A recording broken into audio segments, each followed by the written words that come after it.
I request all the delegates from Japan to occupy the seats.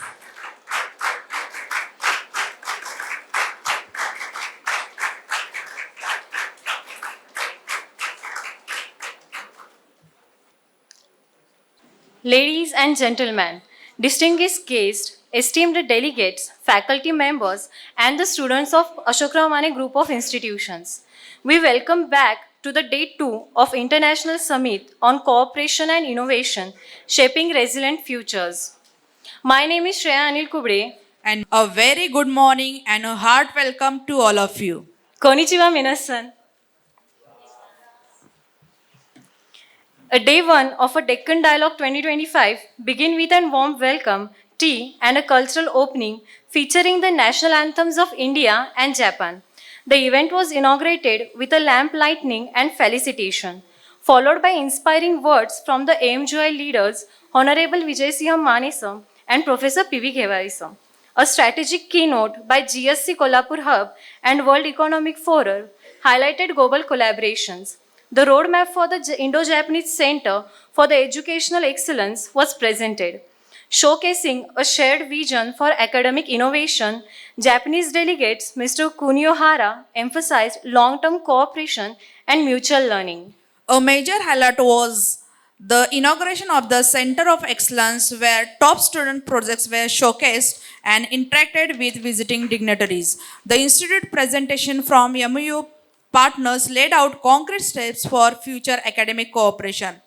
In the afternoon, a panel discussion explored how institutions can work together to foster innovation. And this was followed by a question answer round where students asked insightful questions about their pathways, international opportunities, and research collaboration. Speaker responded with the practical advice, encouraging students to take part in exchange programs, joint projects, and innovation challenges. The session empowers students by connecting them directly with thought leaders and policymakers. Overall, the day offered rich learning, cultural exchange, and clear benefit for students aiming to become future ready in a global context. Now I would like to welcome Mr. Akisa Mukai, CEO, Chihaya Akasaka Welfare Organization Japan, Professor Kunio Hara, President and CEO, Spiral Incorporation Japan, Ms. Sayaka Miura, CEO, Lutz Incorporation Japan, Ms. Kasumi Ito, the University of Tokyo, Japan, Director of Flow Organized Corporation, Professor Masumi Yogata, Osaka University, Japan, Ms. Miho Sakurai, Representative Director, SC Association Incorporation, Japan. Ms. Yuko Kondo, CEO, Iris Infinity Incorporation, Japan. I would like to also welcome our Chief Patron, Honorable Sri Vijay Singh Mane, President Sri Balasaheb Mane Shikshan Prasarak Mandal Ambap, Honorable Mrs. Manisha Mane, Vahini Sahib, Director Sri Balasaheb Mane Shikshan Prasarak Mandal Ambap, our patrons Professor P.B. Ghevare Sir, Campus Director Sri Balasaheb Mane Shikshan Prasarak Mandals, Ashok Rao Mane Group of Institutions, Dr. Mrs. S.R. Chaugule Madam, Director Sri Balasaheb Shikshan Prasarak Mandal, Ashok Rao Mane Group of Institutions. Convener Dr. Mrs. V.K. Thombre Madam, Dean Research and Development, Ashok Rao Mane Group of Institutions. And co-conveners Dr. J.M. Shinde Sir, Dean Student Affairs, Dr. A.S. Sheke, Dean IQSC, Dr. M.S. S.S. Patil Ma'am, Dean Academics, and conference coordinators Dr. D.J. Pawar, HOD, Electronics and Telecommunication Engineering, Dr. C.R. Dongasane, HOD, Electronics and Computer Engineering, and Dr. V.S. Wadkar, HOD of Electrical Engineering. We would like to extend a heartfelt welcome to all the distinguished guests who have joined us today, to the honorable dignitaries and the insightful minds from the media, the dedicated faculty and the staff members who are the backbone of these institutions, our invaluable non-teaching staff, and the most importantly, our brilliant students who your presence makes this event truly special. Let's begin with an exciting moment. We now have the biggest announcement of MUs with the students across various halls. Please join us to celebrate these new partnerships. We begin this day with an important milestone, an announcement of MOUs with students. This movement signifies stronger collaboration, greater opportunities, and a pathway for nurturing young talent. Let us witness this historic step together. We are delighted to announce the signing of MOUs that will bring life-changing opportunities for our students through global academic collaboration. We are delighted to share that during International Summit, the Deccan Dialogue, Shri Balasaheb Mane Shikshan Prasarak Mandals, Ashokrao Mane Group of Institutions signed 7 prestigious MOUs with leading Japanese universities, foundations, and industries. Partnership institutions and organizations Japan are as follows. Homi Eco Foundation, Osaka, first one. Second one, Chihasaka Welfare Foundation, Osaka. Third one, Lutz Corporate Limited, Tokyo. Fourth one, Soshinkai Yokohama. Fifth one, Sun Park, Osaka. Sixth one, the University of the Osaka. And the last one, seventh one, the University of the Tokyo. The key area of the collaboration for the MUS partnership are as follows. First one, the skill development programs where bridging gap between and making the students industry ready. Second, the expert lectures, knowledge sharing on a global technology trends. Third one, the faculty development programs, strengthening the research and academics. Fourth, the industry academia partnership and innovation, fostering the startups, internship, and placements in Japan. Fifth one, the joint opportunities for higher education, research, and innovation. This milestone marks the beginning of a new era of global partnerships, innovations, and excellence in education. Together, we are committed to empowering our students and faculties with international exposures and opportunities. The MOUs signed between Indian and Japanese institutions open doors for students' exchange programs offering global exposure. They enable collaborative research projects, allowing students to work on real world innovative with the international peers, access to shared labs, workshops, and online learning platforms, enhances technical skills and cross-cultural learning. Students gain opportunity for internship and industry visit in both countries, boosting employability. These partnerships also support language training scholarships and mentorship, empowering students for global career.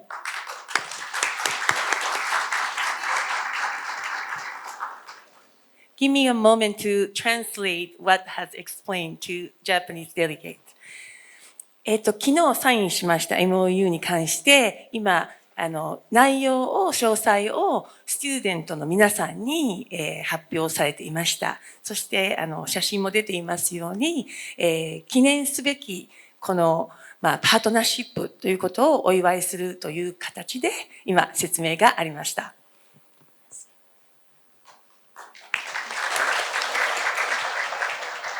Thank you for that wonderful beginning.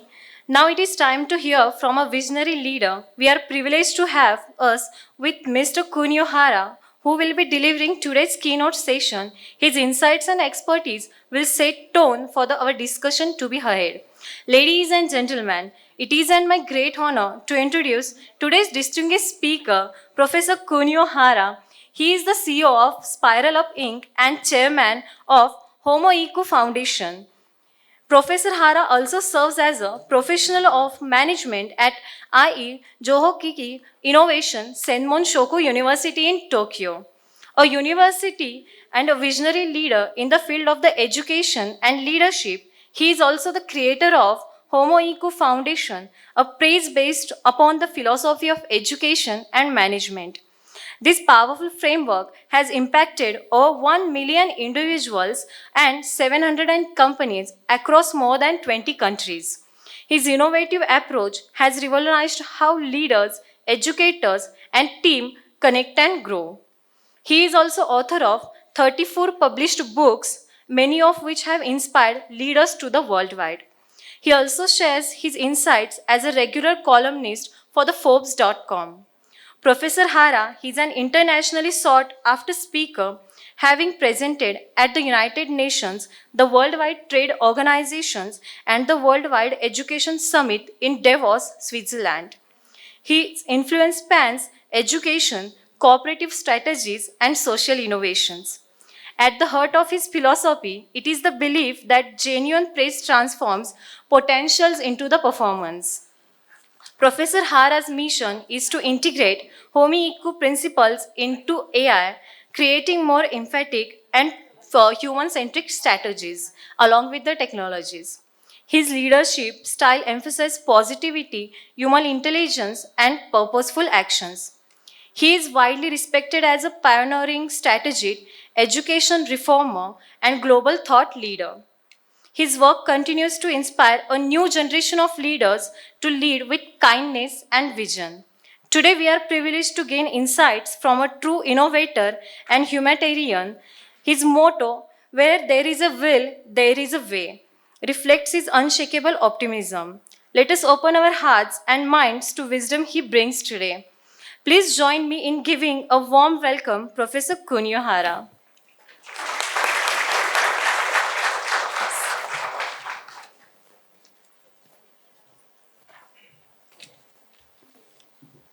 Culture Diwas Kasagera.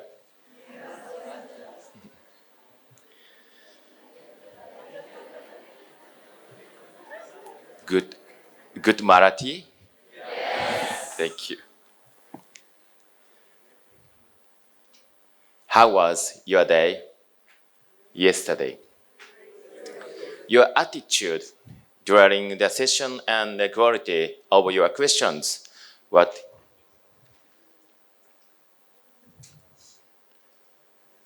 for us, educators who came from Japan, it was also meaningful and heartwarming time.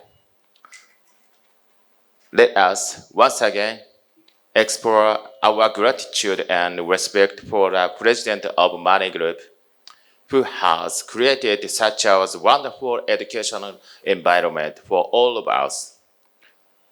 Today, let's stay focused and continue learning with full attention. It's not only about making your own happiness, but also about becoming a person who can propose happiness and joy for others. Those who think about practice, activity, and bring a smile to the people around them, they are the true leaders, right? It is great on a World Economic Forum. Leaders from every corner of the globe have come together, not only to share ideas, but to shape future. We are not here just to talk about change. We are here to make change happen. As an educator and entrepreneur, I want to share with you one central question. How can we unlock the full potential human beings? I want to share a famous story from Pierre Ampo, India, that talks about important modern issue, the environment, education gaps, and the gender equality. This story helps people better understand the SDGs. It is a story about Sham Sundar Paliwad. Have you heard title?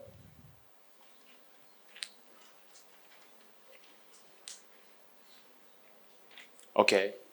I had one of the most 絵本のやつ出ますか ?111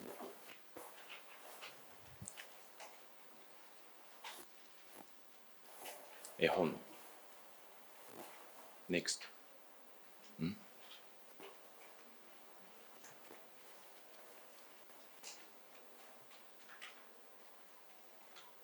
Okay. Do you know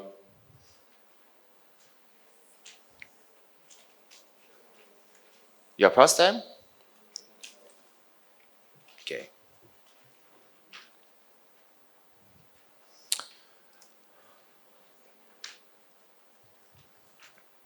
A man named Sundar.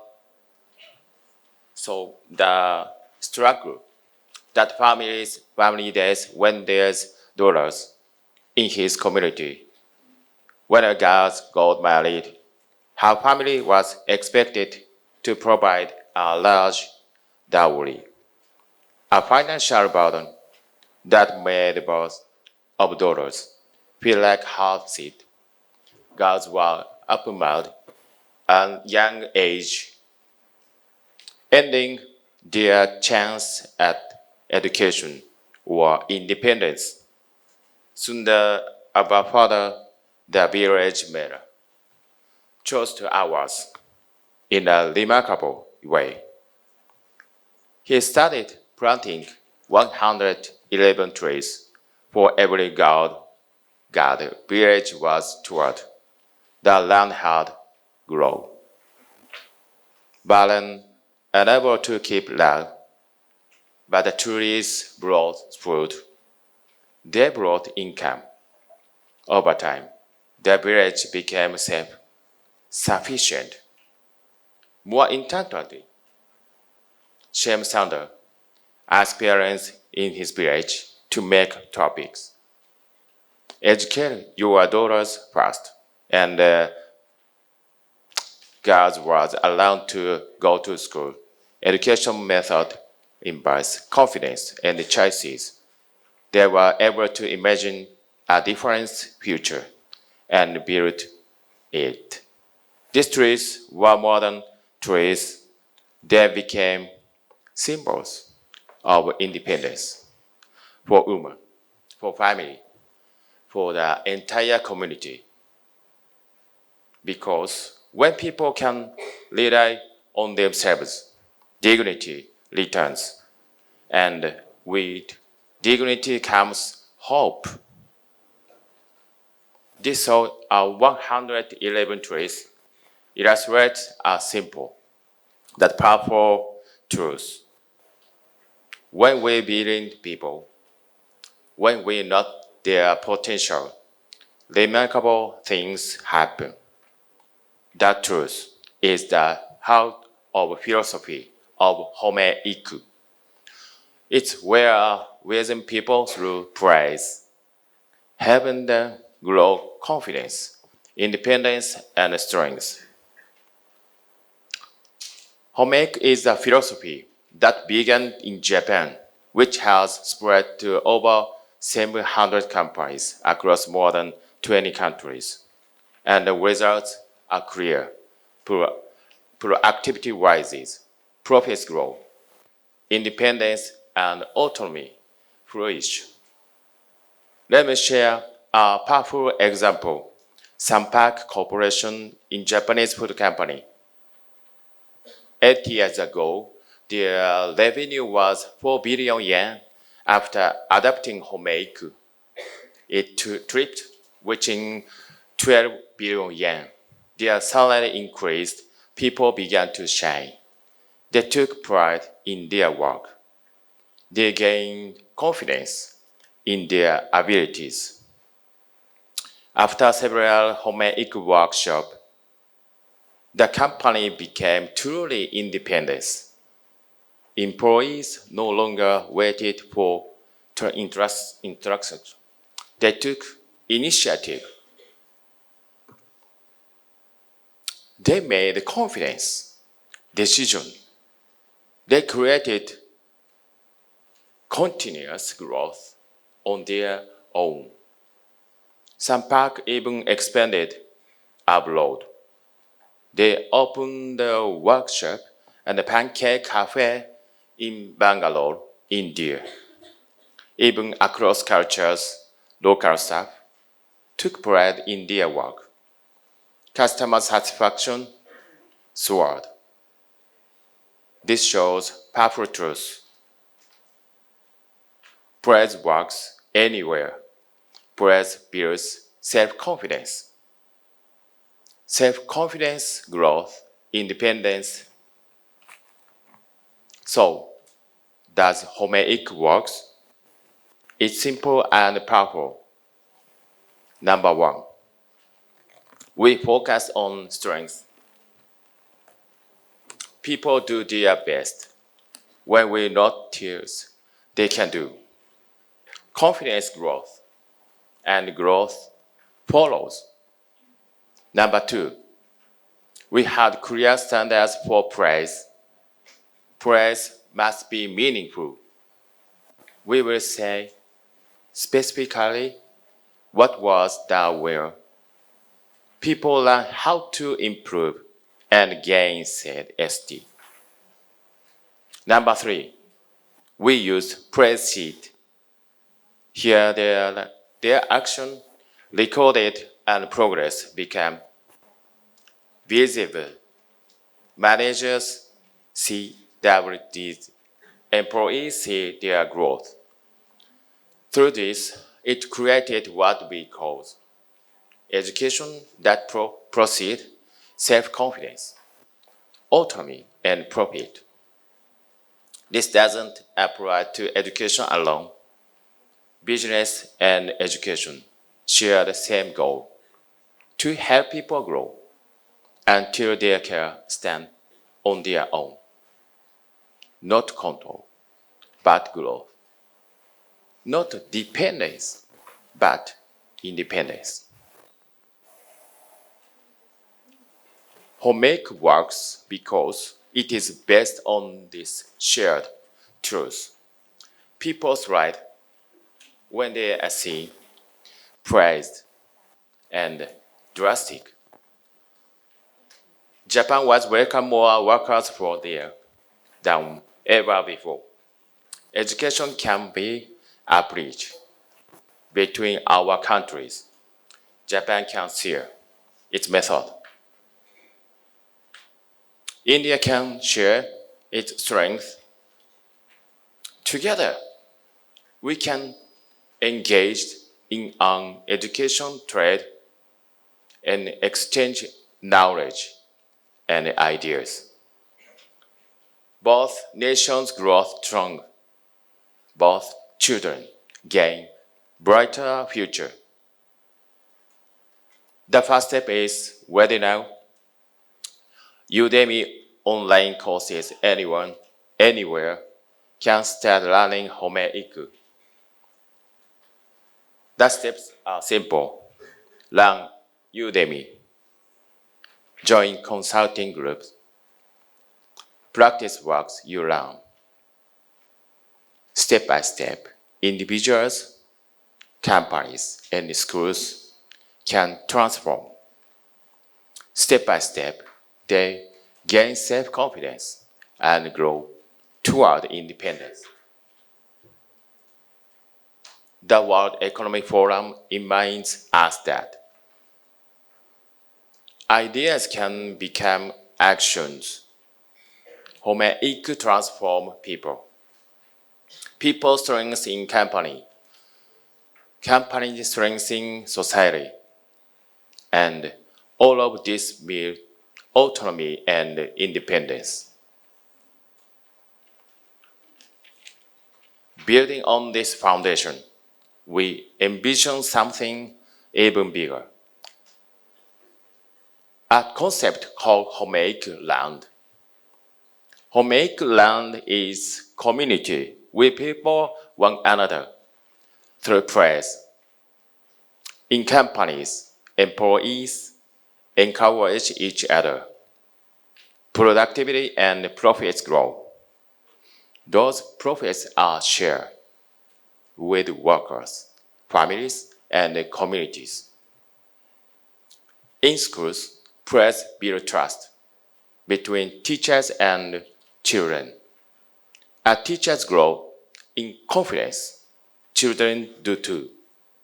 This praise can we reach further into healthcare, government, and public service.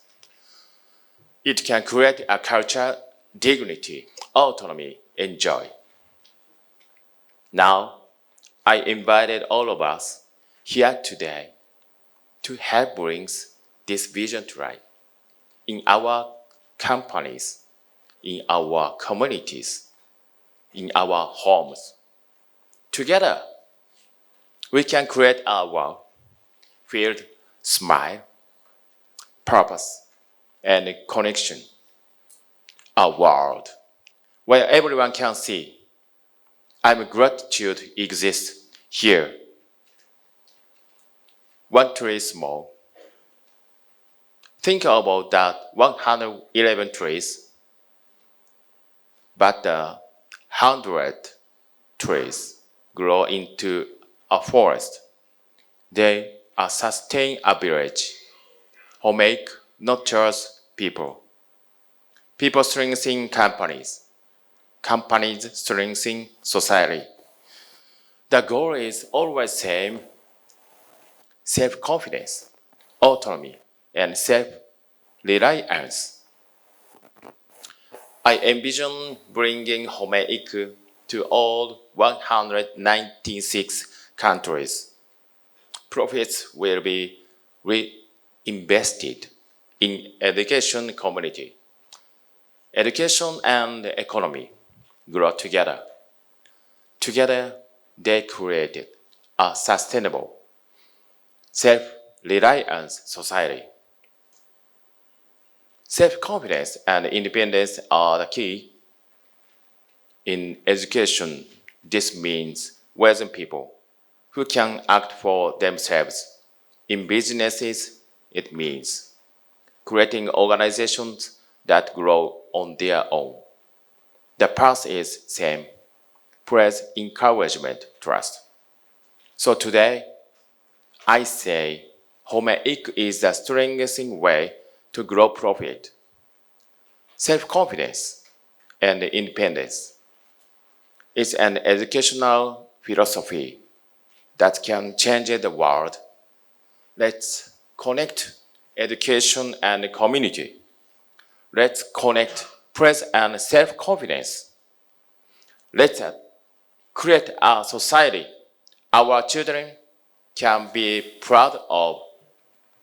Thank you.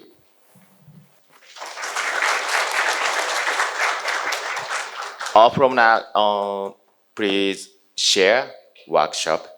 So you prepared on my sheet. Do you have? Have the paper, put your name down, as some of you may have done it. あ、では、皆さん1番目の質問を書いてください。Hi, look at the question number 1 2分。and answer those questions 2分間で。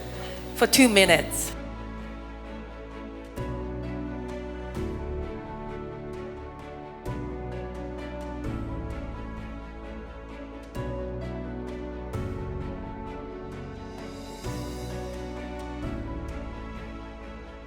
はい、では、今書いているところでは書いてしまって、Hi, okay, just stop for a moment.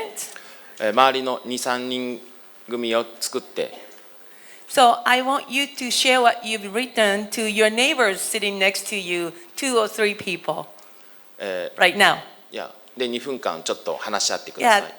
you guys talk what you have written, share with whoever sitting next to you, or 3 people, and share each other for next 2 minutes. じゃあ次読むわ Okay, now we are moving on. では次、ちょっと時間がないので、2番、3番は皆さん自分で考えてみてくだ So さ we い。 are a little short of time. So question number 2 and question number 3, just enjoy yourself writing it down. 4と5を書きましょう。 So now I want you to focus on jumping into number 4 and then number 5. Students have to complete your task fast.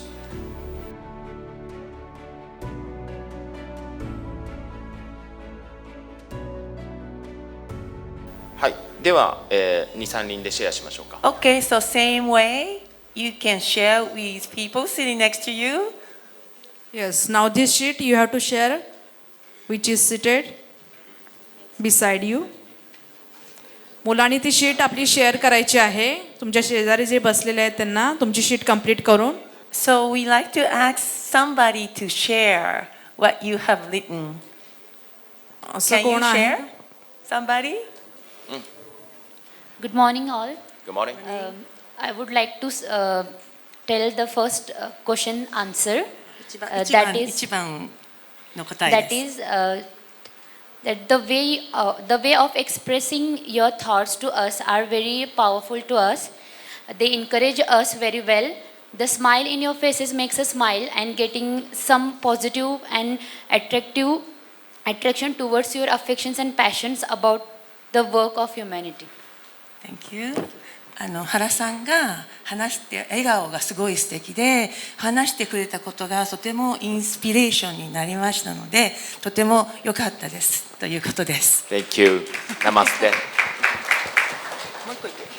4番、5番は Anybody who wants to share number 4 or 5?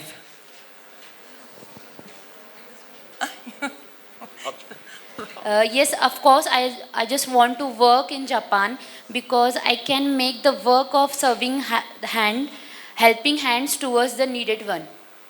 From what's the last part? That I can make the work of serving the helping hands to who are needed. Okay. そうもちろん4番ですがもちろん日本に行きたいです。で5番は自分の力で困った人を助けれるようになりたいからですということです。Very good answer. Thank you. もう一人。Just one more person. Good morning. Good morning. Yes, I'm pretty sure that I would like to work in Japan because I would like to contribute to the Japanese ethics, work ethics, culture, nurturings, and I would like to explore much. Explore much? Yeah, in terms of work, discipline, and all those kind of works. Okay. はい、もちろん日本で働いてみたいです。そして理由は日本のワークエシックですね。日本のそういう文化とかその習慣だとか働き方にすごく興味があってそれを学びたいと思っています。ありがとう。ありがとう。Good Japanese. Thank you very much. はい、では、私のワークショップはこれで終わりたいと思います。あ This りがとう is ご the ざいまし end た。 of workshop and his speech. Thank you so much.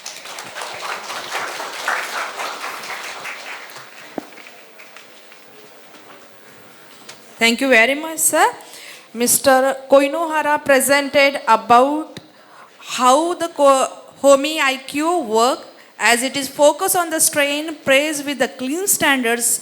Also his vision towards the bridge gap between the Indo-Japanese is truly. So once again, I thank here Mr. Hora for his visionary leadership and impactful words.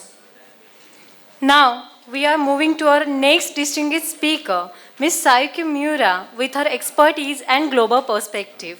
She will enlighten us on the key aspects of the cooperation and innovation. Ladies and gentlemen, it is my privilege to introduce a trailblazing leader in the field of modern entrepreneurship, Ms. Sayaka Miura. She is the president of Lutz Corporation Limited, a company redefining the way we think about communication and career development. An internationally recognized UNESCO researcher and East Asia policy advisor, she brings deep expertise to both innovation and public policy. Ms. Miura is best known for her groundbreaking work on parallel careers and communication-driven entrepreneurship. Her platform has empowered over 20 individuals across 26 countries, helping people to create lives of meaning, impact, and financial freedom. She is the author of multiple best-selling books with Kadokawa, with titles that have reached #1 ranking on Amazon Japan. Her work has inspired new generation of professionals to reimagine what success can look like in a rapidly evolving world. In addition to her entrepreneurial work, she is a trusted advisor to government institutions and international bodies across East Asia. She took a globe stage as state speaker, delivering a powerful talk on transformative power of dialogue. Her philosophy centers on authentic communication as a tool for innovation, connection, and social change. Ms. Miura believes deeply in the human capacity for reinvention and growth at every stage of life. Her guiding motto, "Enrich your life through power of talking," speaks her to lifelong commitment to connection and clarity. She is a passionate advocate for lifelong learning, women leadership, and creative entrepreneurship. Through her work, she is shaping future of work in Asia, influencing global conversations on leadership and personal legacy. She brings together the worlds of academia, entrepreneurship, and publicly policy with elegance and purpose. Her insights changes us to think more expansively, act more courageously, and communicate more meaningfully. Today, we are fortunate to learn from a dynamic leader and a visionary change maker. Please join me in giving a heartfelt welcome to inspiring Miss Sayaka Miura. Please Yes. welcome Miss Sayaka Miura. Give big round of applause. ますか、みさやかみうらあへ。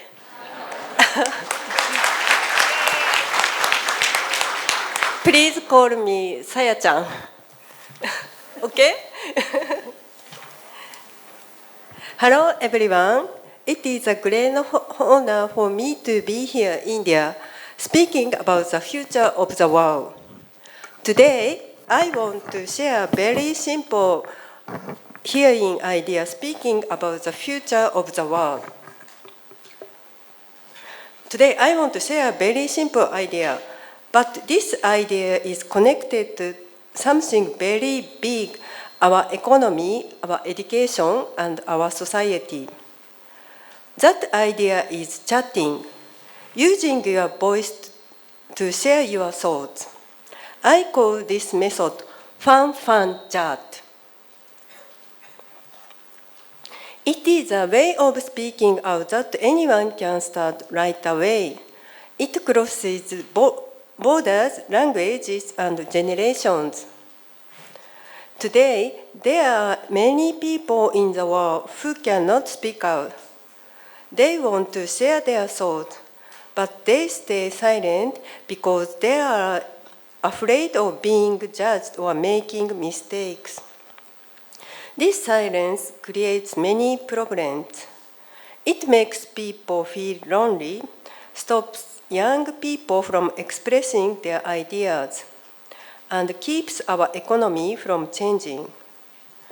In 2023, the World Economic Forum said in the Education 4.0 report, the future of education is not just about learning knowledge.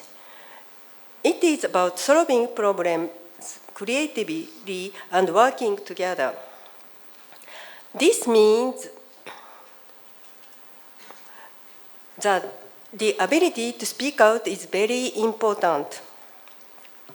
Also, in the same year, the Nobel Prize in Economics went to Professor Daran Acemoglu and his team. Their research shows that inclusive systems and creative participation lead to sustainable growth.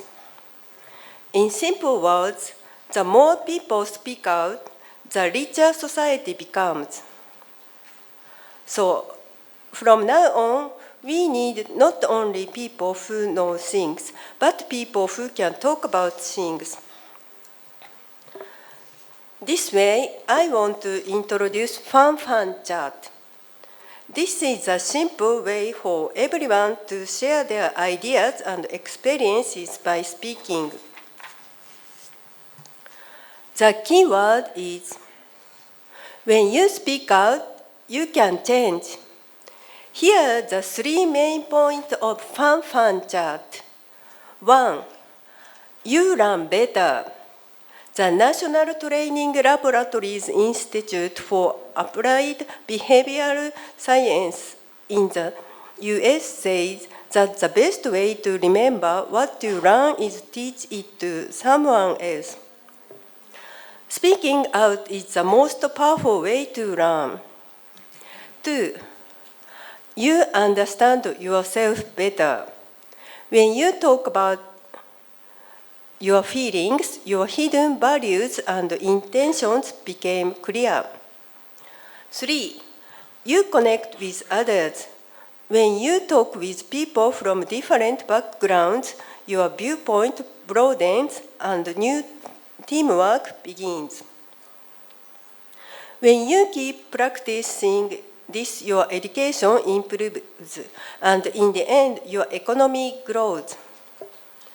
I've shared 3 key practicing these. Your education improves and in the end your economy grows.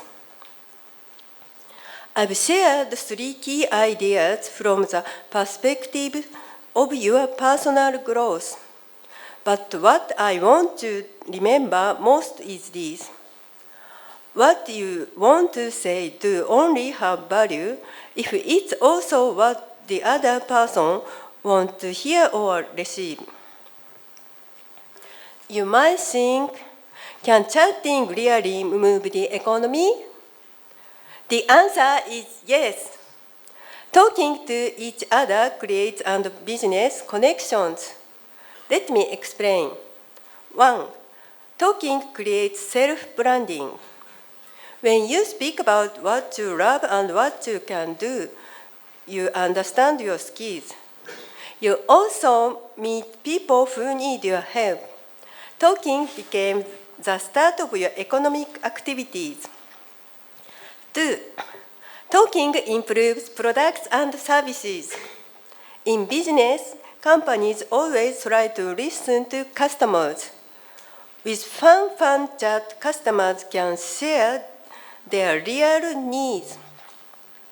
This helps companies create new products and services and markets grow. 3. Talking increases personal income. Many people now start new jobs by sharing their experiences. They begin online classes on consulting because they have learned to speak about their stories. Speaking makes you more valuable. Because of this experience, I decided to add simple exercise to fun chat as well. When you move your body before speaking, you naturally feel more confident. Your power to communicate becomes much stronger. So now, let's try this explain together.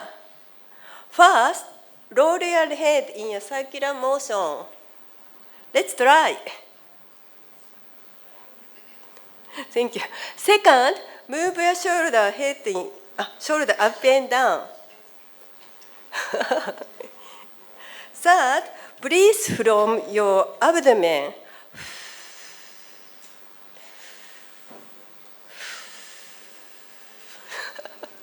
Great. 3 exercises help you relax your muscle, vocalize more clearly, and reduce nervousness. You might think this is nothing, but taking time yourself to relax even a little supports you. So you can re-energize and be your best. In fact, professional voice trainers do these kind of exercise before they start presentations. I was surprised to learn that they do these even before karaoke parties. These are the secrets that can help anyone sing better. I bet you thought, oh, these are easy, even I can do them. Make these 3 things a routine before you start fun chat. The real valuable fun chat is talking across borders. Right now, startups in India, schools in Uganda, and local government in Japan are using the same method. They are solving problems by talking with each other, and this creates global innovation. As Professor Asemogo's research says, sustainable growth only comes from cooperation and inclusion. Fun chat is the real practice on that idea. One person's voice moves another person's heart. Conversations create new systems. Collaboration makes the economy grow. And these waves will spread to education, business, and all of society. I kept saying I wanted to spread fan chat across the world, and by consistently putting my thoughts into words, that dream came true. Also, fan chat encourages collaboration. When people share their skills by talking, new projects start naturally. This is exactly what the World Economic Forum means by building the future together. Today, economists also talk about narrative economics. Professor Robert Shiller, a Nobel Prize winner, said, "Stories and conversation change economic decisions and markets." Fan chat is like creating these small personal stories that can change the economy. I want to share my own story. I used to be bad at talking. I could not tell my boss or my friends how I felt. Because of that, I became very tired and stressed. One day, I decided I was changing the world with my voice. So I started live streaming. I shared small ideas on social media. Little by little, people started to listen. More and more people joined my conversations. This experience became the fan chat method. Now, more than 25,000 people in 26 countries are learning fan chat. Actually, I'm also a laughter yoga instructor. Laughter yoga started in India in 1995. It was created by Dr. Madan Kataria from Mumbai. Maybe some of you have heard about it. Do you know laughter yoga? When my children were small, I was very busy with child care and my job. At that time, I forgot how to laugh. But when I discovered laughter yoga, I was also to laugh again. Many busy mothers and fathers, just like me, started joining the laughter yoga workshops with their children. Through laughing together, they became more relaxed and their lives became brighter and happier. By continuing laughter yoga, I learned how important it is to move your body. It helps you reset your mind, think more clearly, and perform better. For leaders and business people, it helps you make faster decisions and take action more quickly. Today, I wanted to tell you this. You don't need special knowledge or special license to changing the world. Everyone has the power to change society. The power is speaking out, using your words, using your voice, and having conversations. This is the creative energy that only humans have. AI cannot do this. Your voice can move someone, and that will create a chain of changing that improves education, grows the economy, and makes a better world. So please, after this event, ask the person next to you, what kind of future do you want to talk about? That one question is the first step to changing the world. Thank you very much. Thank you. So I know the fan chat is a very interesting method, and then you guys may have lots of questions. So we are creating some time tomorrow to get all your questions tomorrow about fan chat. So just think about what you're going to ask her and what you want to learn from her. So we will take questions tomorrow. Thank you. Thank you very much. Namaste. Thank you very much, Ms. Mayura, for your presentation. She has presented an output method to transformation from the economy to the future of education. It is not just about the learning of knowledge, it is about the solving the problem. So thank you once again for your presentation, ma'am. So here is the announcement. Here's the announcement for the students. Ladies and gentlemen, now we will take a short tea break and kindly rejoin us after 10 minutes.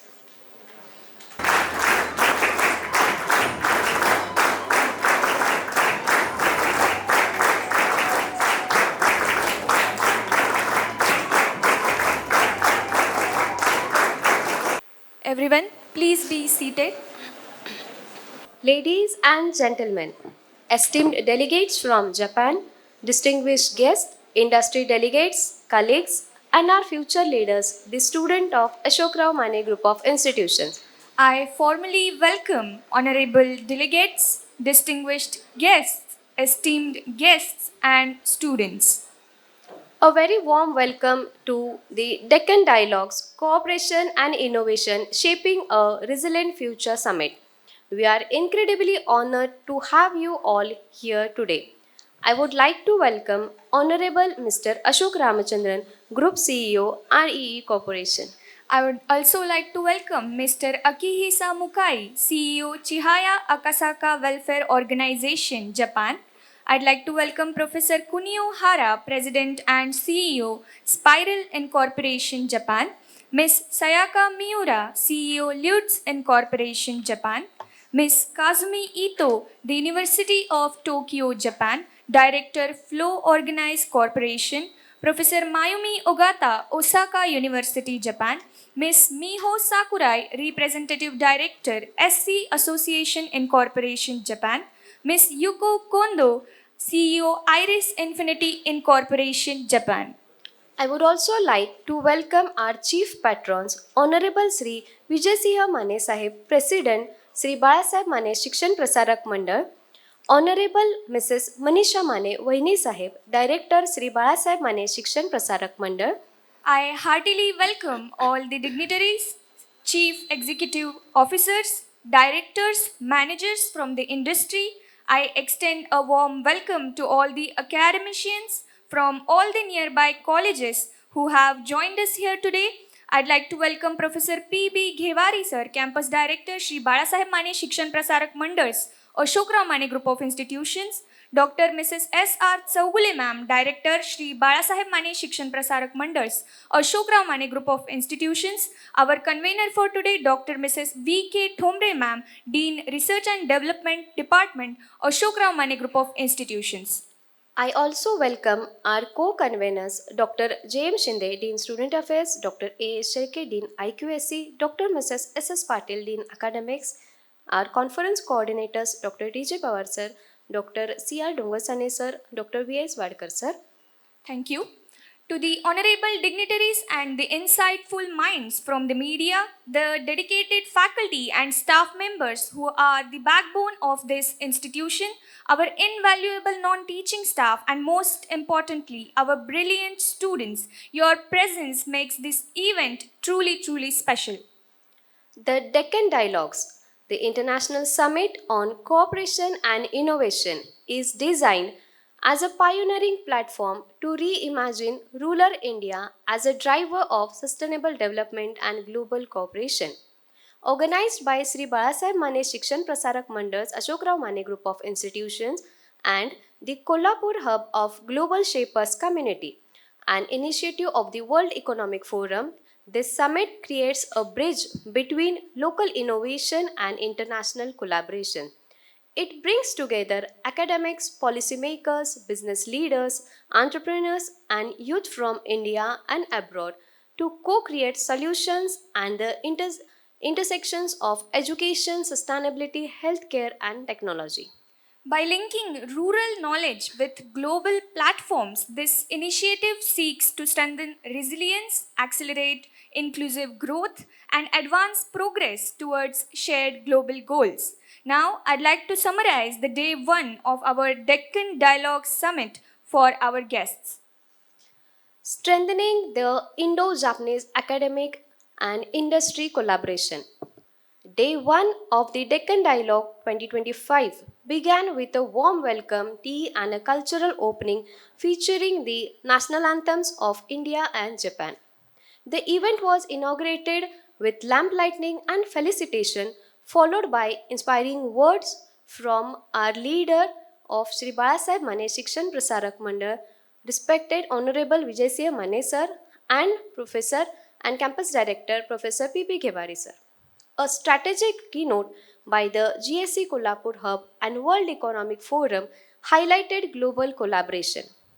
The roadmap for Indo-Japanese Center for Educational Excellence was presented, showcasing a shared vision for academic and innovation. Japanese delegate Mr. Kunio Harasan emphasized long-term cooperation and mutual learning. A major highlight was the inauguration of Indo-Japanese Center for Educational Excellence, where the top projects were showcased and the dignitaries interacted with the students. The institute also laid down concrete steps for future academic cooperation. In the afternoon, a panel discussion explored how institutions can work together to foster innovation, followed by a Q&A session where students raised thoughtful questions on career pathways, international opportunities, and research collaboration. Speakers responded with practical advice, motivating students to take part in the exchange programs, innovation challenges, and joint projects with global leaders. And now, we are proud to share a historic milestone achieved during this summit. Sri Balasaheb Mane Shikshan Prasarak Mandal's Ashok Rao Mane Group of Institutions signed 7 prestigious MOUs with leading Japanese universities, foundations, and industries. Partner institutions and organizations are Home Eco Foundation Osaka, Chiyasaka Welfare Foundation Osaka, Lutsko Limited Tokyo, Soshinkai Okayama, Sun Park Osaka, the University of Osaka, and the University of Tokyo. Key areas of collaboration are skill development programs, bridging the skill gap and making students industry ready, expert lectures, knowledge sharing on global technology trends, faculty development programs, strengthening research and academics, industry academia partnership and innovation, fostering startups, internship and placements in Japan, joint opportunities for higher education, research and innovation. This milestone marks the beginning of a new era of global partnership, innovation, and excellence in education. Together, we are committed to empower our students and faculty with international exposure and opportunities. Indeed, the Deccan Dialogue 2025 is shaping resilient futures through Indo-Japanese collaboration. Thank you. Ladies and gentlemen, we now come to a very significant and symbolic part of our ceremony, the lighting of the lamp. The ancient tradition signifies the triumph of knowledge over ignorance and a new beginning. It is a symbol of our collective aspiration to create a brighter future through cooperation and shared wisdom. I now request our esteemed dignitaries on the stage to come forward for this auspicious ceremony. या कुन्देन्दुतुषारहारधवला या शुभ्रवस्त्रावृता या वीणावरदण्डमण्डितकरा या श्वेतपद्मासना या ब्रह्माच्युतशङ्कर प्रभृतिभिः देवैः सदा वन्दिता सा मां पातु सरस्वती भगवती उजाड्या पहा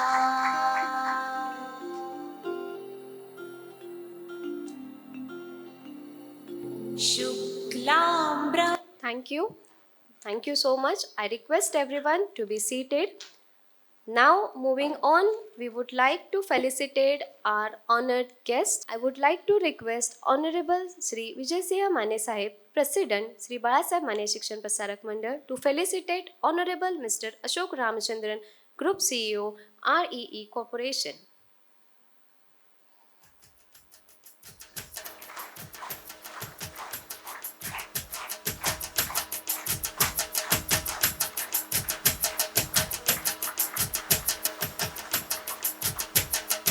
Thank you. Thank you so much. Now again, I'd like to request Honorable Shri Vijay Siha Mane Sahib, President Shri Balasaheb Mane Shikshan Prasarak Mandal, to felicitate Mr. Ravi Doli Sir, MD of Mayura Steels. We felicitate him as a representative of all the industry delegates present here today. He is a member of our institution's academic council.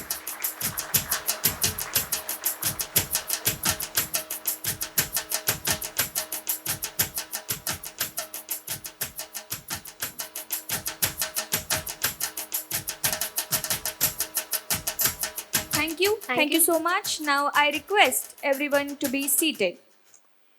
Moving on, I'd like to request Honorable Mr. Gaurav Ghevde sir to present the idea behind the World Economic Forum. So, good morning, one and all. Before I say something, just like yesterday, I just want to give a gist of what we do and why we exist. Can I request AV team to play the video?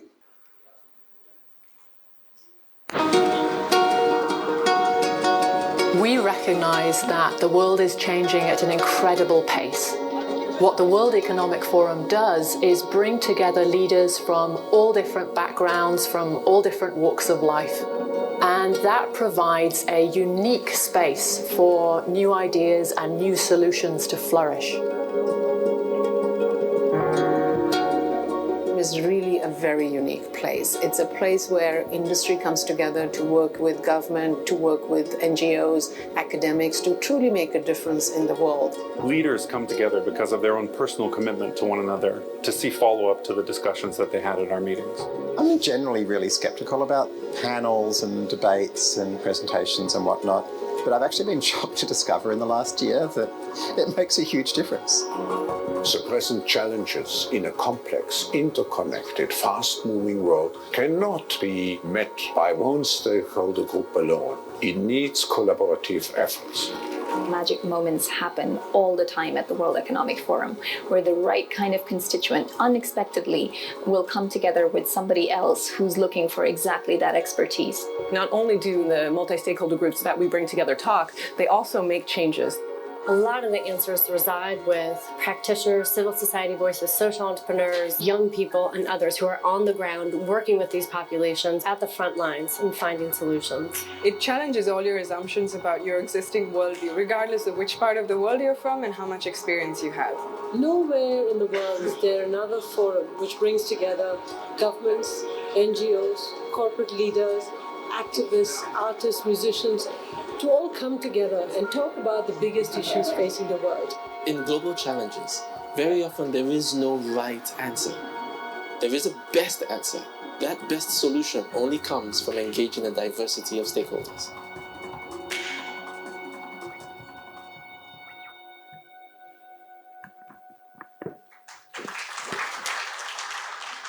So, the forum brings together the stakeholders from industry, academia, the social segment, and various diversified domains at the intersection of policy and research and a whole lot of things. We are, having dedicated 36 center, right from healthcare, AI, tech, you name it, we have it. But why it happens in Davos, why it happens in Geneva, and not here in Kolhapur? So with that ideation, we at Global Shapers Community, through the initiative of World Economic Forum, have brought this conference to life, the Deccan Dialogues, and where we are trying to uh, create that showcase of what rural talent has and what rural India has to represent or give to the nation, right from the potential. Because we have the students over here, academia, we have the industry stakeholders here. You know that what potential you people are bringing onto the table. We have, and this is the future of next India. So the intersection of industry and academia comes together. We might create a significant impact for years to come, and that's this sole inception of this summit, that is Deccan Dialogue. And I'm pretty sure that by end of the summit, we will be able to take back home some sort of ideas what rural India has to give to uh, the country and beyond that in a whole. So with that, I welcome you all, and special welcome to all the industry stakeholders, and also honorable and my beloved Ashok Ramchandran sir. Welcome to Kolhapur, sir, to my city, my place, and hope you'll love Kolhapur and interacting with the fellow industry stakeholders and students. You will go back with them cherishing memories. Welcome. Thank you.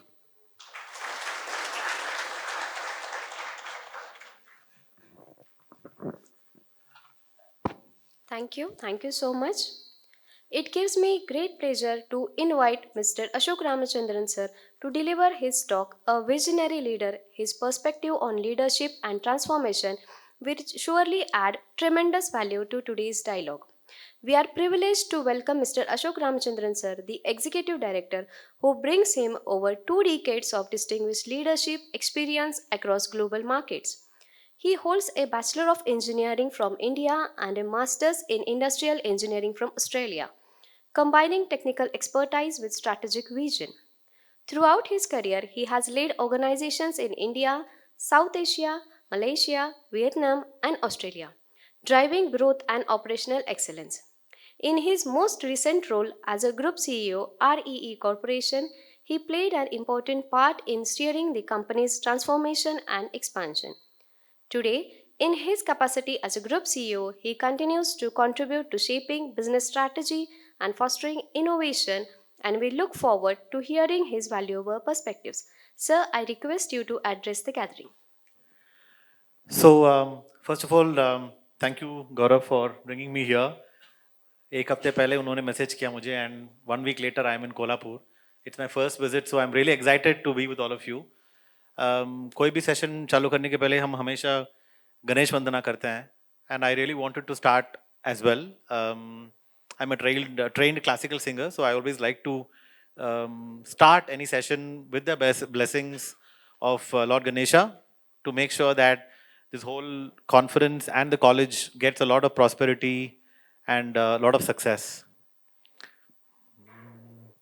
चरणु सिद्धि विनायका चरणु विद्या प्रदायका चरणु पार्वती दनय मूर्ति चरण मूषिक वाहना चरणु पार्वती दनय मूर्ति चरण मूषिक वाहना चरणु सिद्धि Vinayaka. Thank you.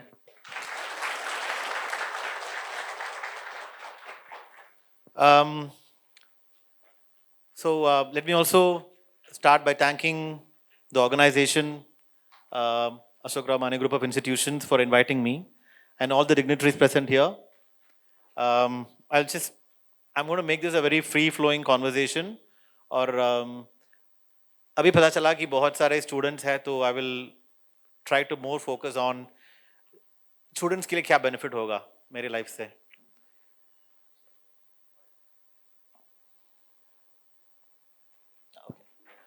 सो पहले मेरे बारे में थोड़ा बहुत I want to share. In this slide what you can see is where I started my life. You know, I was born and raised in Chennai, lower middle class family. ये मेरा घर है जो जब मैं स्कूल में था. LIG अपार्टमेंट बोलते हैं ना, लो इनकम ग्रुप अपार्टमेंट्स, वहाँ चेन्नई से मेरा लाइफ चालू हुआ और वो मेरा स्कूल का फोटो है, it's the only passport size photo I could find मेरे स्कूल के टाइम से, और अभी तो ऑब्वियसली ऐसा बन गया मैं.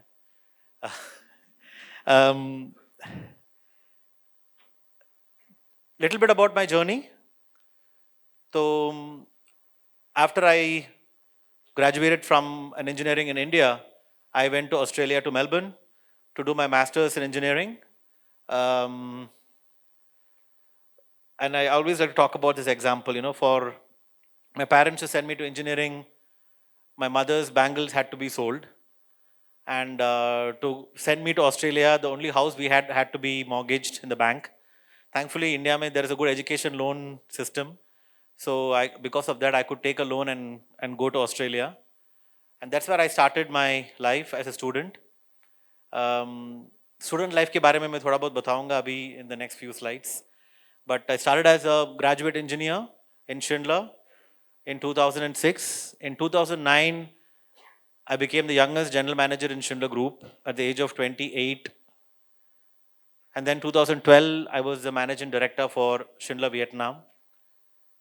2015 and 2016 in Malaysia.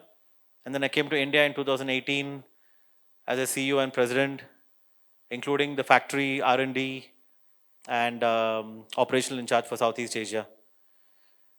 2019, when I became the group president, I also received the Economic Times 40 under 40 recognition. And then in 2023, I got bored of elevators. 17 साल elevator industry में था तो बहुत बोर हो गया, तो I changed my track completely from elevators to energy. The only common thing being the letter E. Because otherwise it's completely different, energy and elevators are completely different. And also first time I moved from a multinational company to a promoter-driven Indian company, working with the stalwart like Sajjan Jindal in JSW. That was a big eye-opening for me, how owner organizations think. And 2 years there, again, a very good network called me back to Vietnam. The opportunity being, to run a group company with 5 different companies. तो पहले बार एक opportunity मिला कि सिर्फ एक sector नहीं, 5 sector I can handle. So because I could handle 5 sectors, I decided to move and take up this opportunity. So I work for a private equity company called Jardine Matheson, and they have seconded me as a group CEO. So that has been my short career ladder, as I can call it here. So, I want to talk a little bit about my leadership style. I call it leadership with love. I think love is a word that is often, spoken about from a romantic perspective. But for me, and of course, not for a leader. Leaders are known to be very tough, thumping their desk, shouting at people. That's what we've seen, growing up. But I often believe that you can also be a leader and achieve amazing results by just embracing people. Because whenever people ask me my success, it's always been the lives that I have impacted. Because एक leader को life में opportunity मिलता है लोगों के दिल को छूना. We are in a position of power to create career of people. We are in a position of power to create lives of people. So for me, I thought a leader is someone who can do that by creating the impact in people. Today, my topic is going to be what is leadership 4.0, or basically leadership 4.0, because I think technical knowledge आप बहुत easily सीख सकते हो. अभी ChatGPT भी आ गया. So whatever you want to learn, AI, there's always some new jargons always coming. But if you think about it, एक चीज constant है इसमें. Any guesses? What is the most common thing across all this different revolution, industrial revolution आ गया, फिर IT revolution आया, अभी next generation reforms in terms of technology and ideas are coming. But what is constant across all this? people, right? And that I think is not spoken about much. Because जो people का skills है, वो कभी change नहीं हुआ है. And that's what I'll cover a lot in my session today. So I will have to also give a little bit of definitions and everything to make sure everybody's on the same page. So what is Leadership 4.0? Is basically a combination of technology, people and purpose. इसके बारे में बात करेंगे हम, हर एक के बारे में. And mainly focus on agility, innovation and digital intelligence. The whole theme of this conference is resilience. Resilience is how do you manage all the changes. तो उसके लिए agility बहुत ही important है. Of course, you have to be innovative. And digital intelligence is like today you can't just get away from it. So this is like, just putting like a first line in the notebook. I want to break down this leading in resilience into 3 major categories, and I will give you an example from my life, and I will want to share with you all a lesson as well. So, when you talk about if you are a student, you want to understand how do you go and win when you start working. If you are a leader and you want to understand how do you lead in resilient times, the first thing is to sense and understand the market. When we talk about market, it is a contextual, right? मतलब अगर आप student हो and you're getting into working life, the market is the industry you're in, also the organizational culture that is happening in the company. So for me, the theme here is resilience starts with curiosity, adaptability, and building trust. So when I first arrived in Australia, this is 2004. Before that, I have not gone beyond South India. I think Bangalore, in fact, Chennai, Bangalore, that's all I knew. And I've never been on a flight. So because of the bank loan, flight ka ticket bhi mila usme. I flew to Australia and I landed in a very unfamiliar country. Now, of course, there are too many Indians in Australia. Those days, not so much. मेरे साथ सिर्फ मेरा एक friend था. We both went together from Chennai. Culturally, it's a very different country. We are used to being taken care by our parents. We have nothing to worry about, right? We never think about electricity bill pay हो गया क्या? दाल सब्जी कौन लेके आएगा घर पे? Because everything is taken care. But when you go as a student, it's completely independent life. And one of the things I strongly recommend to all students is अपने comfort zone के बाहर जाके कहीं पे जाके कुछ करो. इसका मतलब ये नहीं कि ऑस्ट्रेलिया जाना है. आप कोल्हापुर से पंजाब जा सकते हो. वो अलग कंट्री जैसा दिखता है इंडिया में. You can go from Kolhapur to Andhra, Karnataka, Kashmir, Northeast, wherever. Because what I learned going to Australia as a student, doing these part-time jobs, right? I mean, daytime I had to go to college to study, 9 to 4 college. Morning 6 a.m. to 8 p.m. I used to work in a coffee shop, making coffee, for part-time. Evening I used to go to Indian restaurant. I was the person making the takeaway delivery one day. Another day I would be washing the dishes in the kitchen. Another day I would be in charge of cleaning the bins. So 6 to 9 I used to work in an Indian restaurant. 9 to 11 I used to work in a car wash. So I used to go back home at 11:30 p.m. मुझे खुद खाना बनाना है because I'm not staying with my parents anymore. You're staying with the friends and you start arguing about who took my अंडा किसने लिया मेरा. और आज किसका रूटीन है कचरा बाहर डालने का. These are life lessons. That is what I was talking to some of the teachers before, that these are lessons colleges should be educating the students about. How do you live a life? Right from managing, one of the recently I heard that, we all come out of college, we get a job. First month salary comes. Are you taught financial management? I think one of Somebody who was with us, I think you were telling about it, I think. We were talking about money. Yeah, we were talking about it. So that is what I learned, but I learned by making mistakes and not aware of what I have to do. First 3 months in Australia was like, why did I come here? Because nobody is coming. In India, when you move into a neighborhood, बाजू वाले aunty आएगी, she'll ask, क्या चाहिए बेटा, कुछ चाहिए क्या? There, nobody's going to come and talk to you, ask you, do you want anything? First of all, you're not a white person. So that itself is a, starting problem.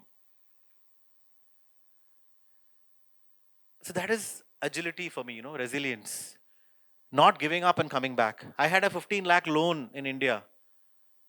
And the only house we had was on mortgage. So there was no choice. You had to make it in life. And that is why I feel Indians by nature, we always rush. A lot of foreigners complain that why are you rushing? Why are you not forming a queue? Because we are used to survival of fittest. We want to rush and be the first person in the queue so that we will get that ticket.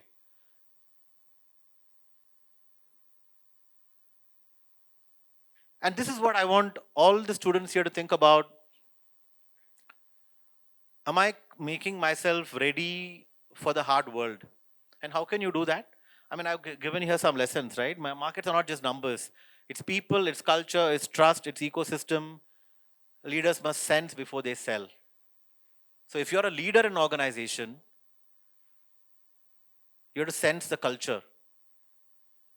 And if you're a student, you must sense your environment and learn how to be agile. So I'll give you a couple of examples for students. What you can do is, during your college life, I'm a big believer of you doing part-time jobs. When you have holidays, semester break, weekend, part-time work kar sakte ho, even as a student. Or you go and do an internship in a different sector every semester.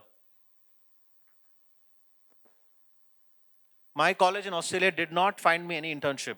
I used to do it myself. And those days, people will remember Yellow Pages, correct? Yellow Pages, that we didn't have any search engine to give us the company names, contact details, nothing. I used to open Yellow Pages, call the company, introduce myself, ask for a job. It taught me sales skills. The most important skill for anybody in life is sales skills. Today, what I'm doing, I'm also selling my brand to you. I'm telling my story to you. तो कोई भी यहाँ पे बोलेगा कि मुझे sales पसंद नहीं है, तो आप छोड़ ही सकते हो लाइफ, बिकॉज सेल्स आपको करना ही है. सेल्स का मतलब नहीं कि you have to go door to door and sell something. Selling is a very basic skill for every human being. Tomorrow you will fall in love with a girl or a boy and you have to go and sell that to your parents for marriage as well. So better learn the sales skills at least for that.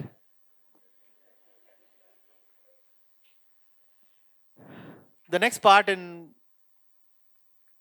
leading in resilience is strategic planning and adaptability. This is very interesting for me here. When I went to Australia, I was 24. I started working after my graduation at 26. And 28, I became a general manager. Like from an executive to a general manager. It's the biggest promotion of my career till date. Because usually you start as an executive, then you become a senior executive, then you become an assistant manager, then you become a manager, then you become there are a lot of new titles. In India, I learned assistant vice president. Vice president itself is an assistant, but uska bhi ek assistant hai India mein. This was a new title to me. I was not used to senior project manager, junior project manager. And one of the reasons, I got that biggest promotion was even as a management trainee, I used to think about long-term strategy. I used to think about long-term. So as a management trainee, I was in charge of quality.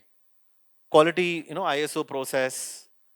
In fact, my education was industrial engineering. And those who know industrial engineering focuses a lot on TQM, the whole Japanese principle of Toyota quality management.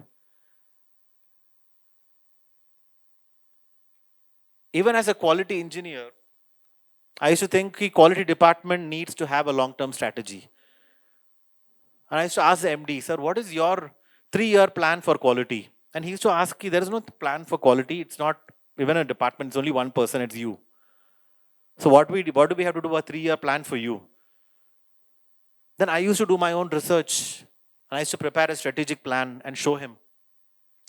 I used to go to all the directors of the company and ask them, what is your biggest challenge in your team? How can I help you? What knowledge can I bring you? And it was not part of my job, but I was just curious person. I always wanted to try and do something different and learn more. So strategic knowledge, you don't have to wait to become a CEO to be strategic. And this is a big misconception. I think leaders have to encourage people to think long term. Whether it is for your team, whether it's for yourself, for your career.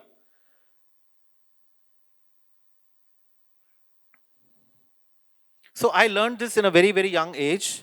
And again, why? How did I learn? Because I had amazing leaders around me who were always talking about these things. So when you talk about strategic planning and adaptability, it's not being spoon-fed everything. One thing I want to tell the students is don't expect that college has to give you everything. हमको ये नहीं पढ़ा रहे हैं, ये वो नहीं पढ़ा रहे हैं. See, there is a problem that they have to follow a certain syllabus mandated by AICTE or whoever is the organization. So there are limitations. But you are all super blessed to be living in this IT boom generation where everything is available. My son Ishan was born in 2013. Imagine. Matlab, he's born, with iPad in his hand. 3rd month he was in a flight in a business class. And it took me 25 years to go in a flight in economy. So you have no reason to say ki my life is difficult. Even part-time jobs for you guys, it's available online. You can, even if you're, for example, a full-time student, but you have a skill, you can sell that skill and these days earn money. So that is what, for me, is strategic planning for a student. At a company level, they will use all these big words. You don't have to be scared. Strategy मतलब लोग डरते हैं. Strategy डरने की बात ही नहीं है. It's just about having a big goal. In business terms, we call it big, hairy, audacious goal. BHAG. As a student, you can say my BHAG is, I want to beat Ashok sir. I want to become the youngest CEO in India before he became a CEO, for example. And then you make out a plan. How do I reach there? If I have to become a CEO, what are the 3 or 4 steps? That is strategy, simple for a student.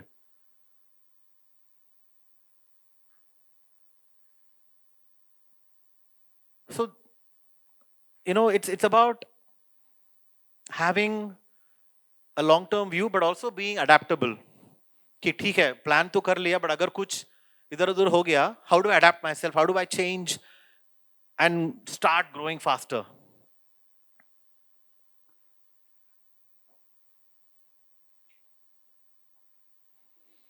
The third one is what I call as discipline and continuous improvement. Again, I will focus a little bit on students here more. If there is only one thing I can tell you all to do, which is the most difficult thing to do as well, is discipline. The most successful people in the world today are highly disciplined.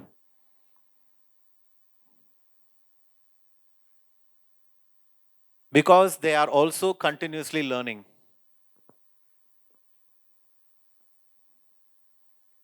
Today, we see Japan, for example, as a role model in the world is because continuous improvement is a way of life there. They would never be satisfied with the success of what they have done. They'll always challenge themselves and say, can we go even one more better? I've heard stories of, again, Toyota, right, where they reduced lead time from 300 days to 5 days. And even then they're thinking, how do we make from 5 to 4 days?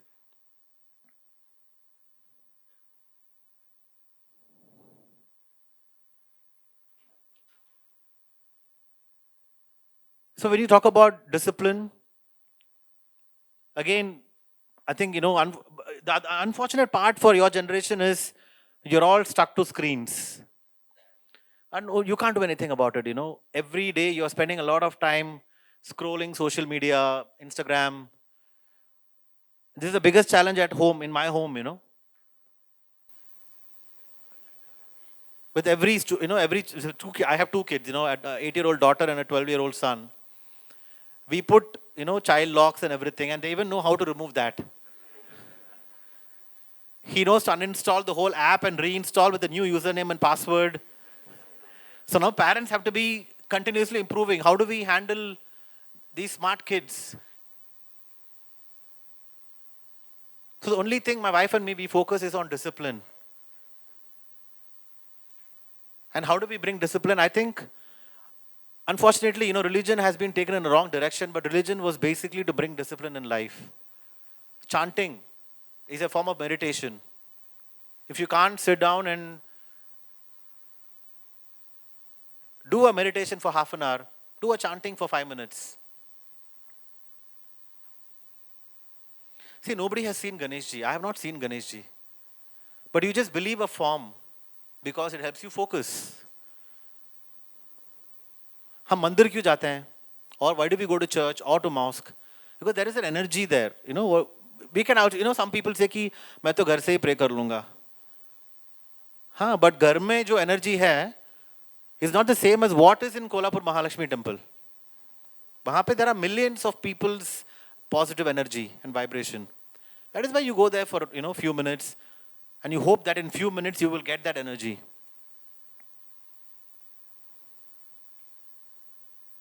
And the biggest thing I have learned growing up is, and this I'm sure many of you will agree, when you're in your college life, you almost hate your parents. I used to hate my father so much because of discipline. Today the same discipline is what I love. मेरे घर पे 5 बजे रोज, and I was living, as I told you, in LIG apartment, no AC anyways. Even the fan was switched off at 5 o'clock in the morning, and high volume में bhajans. So you have to wake up, or you will wake up basically. So I used to, scold them so much those days. Today, even if you tell me to sleep in, I cannot. 5 o'clock I will wake up. That's a good habit now. Now, the Western world has taken it up and they're selling it, 5 a.m. club. और एक book भी है Robin Sharma का 5 a.m. club. And he's made millions of dollars on that.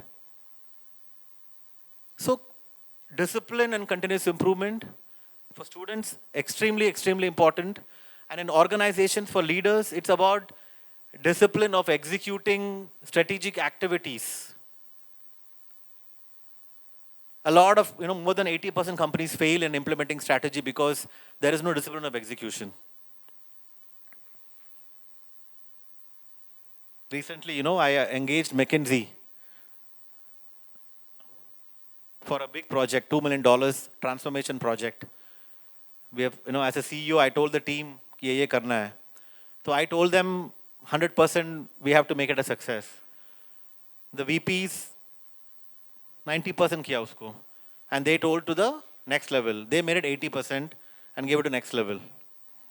By the time it was finally done, 30%. Because lack of discipline. And everybody in organization is stuck in today's challenges. Because most leaders are only driving financial result. There's no focus on people. And then we say in big forums that people are the biggest asset. We will develop leaders. Time ही नहीं दिया leader के साथ. Middle managers, upper managers are never given enough time to go and train themselves and implement and improve themselves. And again, you can see the lessons learned, Resilience in execution isn't a brute force. It's a discipline of small improvements compounded. If you can't wake up at 5 a.m., can you wake up at 6:45? Do that for 1 week, 2 weeks, 1 month, 2 months, 3 months. Make the 6:45 to 6:30, 6:15, 6, 5:45. This is how you can do it.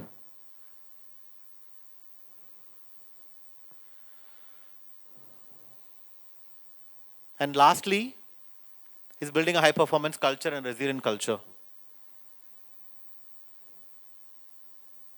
very interesting, example I wanted to share here. First thing I mentioned is culture is a shock absorber when crisis hits. I think COVID taught us this very well. You can see which companies did well, a lot of companies boomed in COVID time.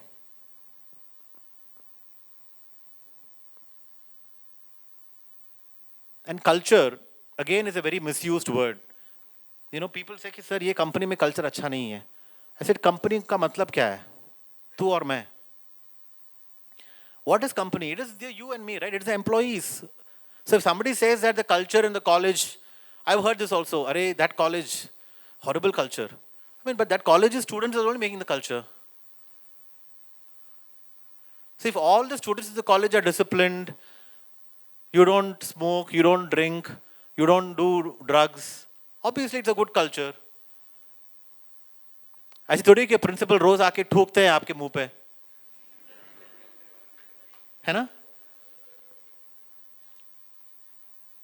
And if you want to build a high performance culture, the biggest thing we have to all stop doing is pointing fingers. Please do this. We are the biggest problem, nobody else. Because today, if I speak to people, whether it is students, whether it is employees working in any company, and I get every day hundreds of messages on my social media, everybody is not happy with our current status. I've never got a message saying, sir, I'm very happy today. We are constantly unhappy, this generation is constantly unhappy. We always want something else. Parents also are not happy because their friend's son is doing IIT, IIM, mera beta to kuch nahi kar raha hai. There is a whole 1 hour podcast of me with Ranveer Allahabadia, where I spoken about I was not very good in studies. In my 11th and 12th, I was more into singing and all that. College, again, I'm glad to see that colleges have evolved now with teaching. But during my time, it was completely rote-based system. Just by heart and vomit, pass exams. And it was not my cup of tea. So people used to always tell my parents, your son is not studying well. Thankfully, my father always had this very blind faith in me कि मेरा बेटा कुछ तो होगा life में. Thankfully, I made him proud today. Because not everyone is good at everything. You have to find out what is that, Like I talk to my son all the time, he's now pre-teen, right? 13, he's going to be a teen next year. And I can already see the pressure he's already building in his mind to look cool with his friends. You have to play sports very well. You have to study very well. You have to look cool. This is the pressure that today's young generation is having, the teenagers are having. And the only way you can overcome all that is by having a mindset of high performance culture and a resilient culture. When COVID happened, I'll give a business example because I'm focusing a lot on students as well. I'm forgetting that there are business people here. I came to India in 2018. We were Schindler India. We were present in 20 cities in India. And we realized that we have a great opportunity to grow. So we did a detailed analysis and planning and we invested $2 million. 2020 January, we went from 20 to 39 locations, including we opened an office in Kolhapur. We targeted all the tier 2, tier 3 cities. We saw there was a good market. January, we started with $2 million investment without knowing that in April, there is a COVID happening. So COVID happened, the whole country, the world went into shutdown. And as you can imagine, your sales will drop significantly. But still, I told the team that what we have done is the right strategy. We have a lot of questions from headquarters. Why did you allow India to invest so much? Now what are we going to do? We can't close these offices. And what happened by end of the year is when the market dropped 40%, in a smaller market, Schindler India grew by 17% because we were selling in a new areas where we have never been before. We used to sell zero in Kolhapur, for example. We sold 25 elevators in Kolhapur that year. Similarly, in many, many small towns. So sometimes as a leader, you need to have conviction and lead the team towards that, but always stand with them to emotionally support them. And for students, it's the same thing as well. If you strongly believe in something that you can do well, convince your parents. Ask them to give you at least a short time to try it. Let's say, for example, you're good at something else, apart from studies, which I hope you won't. You can have it as a side hustle, but you can still try that for 6 months or 1 year and tell them, just give me this 1 year, let me try. That is why I love the Western system of where, after year 12, they take a 1 year break, they travel, and they learn from travel.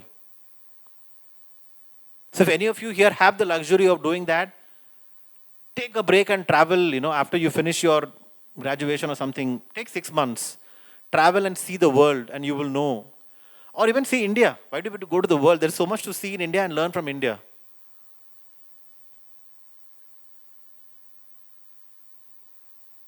I want to talk a little bit about the macro. What I spoke before was more of individual perspective. I think we all know that, first of all, there is a geopolitical shift. I think the whole world is in turmoil right now. There are very few countries which can claim having no specific issues. So what you have to do is not only be aware of the micro, but be aware of the macro, which you can do a lot by reading, talking to people, talking to different kinds of people. One thing we all have, and this example I forgot to give, when I went to Australia and I was working in Schindler, there was like 15, 20 Indians in Schindler, Australia. And what I used to see is during lunchtime, all the Desis or Indians are sitting together.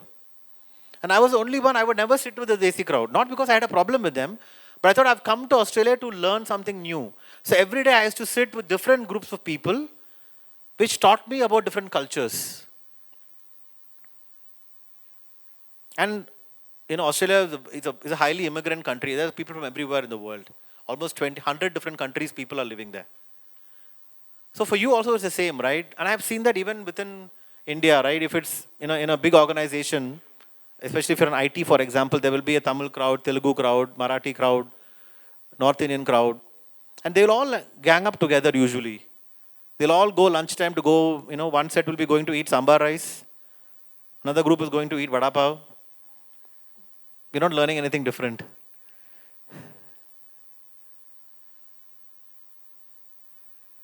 I'm a born and raised South Indian, but the first thing I told Gaurav is I want to take away some of the Kolhapur masalas. So, understanding the macro is extremely important, and you understand macro by putting yourself out there, not by sitting inside a very small cocoon. The second one about technology and leadership, again, we all know what is happening with that. Now we ChatGPT 4.0, 5.0, Perplexity, next level.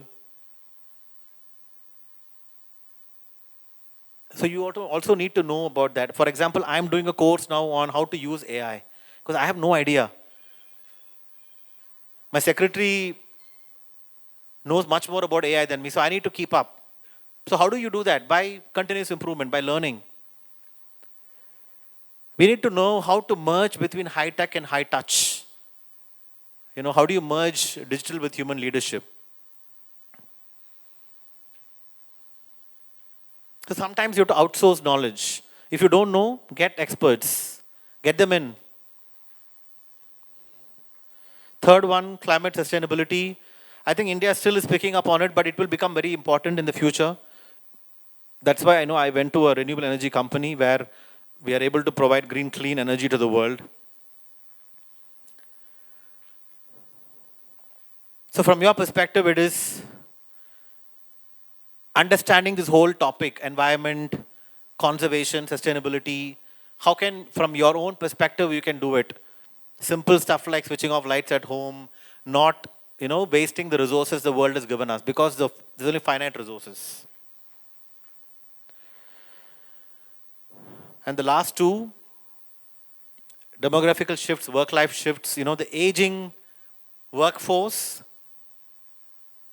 We all have different problems. Japan has a problem of aging workforce. And India, we have a problem of lot of young workforce coming in, plus also a huge amount of people retiring in the next 20, 30 years. And you can't deal today with every generation of workforce in the same way. I think most leaders, we know this. We are experiencing it at workplace. Today, if you tell a new fresh graduate who joins your organization, you give them a little bit of pressure. Pressure is what? Telling them that we have a target to meet. Moment you tell them कि target hai, they will say, "इतना pressure क्यों डाल रहे हो?" So then don't put pressure on salary also on time. That's how it is, right? We want everything what we have, what we need on time. And I see this, when I'm discussing budget with my team. In any typical budget, you have a revenue budget, you have a cost budget, and then there's a profit outcome because revenue minus cost is your profit. So cost budget is always spent 100%. Because sir, budget में है तो वो event करना ही है, budget में है. पर revenue तो then why not meeting revenue? Sir, वो तो problem है. Market forces are not helping. Customer wants more discount. So, we can't meet our revenue target. Then I said, then you reduce your cost. So don't spend your cost budget and then tell me revenue budget is not met. And when, parents complain that, education has become a business, well, you also want your son to do business. We have to work within the parameters of how can we make a college successful financially as well, because otherwise they can't pay top quality teachers with top quality salaries. So this is important to understand the perspective. So 75% of the workforce will be millennials by 2030, next 5 years. So how do you understand different generations and how do you handle them? And the last one is the economic imperative. I think COVID showed us that, the companies which had money survived and others had to close down. So economic prudence is very important. Whenever you are working for an organization, as an individual, if you're an employee, you have to show you're delivering financial value to the organization. How much money are you able to bring into the company? How much money are you able to save for the company? And we often say that money saved is money earned. If you can't bring more revenue, at least save. So I think resilience today is not even a, as an add-on. It's an imperative. It's almost mandatory now. And the worst generation I'm seeing today is the current millennial generation, which is not resilient because you're not able to face failures. And the reason is, I think I blame myself as a parent. We are not letting our kids fail. We are protecting them too much and making sure that they get the best of everything. And the only way you can do and build resilience is getting out of home, trying new things, and building that resilient muscle in your brain. So just to summarize the key points, characteristics from a leadership perspective: visionary, adaptive, tech savvy, we spoke about it, people-centric. Again, I'll spend a minute on this. We need more leaders who empower teams, who are not babysitting them. I was fortunate that my bosses at 29 made me a general manager, at 31 made me a managing director, gave me the freedom to do things. And lastly, of course, sustainability. You will have challenges. All these, what I mentioned here. Resistance to change, your colleagues will, question you. A lot of organizational politics will happen, favoritism will happen. Everything will be commented, especially if you're a leader, everything will be commented. ऐसे क्यों पहन रहा है कपड़ा? You're a CEO, you should come in suit and tie. Right from there to, अरे वो तो boss का चेला है, तभी तो promotion मिला. I always believe that somebody becomes a boss's favorite because of performance and delivery. That only, unless you have the conversation with the boss, you will not know that. Because in your mind, you will have lot of stories. And lot of unwanted stories will come to you as well from people, gossips.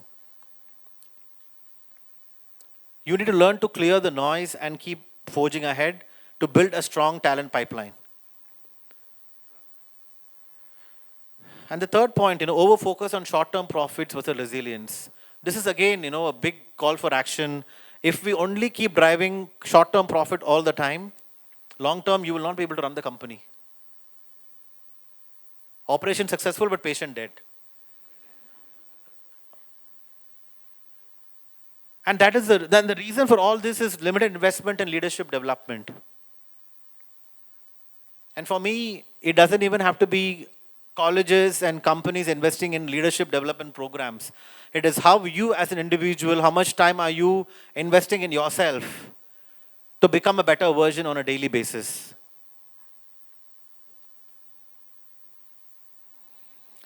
So just a few actionable steps for people here. Invest in leadership development, building resilience into strategy, using data-driven decision making, cross collaboration, which is what is happening in this session for last 2 days, and driving profit along with the purpose. And as conclusion, just to summarize what I've mentioned, for students, I just want all of you to think about discipline, putting yourself out of comfort zone, and build your failure muscle. You're going to fail every day, trust me. And all those, amazing stuff that we put out on social media about how our lives are amazing, there is a big failure behind, which not everyone talks about.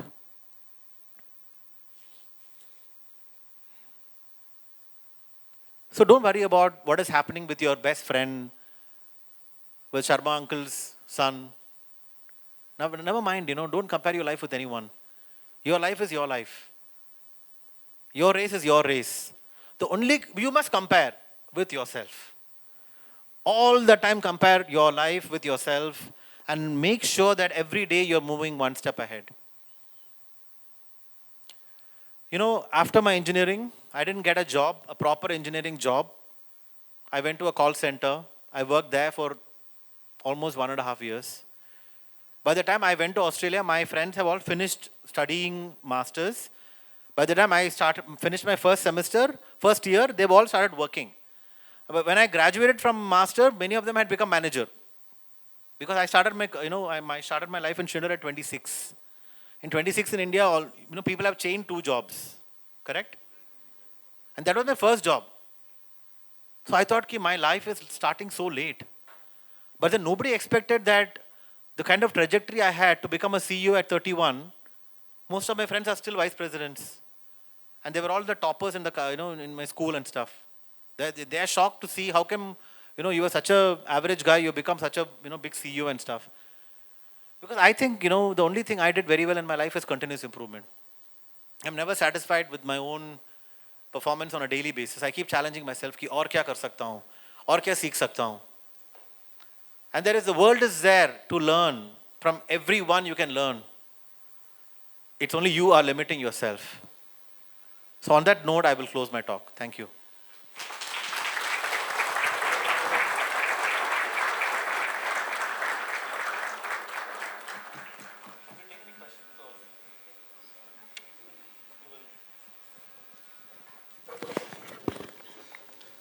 Thank you, sir. Thank you for invoking the blessings of Lord Ganesha through such a soulful Ganesh Stavan, rendered in your melodious voice. This has truly set a serene and spiritual environment for this gathering. We are equally grateful for your kind blessings and heartfelt wishes to our Ashokra Mane Group family. We feel deeply honored and blessed by your presence. Sir, for me personally, I will always remember that leaders must sense before they sell. We need to sense, this is a very big word, in a strategic way, sir. Your advice and guidance on discipline and continuous learning is indeed inspiring to our students. This motivates us all to be disciplined. So here I would like to highlight that at our Ashok Ramane group of institutions, we give a very high importance to our assets, our people here, our management, our president, our director of Sri Vasa Mane Shikshan Prasarak Mandal, and along with our campus director and director ma'am, they all take care of this, and soon we will also be certified as great place to work. From your personal journey to industrial revolution 2.0, what an inspiration you are. Definitely, ma'am. Thank you so much, sir, for sharing such profound insights. Your words have given us not only knowledge but also the motivation to reflect and act on ourselves. This platform will connect thoughts and ideas from across domains, bringing together the richness of industry practices and academic innovation. Distinguished guests, we now move into Global Connect, Industry and Academia, an interactive session that opens the floor for this discussion. I kindly request to ask your questions. Please raise your hands, the mics will be provided.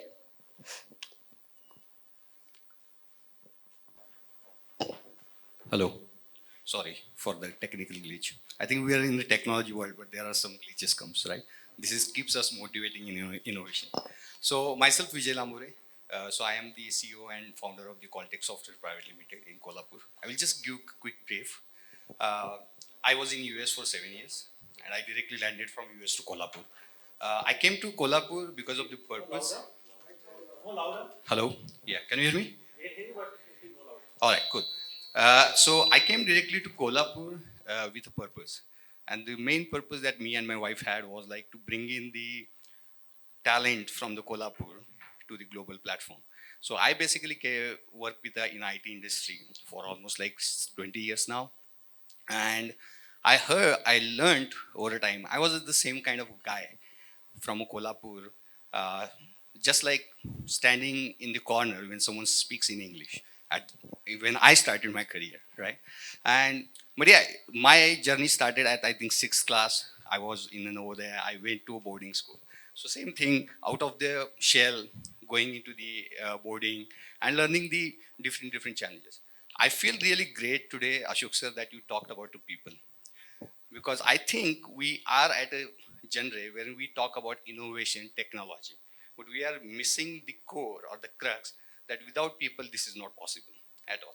And I think we are trying to build in our company the culture, and we try to emphasize people that we basically work in three P's. We'll get the good people, then we'll set the right processes which will deliver the great products. So that's the three P's that we try to deliver in this South Maharashtra. I'm really glad. I really feel good about that. Someone is finally talking about the people. We are talking about AI. We are saying that hey, AI is going to replace all the jobs. The people will not be there, but nobody's talking about the people, right? And I think that creates a little bit uncertainty of fear amongst the students that hey, now there is the end of a world with AI. But yeah, I think rest assured, I think with the people like you and sir over here, it's giving that boost to the people and the students, that confidence that there is still, and we have to be resilient in this market when this technology shift happens to be here. So I don't have any particular question, but I really want to express my gratitude towards you and everyone out here for doing this. This is really amazing. I'm witnessing this is something like first time in Kolhapur. So thank you very much for Ashok Raman Institute of Technologies. And thank you very much. Thank you. No, I want to say the same that, because of leaders like him who have the thought process to do something like this and bring someone like me here. I think that is very crucial because sometimes, there are a lot of good people out there, but no one knows about them. For them, we need industrialists and businessmen and professional education people like them to put out. That is where the industry, academia, and corporate world can work together. Thank you, sir. One just a request to the guests that please be precise in asking your questions as we are running short of time. And this is just for ensuring that we cover maximum questions. Thank you. Please proceed with the questions. Good afternoon, sir. Good afternoon, ma'am. Sir, what a piece of advice will you give to students which wants to become a business person or entrepreneur? I think today almost everyone wants to have their own startup. It sounds very cool. I'm a college dropout and I have my own startup. Yeah, I almost take, it's a template, if you have to become a successful star or business owner, then you have to drop out from college. No, don't do all that. It's stupidity because not everybody can become Elon Musk and Mark Zuckerberg, right? It's a fact of life. Let us be very honest. There is only one of them. There is not some millions and millions of Mark Zuckerberg. I think if you want to start your own business, I always say that during your college time, I spoke about internships. So you should work in different sectors and different companies to try and understand how real life works. Because real life is very, very different to what we see, outside. Only in movies, within a song, somebody becomes, a business tycoon. But in real life, the hustle is extremely, extremely difficult. So you need to understand that. Like again, a lot of people can argue, but sir, there are a lot of examples. Examples are not the baseline. So go and try and work in different, organizations from internship perspective, and always start off with once you graduate as well, get into some organizations where you can learn business, and then you start building up your idea. I think having a reasonable financial strength is important. And also, I'm a big believer of having bootstrapped. Matlab, you should be profitable on your own, not look for investors all the time and burn yourself. That's my suggestion.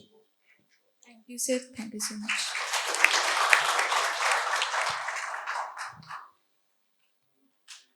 Good afternoon, sir. My question is, as a CEO, what guiding principle help you grow into a leader, and what would you advise students aspiring to follow a similar path? As a CEO, the most important thing is to make sure you can minimize, not eliminate तो हो ही नहीं पाएगा politics, organizational politics, not country politics. I will make clear on that, because as a leader, again, like I said, you have the opportunity to impact life. So you have to make sure that you have high integrity and you don't encourage organizational politics to grow too much. It will always be there, it's a fact of life. But if you have high integrity, then you will make sure that sorry, I'm getting disturbed with some chats. If you have high integrity, you make sure that you do the right thing. Doing the right thing is very important for a leader. So that is most important thing I would say. Was there a second question? Hello, sir. I want to start my business. So I want to ask you which things or properties can investor want before investing?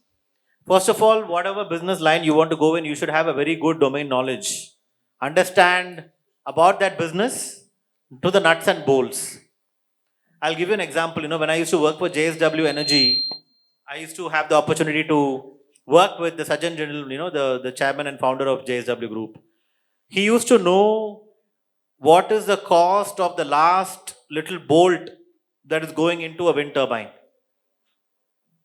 धंधा पता होना चाहिए बोलते हैं ना पहले, and then you must have a very good business plan. Okay, sir. A very detailed, very good business plan which is realistic. Okay. Not just showing big numbers in Excel. The biggest farce in our corporate I have seen is Excel. Because Excel में सब कुछ बहुत बढ़िया दिखता है. I have achieved my profit for next 100 years in Excel. But in real life, the profits have to come out, so whatever you're showing, it has to be validated. And then when you go to an investor, you pitch them. Of course, when you go to investor to pitch, you have to also sell, again, sales skills, number one. I told you. You have to sell the pitch, you have to show your passion, you have to truly believe in it. And that's how I think you can start off. Thank you so much, sir. Thank you. Everyone wants to start a business now. My Corporate life भी अच्छा है, आ जाओ. Yes. My question is that what skills do you think are most important for a student to develop so we can contribute to global cooperation?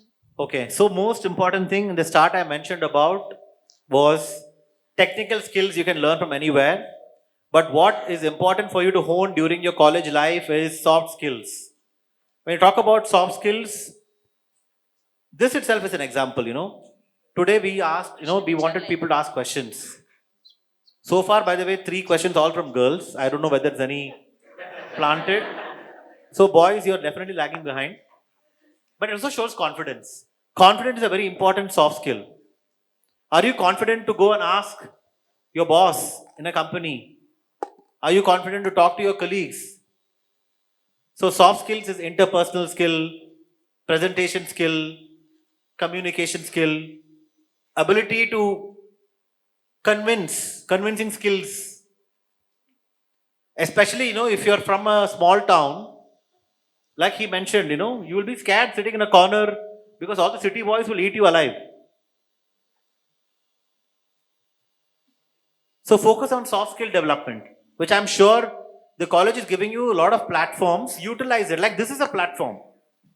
They bought, a lot of people in front of you and they're saying, ask question. I'll tell you one other reason I often tell students to ask questions in a forum like this is you get noticed. The amount of people I have given jobs because they asked me a question in a college forum, I can't even remember the number, maybe more than 100. Because when I go back to work and we talk about hiring some fresh graduate, I will tell my HR, I met this person in that college. There was a student named, Vinod.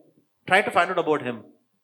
And then we've hired that person, and that people have grown in the company and stuff. So work on soft skills. Thank you, sir. Thank you. Hello. Yeah. Good afternoon, sir. This is Dr. Seema Patil. Yes, so, doctor. on behalf of myself and on behalf of students, I'm asking one question. So, how can we and how can students prepare themselves for Industry 4.0? Now, we are hearing Industry 5.0, Industry 4.0. So, how can we as a faculty and how can students prepare themselves for Industry 4.0 or 5.0? Ma'am, my suggestion would be first of all action learning projects. Okay. You can give a lot of whether it is live projects in organizations or even it is a simulated projects in the college. Yeah. Take real world examples. Yeah. If you write to, I saw a lot of CEOs here. If you write to any one of us and say कि कोई topic है आपकी company में which you are struggling, and we will as a college work with students and give you a free solution. Yeah. We will be very happy. Yeah. We Indians, we love anything free. Thank So you, if sir. you give us a free solution for a problem, we'll be happy to take it, and students get a lot of access to company, technology, information, data, all those things. Okay. So I would suggest that. Number 2 is, again, you have a course on everything today in the internet, free courses also, hundreds of free courses. Encourage students to learn. Yeah. I would say that run a competition where every week or every month, one student is coming and presenting a new topic. Yes, sir. So what happens is, they have to work on their communication skill, presentation skill, how to, analyze, because they have to go do research, prepare, present, all those things. So it's an amazing way to develop students. Thank you very much, sir. Thank you. Thank you.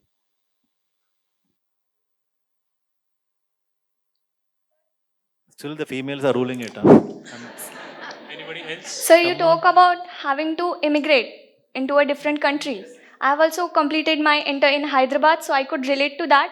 My question to you is that young peers of mine are introduced to social media at a very young age, and the newer generation is introduced to the AI chatbots like Gemini, and you mentioned about Perplexity. So is that a new addiction, and what do you think? It's a pro or a con to our generation? No, there is no addiction, I would say, from that for with chat GPT and stuff. I think it's smart. You should use it, but you should know how to use it. Right? That is the most important thing. Don't use it like Google. It is not a search engine. Yes. It is much more than that. So it's about, again, knowing what to use and how to use. And again, you can use ChatGPT to tell you how to use it as well. Thank Definitely, sir. Thank you. I finally see a boy. Yeah, tell me. Hello.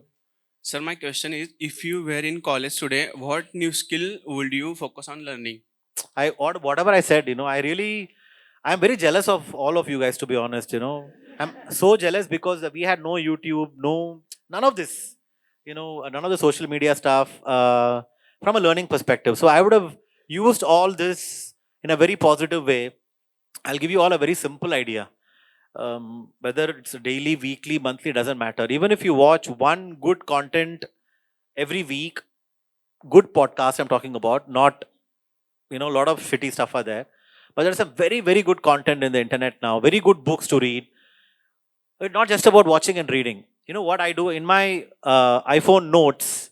I have a separate notes on whenever I watch something, I take the key points that I want to learn and then I'll go and implement it in my work and I will see what is the result. So I have really learned something and implemented. So I would request all of you to do that, try and learn something and implement and come and share. Like I suggested to your ma'am, maybe you tell your college that, ma'am, can I share something I have learned recently? I think colleges will love it.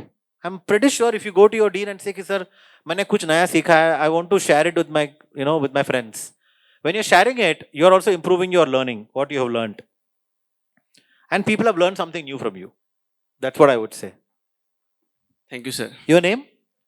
Sri Hari Kulkarni. Okay, thank you. Thank you. Thank you so much. Now I'd like to request Miss Casey ma'am to come forward and give the summary of the session in Japanese. Thank you. I'd like to take a few minutes to summarize and talk about the highlights of all the presentation up to so far to our Japanese delegate. 今回はまずガーレブさんがワールドエコノミックフォーラムのビデオを見せられたんですが、それは今回はリーダーシップが中心になっているビデオで、ワールドエコノミックフォーラムはいろんなところからリーダーが集まる場所ということで、その中から出てくるものというのは、正しい答えではなくて、一番ベストな答えを出す場所ということに感銘して、ゴーレブさんはどうしてこれがコラボールでできないのかなっていうところから、このイベントがスタートしました。で、その後に、アショクさんがいろいろ先ほども私たちに説明してくれた自分の苦労話ですね。それをしてくれたんですけれども、その苦労話の中で面白いと思ったのが、インドの学生さんはやっぱりお膳立てをされていて、全部親が面倒を見てくれている。学生の間は勉強だけしてればいいっていう中で、彼は貧しい家庭に育って、家を担保に入れたお金でオーストラリアに渡って、で、学生なのに、やっぱり白人ではないし、誰も助けてくれないということで、自分を頼る力、忍耐力っていうのをすごく学んだ。そして、親と一緒に住むのではなくて、他の学生の友達と一緒に住むと、やっぱりいろんな問題が起こる。その中で問題の解決力だとか、しかも学生をしながら、3つ4つ自分で生計を立てるために、いろんな仕事を掛け持ちしながらやった。そういう経験が実は一番役に立った。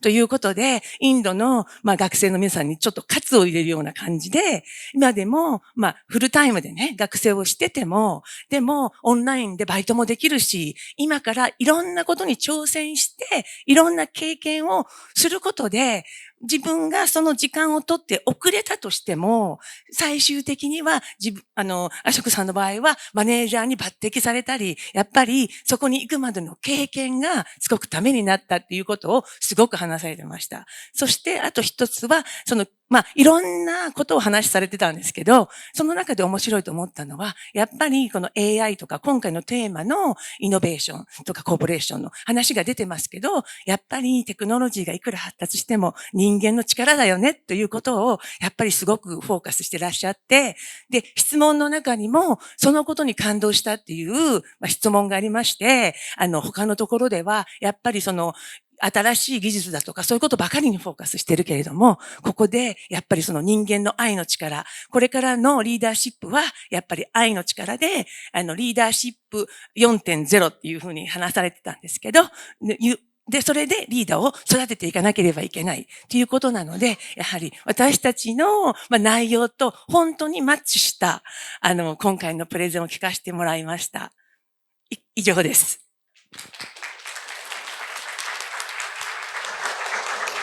Thank you. Thank you, ma'am, for the translation. I now request the industry delegates, if you have any questions for our distinguished Japanese guest, you can ask so that Casey ma'am can translate it. Please, anyone, if the industry delegates has questions, they can ask.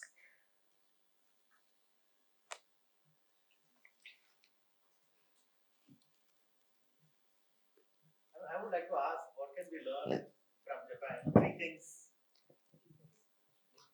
日本の皆様に質問があります。日本から3つのことを学びたいと思うと何を教えてくれますか？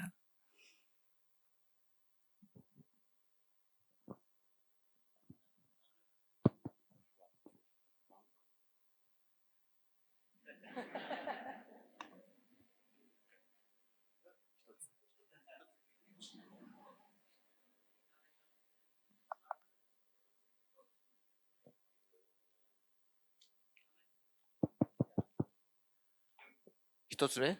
Number one. 一つ目。ナンバーワン。文化、歴史です。Culture. ですね。日本は、歴史が古い。Japan has a very long history.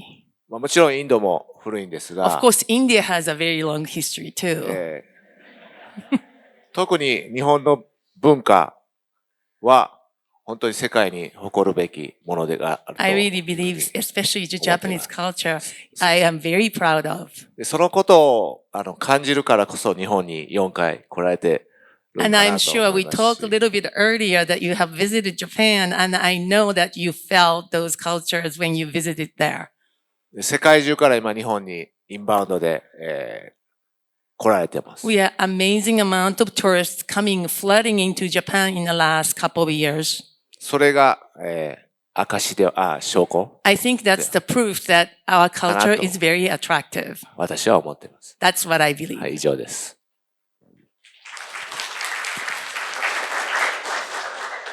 Thank you. Now, I request. Okay, sir. 日本でから学ぶこと、はい、インドとも同じだと思うんだけれども。I think it's same as India. What you can learn from Japan is はい、ありがとうとか、人に感謝する、挨拶をする。to really appreciate people, to express gratitude to others.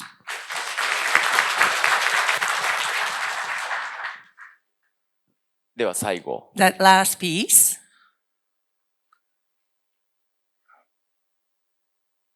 祈り。Prayer. 僕は褒めいくという教育メソッドを世界に広めています。I am expanding my own original method called homeiku. 日本語で褒める。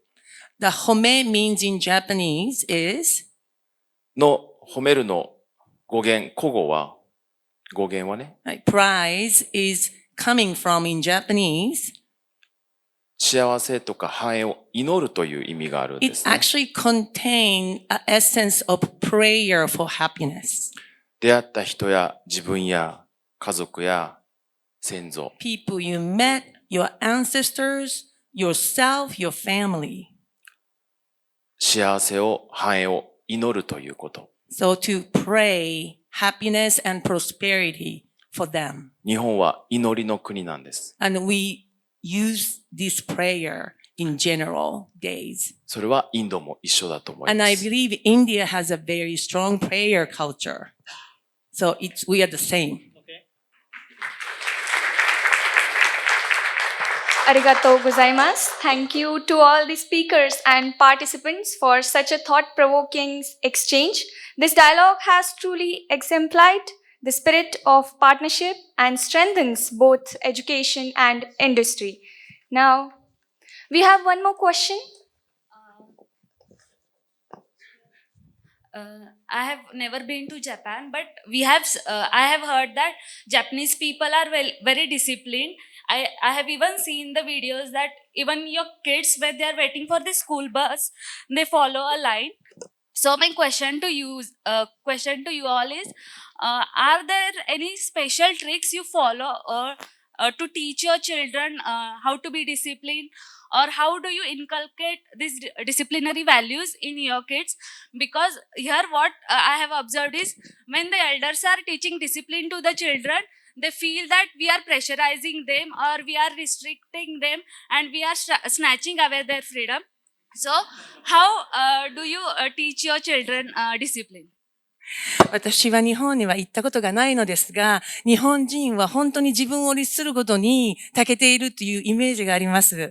で、テレビやいろんなもので見たんですけれども、例えば子供の時からもうすごくきっちりしているというのが印象なのですが、例えば学校に行くバス停に子供がいるときに、みんなちゃんと列を作って並んで待っている。これがすごい不思議で、子供たちをどのようにすれば、そういうふうに、律することができるのか。で、インドはやっぱりプレッシャーとか、怒ったりしないと並ばせることができないので、それが不思議なので教えてください。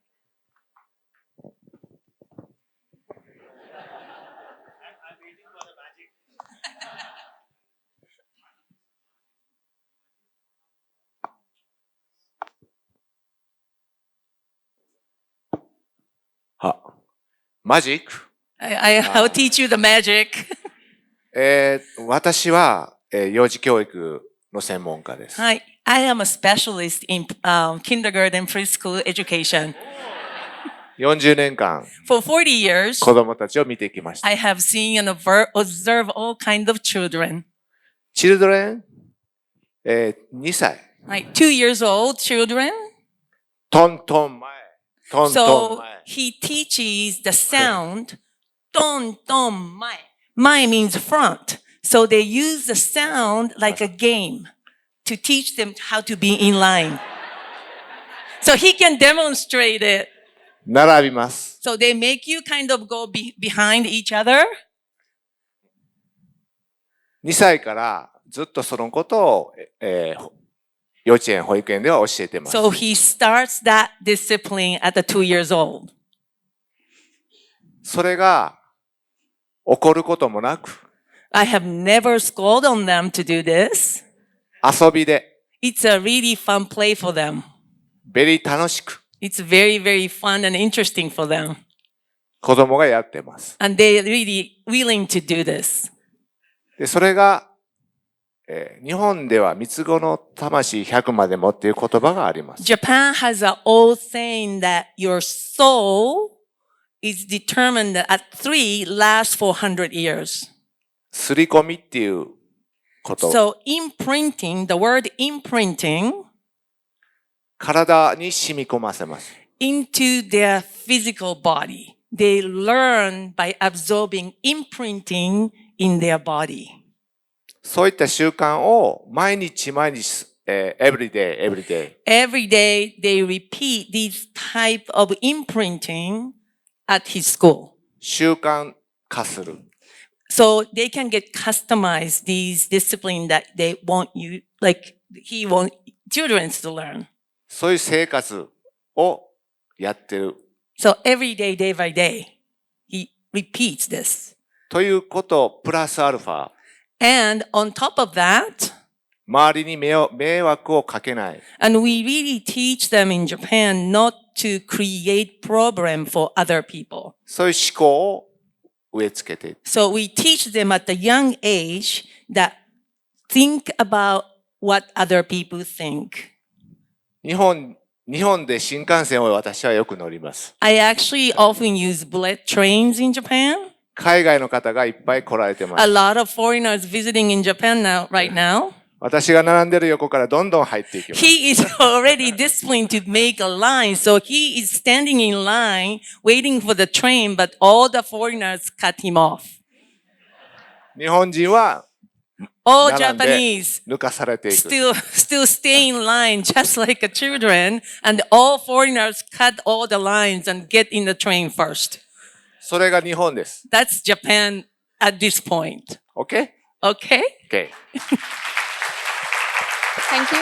Thank you so much, sir. We will have one more question. There is one question from my side. Generally said that Japanese people live longer. What is the reason behind?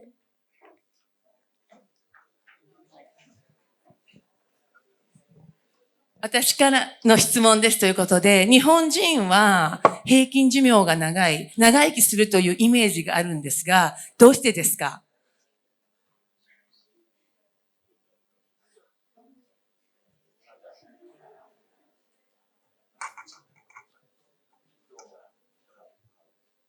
はい、私はもともと薬剤師という。I am actually a pharmacist by nature.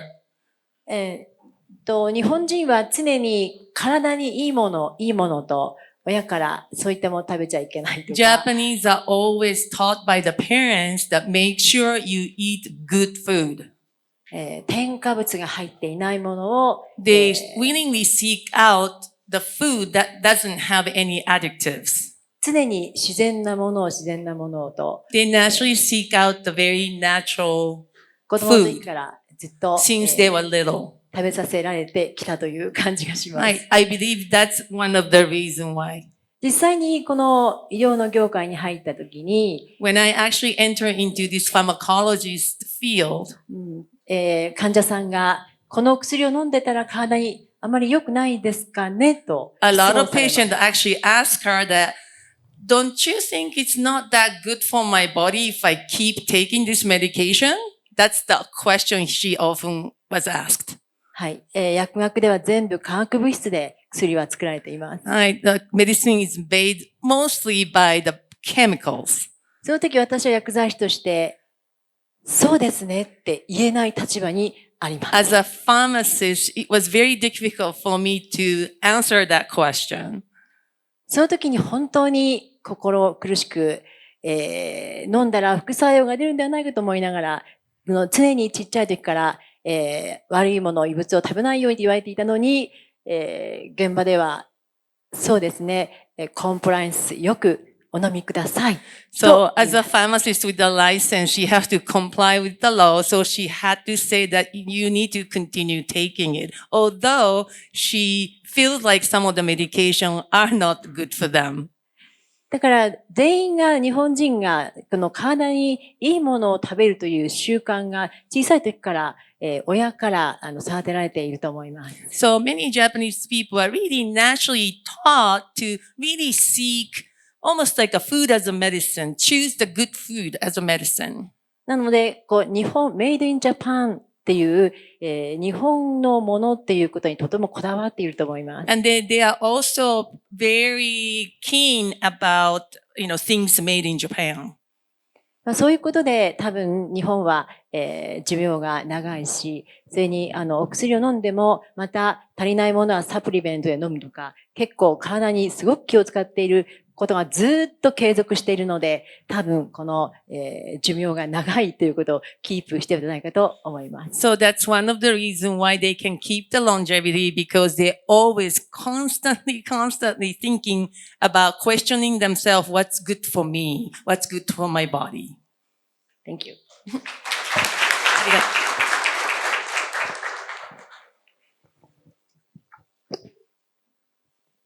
Hello, my name is Kiran. First of all, appreciate all your insights and thoughts so far. So my question is, nowadays India is learning about AI, and it's not about replacing the people, rather it's for increasing the productivity, and AI is working with people. But as Japan is always ahead, way ahead in technology, so what shift you are looking into the industry that's happening with AI? It's happening now or will happen in future, that AI impact, what you are looking for? インドではですね、今 AI がすごく発達していまして、そういうものに関してはインドはすごく取り入れているんですが、日本もテクノロジーに関してはかなり進んでいると思っているので、これから日本で AI を使うことによってシフトしていく業界はどういうところがあると思いますか？それは今起こってますか？それとも今後先に起こるんでしょうか？ AI が、来て、もうほとんどの仕事はなくなると思います。I believe personally that because of the AI, a lot of people will lose jobs. 例えば今日、私たちと同行している英語の先生がいます。For example, I have my English tutor accompanied by me for this trip. 英語の先生は、英語を教える仕事はもうなくなります。And those English teacher may lose their work for teaching English. だから彼女の仕事はもうなくなるんです。So, my tutor's job will be lost very soon. でも不思議なことに彼女は今ものすごい生徒数が増えています。But interestingly, although what I explained to you, she is now getting more and more students. なぜだかわかりますか？ Do you know why? 彼女は日本から私たちと一緒にインドに来て、So she's now accompanying, this is her, she's accompanying this trip. ガウレブと毎日1ヶ月か2ヶ月毎日ミーティングしました。She's the one that really did all the meeting with Mr. Garev and World Economic Forum to really create this summit. 英語の先生の仕事はなくなるんですけども、 Although she may lose her work as an English teacher, 英語を使って世の中を明るくする仕事はどんどん増えるんです。but she can get more job and more work to expand whatever people are doing to assisting in English. つまり、アイディアとアイディアの掛け算、組み合わせが大事。So she is in a between interim of two ideas and she can bridge the gap. 常に相手のお客様の自分以外の人の幸せを考える人は仕事はなくならない。So I believe if you really focus on what your customer needs rather than yourself, you will never be out of your work. そして AI と掛け合わせていく。So by using the AI, you can make it more even efficient. 以上です。That's it. Thank you. Thank you so much. I hope we'd definitely like to imprint that discipline into ourselves and live a longer life, as you said. Now, I'd like to invite Mr. Gaurav Ghevde sir to felicitate Honorable Mr. Ashok Ramchandran sir, Group CEO, REE Corporation, on behalf of GSC and World Economic Forum.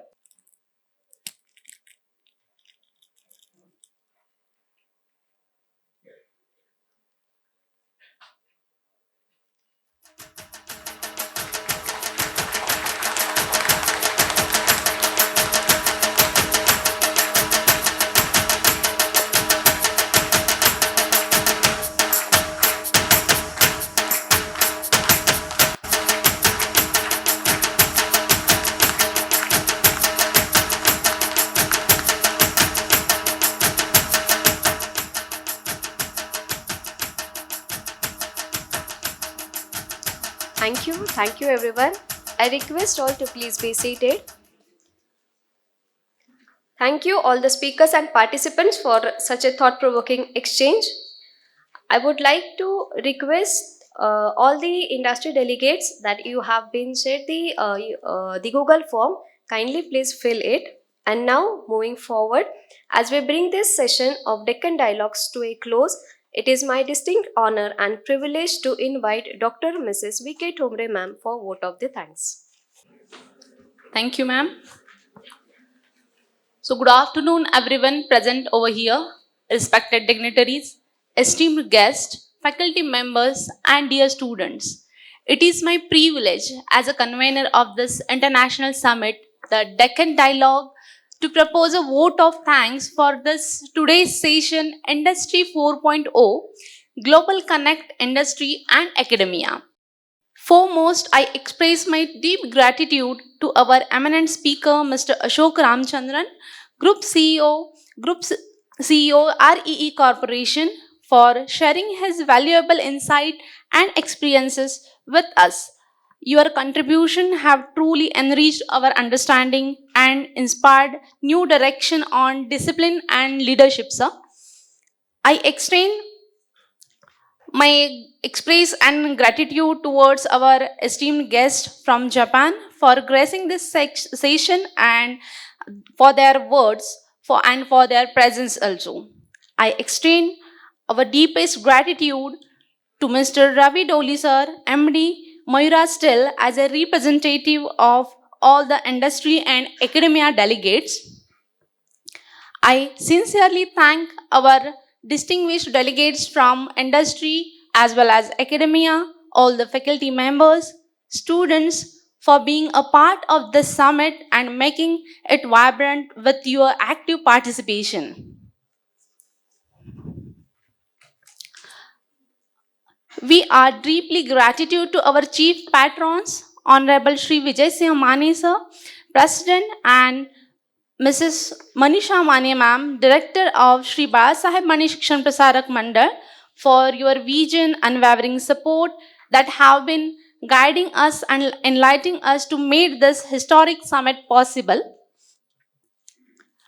A special note of thanks to representative of Global Shapers community and the World Economic Forum for their invaluable perspectives, as well as Mr. Vikram Rathod sir as a management representative for his supports towards this summit. I also wish the acknowledge and tremendous contribution of all the colleagues towards all the summit happen. Our patrons, Professor P.B. Givari sir, Campus Director, Ashok Ramani Group of Institution, Dr. Mrs. S.R. Chaugule, Director, Ashok Ramani Group of Institutions, co-conveners, Dr. J. M. Shinde, Dean Student Affairs, Dr. A. S. Sherke, Dean IQAC, Dr. Mrs. S. S. Patil, Dean Academics, conference coordinators, Dr. J. M. Pawar, HOD Electronics and Communication Engineering, Dr. C. R. Dongasane, HOD Electronics and Communication, Dr. V. S. Wadkar, HOD Electrical and Engineering, to our faculty members, staff, non-teaching colleagues, and dedicated volunteers, your commitment and attention to detail ensured the smooth execution of this summit.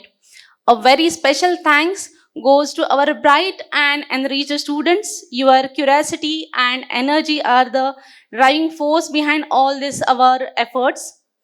We also grateful to the media partners for covering this important occasions and sharing it with larger world. Finally, I thank each one of you here today. Your engagement and participation have truly made this summit meaningful. We look forward to nourishing the collaboration that we have begun in this summit, as well as creating new pathways of excellence in Indo-Japanese partnership. On behalf of Ashok Ramani Group of Institution and my personal behalf, I once again express my heartfelt gratitude. Thank you very much.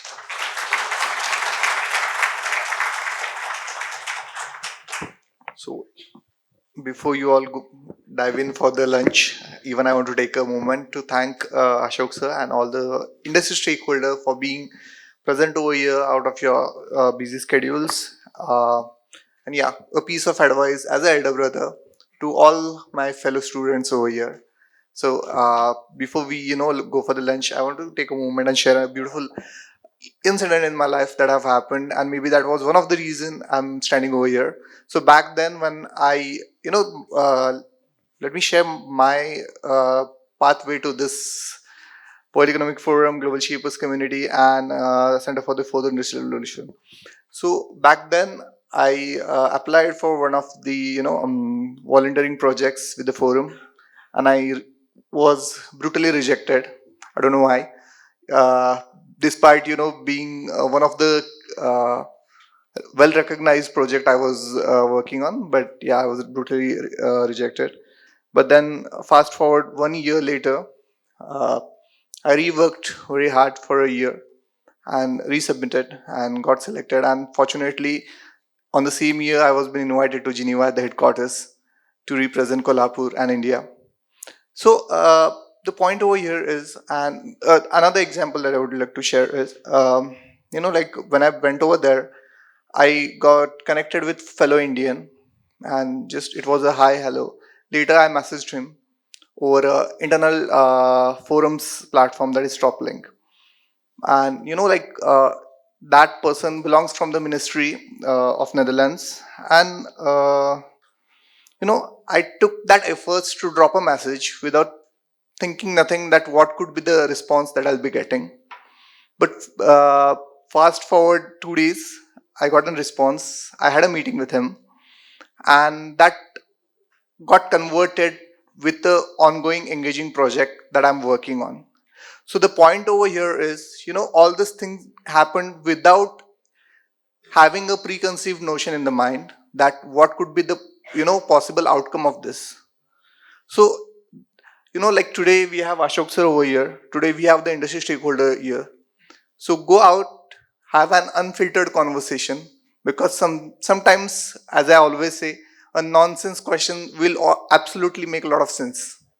So go out, ask the question, because I want my fellow students to get engaged with industry stakeholders and go with some sort of learning experience out there. And once again, I extend my heartful gratitude towards all the industry stakeholders, all my fellow students, and the delegates from Japan as well as India for taking out time from your busy schedules and being here to guide the students and be the part of this summit. Thank you. And also, Ashok sir's social media handles are here. You can absolutely get connected, and I'm pretty sure that he's that cordial to respond to your messages, because I have experienced the same thing in the past.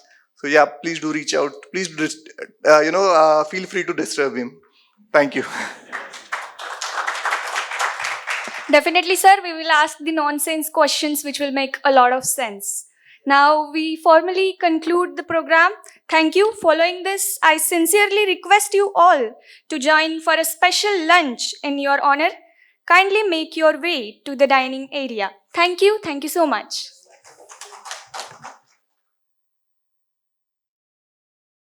Good afternoon, everyone. I hope you had a delightful lunch and some great conversation during the break. As we move into the second half of the day, we continue to explore the ideas that shape cooperation, innovation, and resilient future. To kick off post-lunch session, we are diving into the thought-provoking segment that promises to bring fresh insights and engaging dialogue. We kindly request everyone to settle in.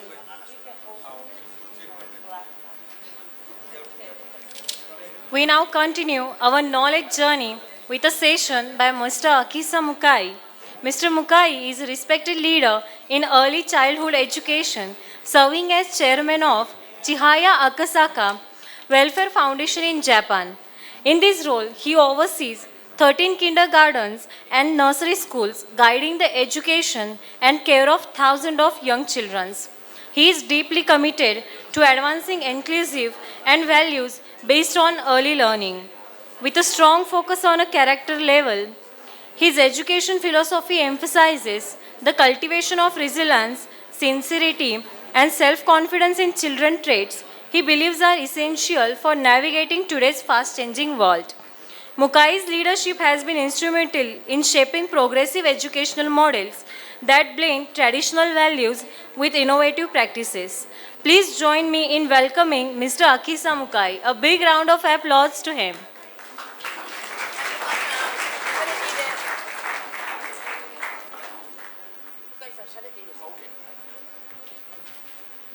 Thank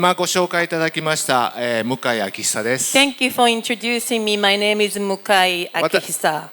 私は日本で華道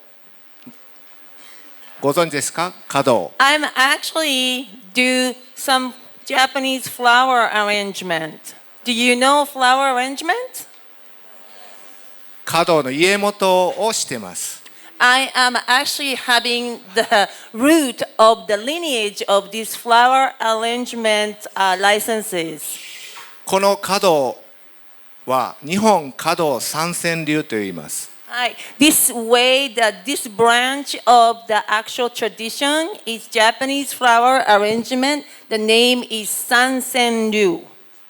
こちらの花は皆さん全員でここに生けてもらいます。So now, this interesting thing about this flower arrangement is you all going to participate. 全員参加型の花を生けるっていうパフォーマンスになりま So す。 this is a performance that we all participate. では今から一人ずつ前に来ていただいて花をもらっていただいて私の指示に従ってください。 So I want you to come to the stage one by one, starting from the student here, and then pick up one flower. 順番にどんどん来て You くださ can い。 be in line this way, go this way.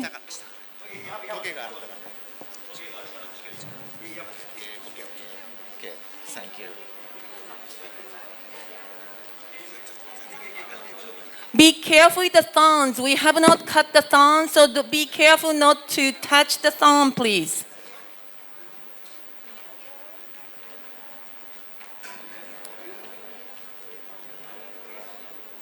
Thank you.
We are pressing the time, so please come.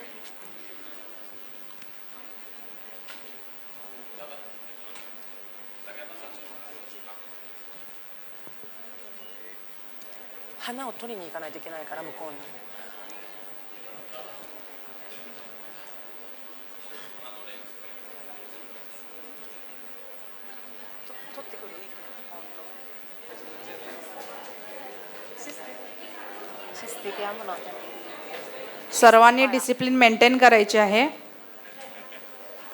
सर्वांना chance मिळणार आहे.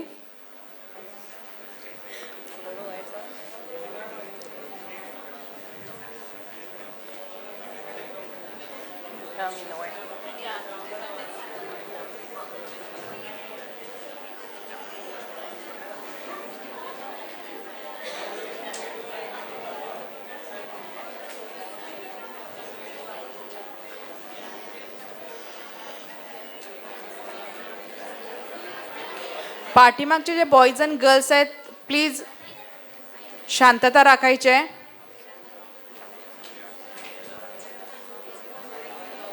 Boys and girls ज्यांचे झालेलं आहे त्यांनी शांत बसायचं आहे.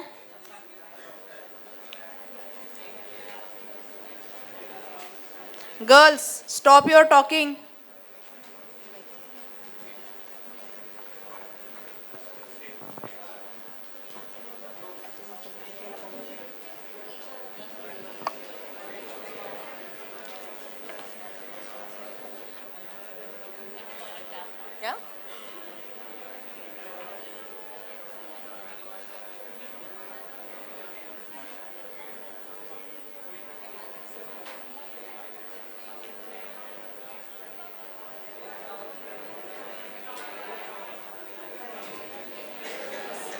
पाठीमागचे बॉईज एका लाईनने यायचं आहे.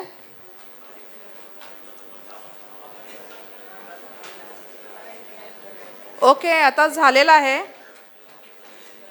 पुन्हा गेलं तर परत काय हरकत नाही. またスタッフの人もさせてもらえる人がおれば。Please, for the staff members, you can also participate. Staff members. Please.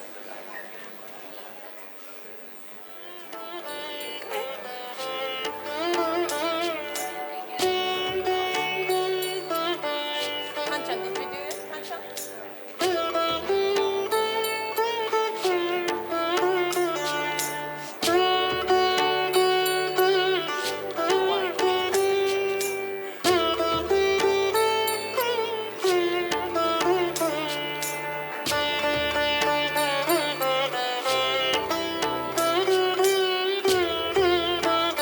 There's no room left.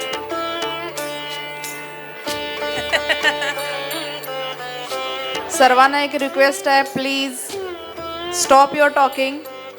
Maintain the discipline.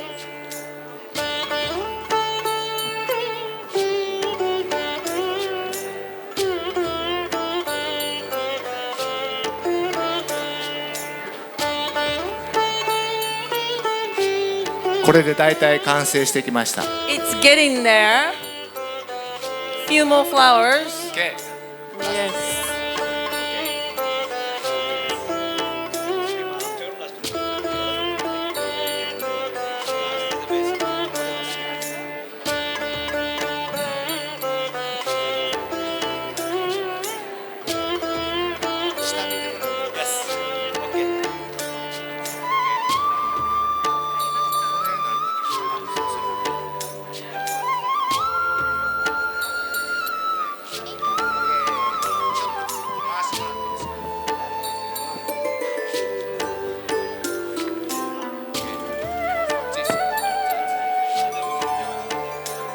これで完成です。皆さんご協力ありがとうございます。 मोठ्याने टाळ्या वाजवायचे जोरात.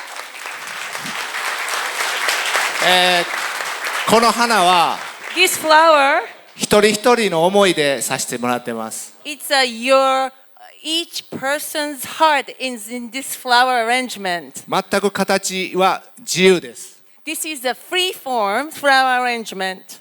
好きにさしていく。そ It's れぞれの just 一本 as you like. You create it as you like. それぞれの一本一本が Each 皆さん flower represent each one of you.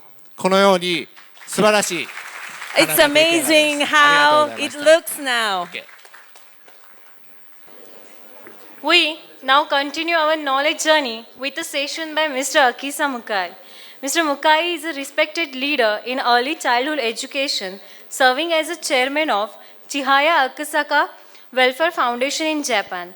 In his role, he observes 37 kindergartens and nursery schools, guiding the education and care of thousands of young children. He is deeply committed to advancing inclusive and values-based early learning, with a strong focus on a character level. His education philosophy emphasizes the cultivation of resilience, sincerity, and self-confidence in children traits. He believes are the essential for navigating today's fast-changing world.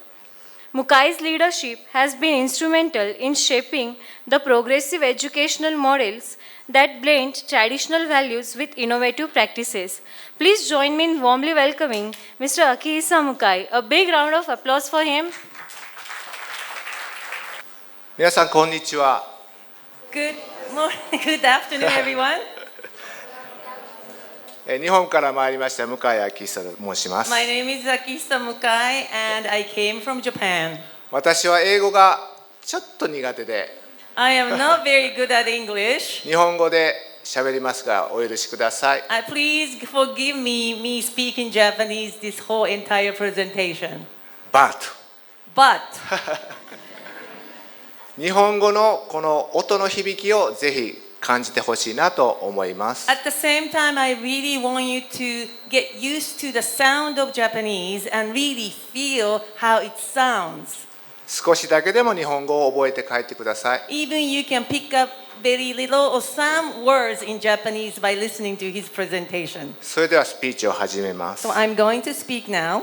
私は現在日本で最もホメイク、原国用のホメイクを導入している幼児教育法人の代表として7つのセブン園を運営しています。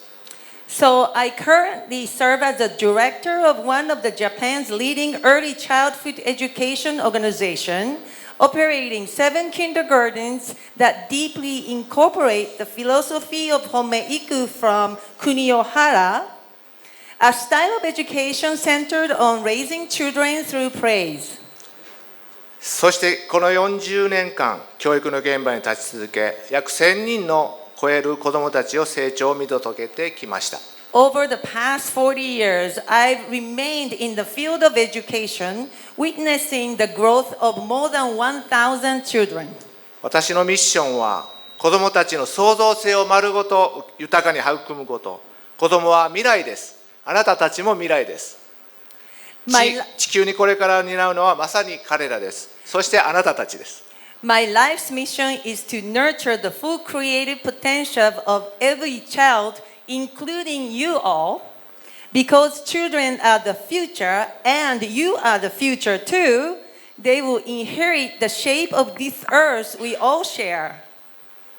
教育とは知識を与えることではなく、内なる力を信じて育てること。 To me, the education is not about the pouring in knowledge. It's about believing in the inner power of each child and helping it to blossom. 私は未来を生きる子どもたちの創造性こそが時代を変える原動力となり、そして世界平和の礎となると確信しています。 I truly believe that children's creative spirit will be the driving force that transform our world and lay the foundation for the peace. その信念のもと、私は宇宙愛、自然愛、人間愛という3つの柱を教育の軸に据えてきました。 Based on this belief, my educational philosophy is built on the 3 core pillars. 宇宙愛とは私たちがすべての存在とつながっている感覚。 First, the love for the universe, a sense that we are connected to all things. 自然愛とは目に見えない循環の命のリズムを感じる力。 Second, love for nature, the ability to feel the rhythm of life and invisible cycle of the natural world. 人間愛とは自分や他人の存在を丸ごと受け入れる力です。 And the third, love for humanity, the ability to fully accept ourselves and others just as we are. この3つの愛を私は今、この場に集まった皆さんに、若きリーダーの皆さんに継承したいのです。And today, I want to pass these 3 loves to you being here, the young leaders gathered here, because you are the one who will shape the future of our planet. なぜなら、これからの地球を担うのはまさに皆さんです。今日集まっている皆さんです。I hope that this forum help you to reconnect with your inner child and remind you of your infinite creative potential. そして私は願っています。このフォーラムを通して自分の中に眠る子供心にもう一度出会い、本来持っている無限の創造性に気づいていただけますように。It's very important for you to realize your inner potential. By through this forum, I hope you learn many things. ところで皆さんに質問です。最近自分自身を褒めたことありますか？ Let me ask you a question. When was the last time you praised yourself? あるいは誰かに、あなたは素晴らしいと言葉を送ったことはありますか？ Or told someone that you are amazing? 私はかつて他人にも自分にもとても厳しい人間でした。いつもできない自分、責め、心の中では自己否定でいっぱいでした。There was a time I was incredibly hard and strict on myself, and not only towards others, but really towards myself. I constantly judged myself for not being good enough. My inner voice was full of criticism and self-denial. そんな私が肌国代と出会い、褒め育に出会い、自分を変えるきっかけをもらったんです。But then I encountered Kunio-hara and the philosophy of Homeiku, and everything began to change for me. 褒めて育てると聞くと、ビジネスマンは単なる甘やかしのように感じるかもしれません。ですが、褒め育の本質は教育の本質であり、存在の価値を認めることです。Some people might assume that raising through praise is the same as spoiling, but that's not true. The essence of Homeiku is about recognizing the value of each person's existence, not just what they achieve. 教育とは、競争を通じて勝者を生み出すことではなく、誰もが自分の可能性を信じ、表現し、協力し合える力を育てることです。True education is not about competition or creating a winner. It's about nurturing each individual's belief in their own potential, encouraging expression, and fostering the ability to collaborate and lift each other up. 自己実現、まさしく皆さんが事業家を目指しているということは、皆さんの魂の叫びです。Self-actualization is the cry of your soul. Maslow said this. I've seen it again and again with my own eyes. これはマズローが示した欲求段階の頂点であり、私が現場で見続けた光景であります。I'm talking from my own experience witnessing these facts. 私の園のある子供が全く飛べなかった飛び箱、Do you know? 飛び箱に毎日挑戦し続けました。私はその姿にその挑戦、かっこいいねと声をかけました。数日後、彼は飛べない飛び箱がさらに3段、4段と飛べるようになったのです。I once watched a child struggling every day to jump over the vaulting box. That's a gymnastic boxes that you stack up to jump over. And he kept failing, but he never gave up. One day, I simply said to him, I love your persistence. Your persistence and attitude to challenge is so cool. Soon after, he was able to jump and clear 3 steps and 4-step tiers. この時私は知りました。人は信じられた瞬間に創造性を開花させると。That's when I realized when someone is believed in, their creativity blossom. ところが今、世界中の多くの若者たちは自分の可能性を信じることが難しくなっています。But today, more and more young people around the world are finding it hard to believe in themselves. AI が急速に進化し、未来の仕事が予測困難になった今、自分は何者なのか、どこへ向かうのかと悩む若者が増えています。With the rise of AI and unpredictable shift in the job market, many youth are asking, who am I? Where am I heading? 2023年の世界経済フォーラム Future of Jobs Report は、現在の子どもたちの 65% が今存在しない職業に就くと予測しました。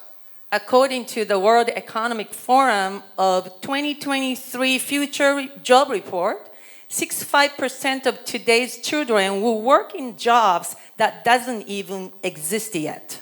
そしてさらに世界では今、若年層の孤独や不安、引きこもりが社会問題として浮かび上がっています。OECD の調査によれば、10代後半の若者のうち 40% 以上が自分には意味がないと感じていると答えた国もあります。At the same time, loneliness and anxiety are rising among younger generation. An OECD study found that over 40% of teens in some countries feel their life has no meaning. これほど経済が発展しているにもかかわらず、魂の飢えが起きているのです。Despite all the technological advancement, many young people are suffering from a kind of spiritual hunger. この時代に必要なのは比較や評価ではなく、内側から湧き出る成長のエネルギーを育てる教育、そしてそれを支える協力の文化です。What we need now is not education based on comparison or evaluation, but one that nurtures inner growth and the culture of cooperation to support it.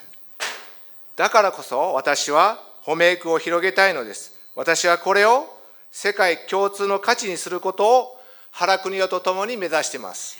That's why I am committed to spreading this homeiku with Kunio Hara globally. I aim to make this a usually shared value, universally shared value across the world. 私たちの縁では子どものファンになる、無限の可能性を信じる、愛情をあふれさせる、いつでも味方でいる、自己肯定感を育むという5つの原則を実践しています。At our kindergartens, we practice 5 simple but powerful principles.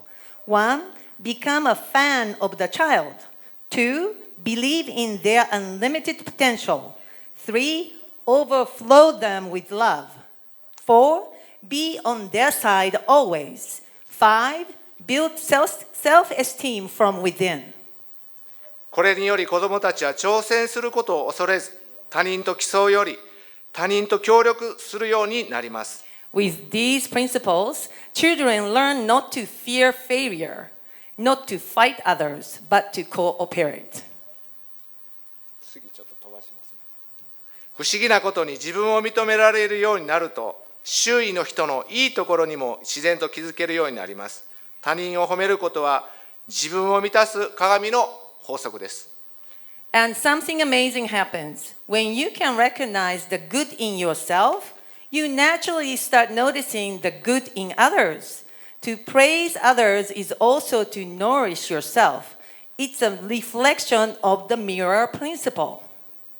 科学的にも褒めることでオキシトシンやドパミンという脳内ホルモンが分泌され、自尊心や自己重要感が高まると言われています。And science supports this too. Praising others boosts oxytocin and dopamine. Those are the brain chemicals that increase self-worth and confidence. これはただの気持ちの問題ではありません。生きるエネルギーの根源です。This is not just about the feeling good. It's the very source of our life energy. 人間の悩みは大きく分けて、健康、お金、人間関係の3つ。Many humans struggle actually fall into 3 main areas: health, money, and relationships. でもこの3つは実はすべて波長の結果だと私は考えています。But I believe all 3 are the result of your frequency, your energy vibration.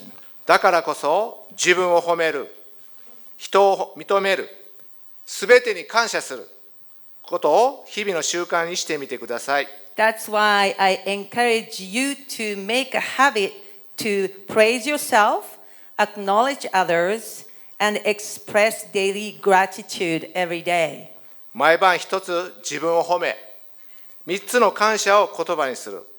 1日10個のありがとうを見つける。それだけで人生の質は変わってきます。これはビジネスでも同じです。Every night, praise yourself once and write down 3 things you are thankful for. Find 10 things to say thank you each day.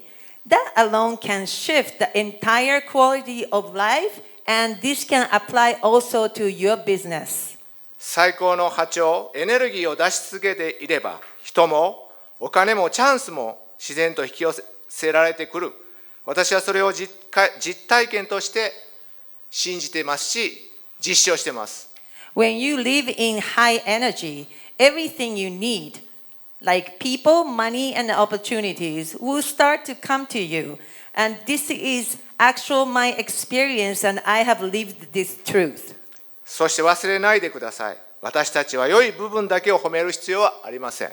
And remember, you don't have to just praise only your success. 成功も失敗も長所も短所も光も影もすべて含めて存在そのものに価値があるのです。You can actually praise your failure, your strength, or even weaknesses, or your light and your darkness. Everything about your existence has its own worth. だから私は言います。あなた方皆さん自分を好きになりましょう。自分のファンになりましょう。自分の応援団長になりましょう。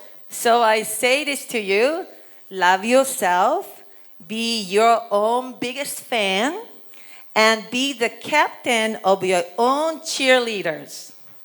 私は日々子どもたちと関わりながら感じることがあります。I have felt by just dealing with children every day, there's something I felt about. 子どもは宇宙からのメッセンジャーです。The children are the messenger from the universe. 少し知恵が遅れている子どもたちも宇宙からのメッセンジャーです。Even I have sometimes a disabled children or some people who has some kind of handicap, but I can see that they are also the messenger from the universe. その瞳には国境も言語も超えた希望が宿っています。And their eyes have so much shine and potential that you can actually see the unlimited future in them. みんな仲良くしますと笑顔で語る子どもたちの姿に私たちは忘れかけた協力と信頼の原点を見出すことができます。When we see children say, let's all get along with a smile, we remember something we may have forgotten, the roots of cooperation and trust.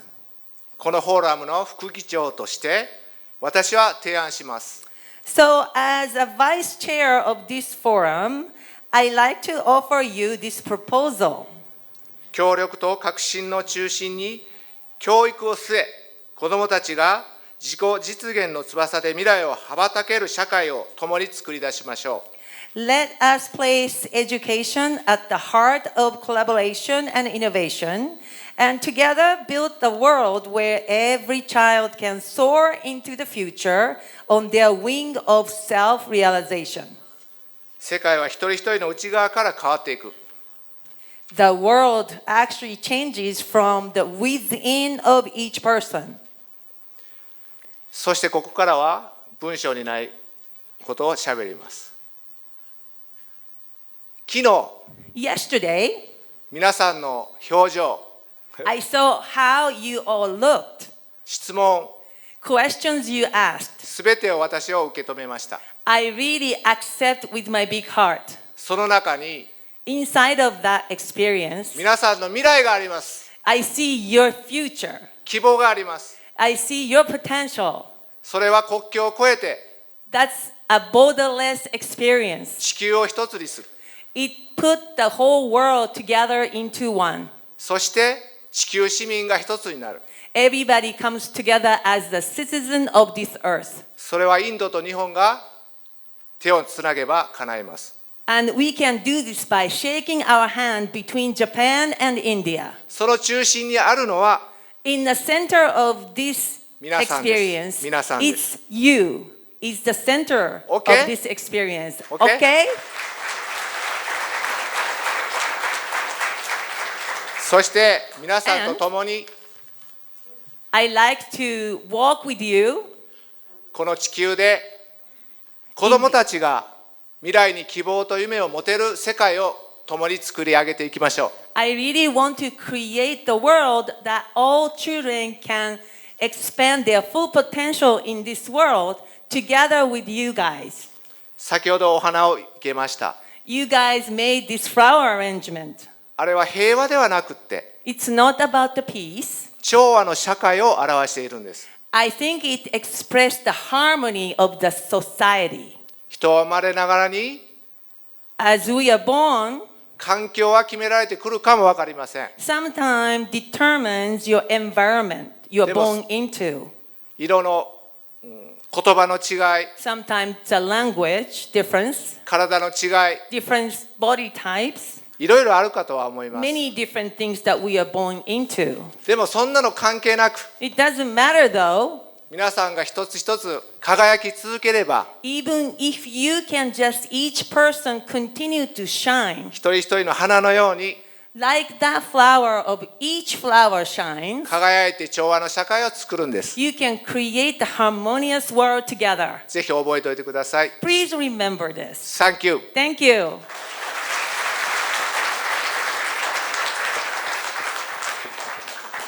Thank you very much, sir, for your guidance. Mr. Akisa Musai has presented the task of planting the rose in the flower plot was amazing, and that thing represent all as one heart, even being different personality.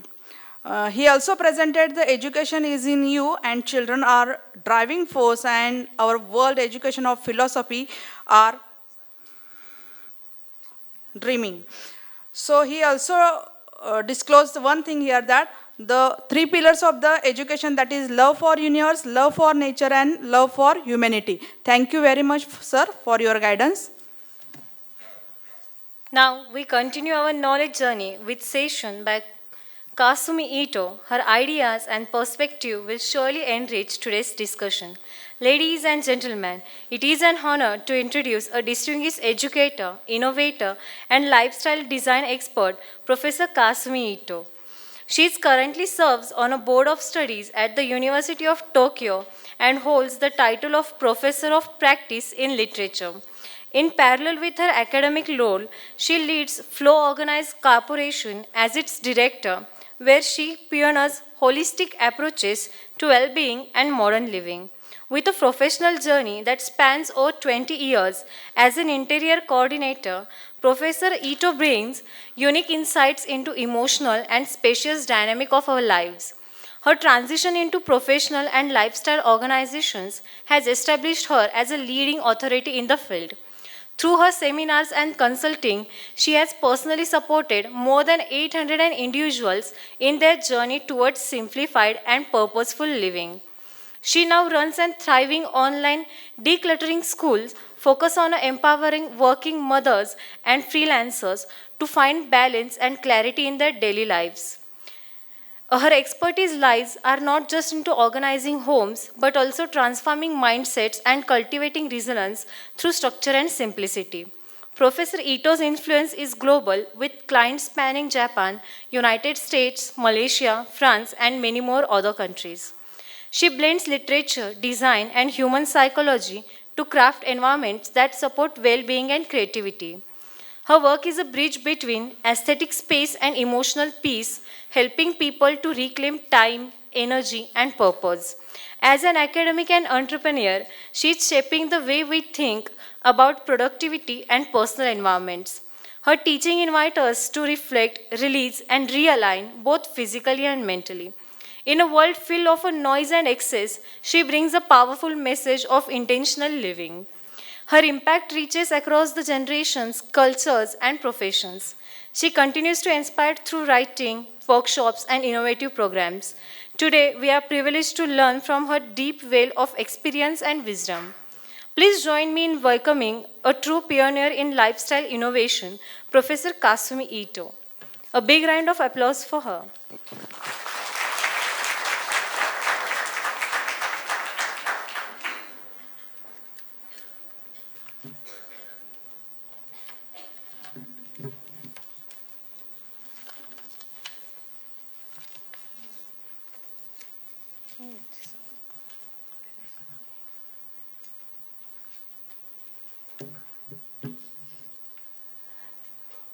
Hi, Namaskar, Savannah.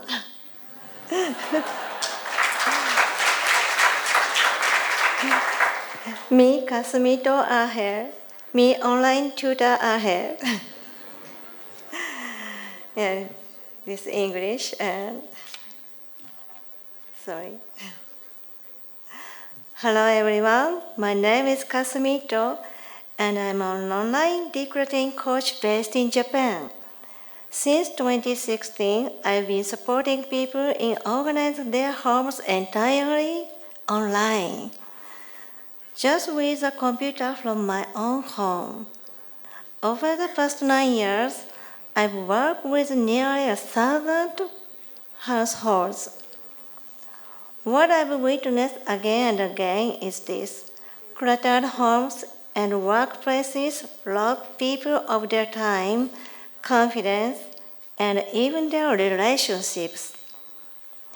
In untidy homes, tension often builds among family members. In cluttered offices, people constantly waste time searching for things.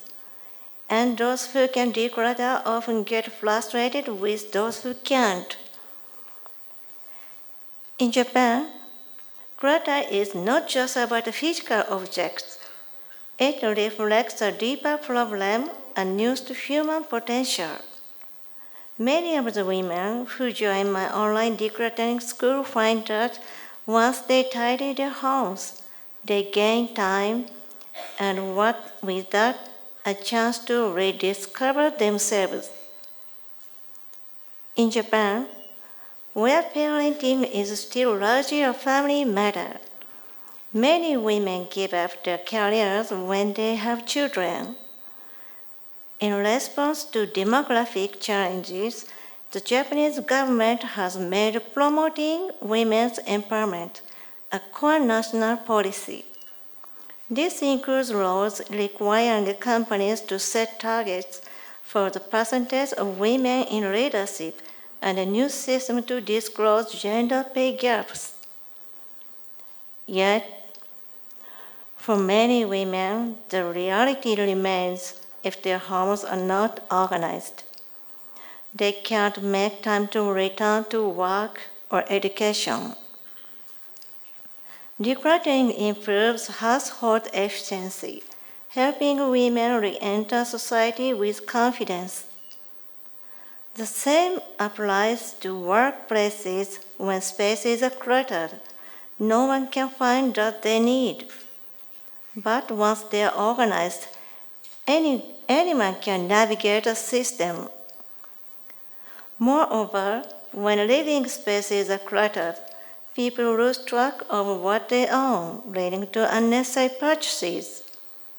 This leads to even more clutter and confusion. Overwhelmed by belongings, people waste precious time every day just searching, delaying chance to run, grow, or return to work. This is a phase of a cluttered economy, a system that burdens both households and the planet.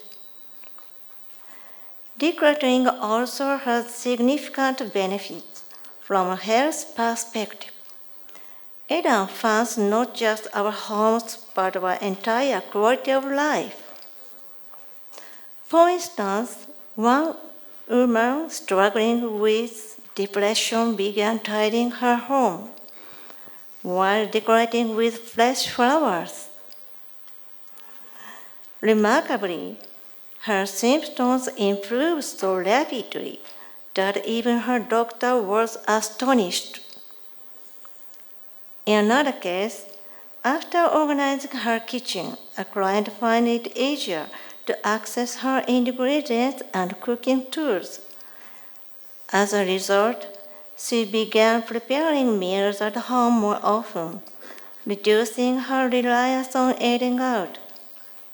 Over time, her entire family adopted healthier eating habits and even lost weight.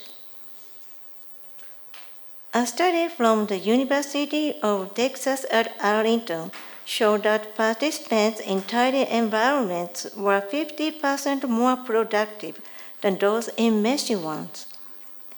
And the World Economic Forum itself has pointed out that disorganized workplaces increase stress, reduce performance, and raise turnover. The decluttering I advocate in Japan goes beyond simply tidying up. It's about identifying what truly matters, building supportive systems, and reshaping one's lifestyle around personal values. Once you understand what's essential, your priorities become clear.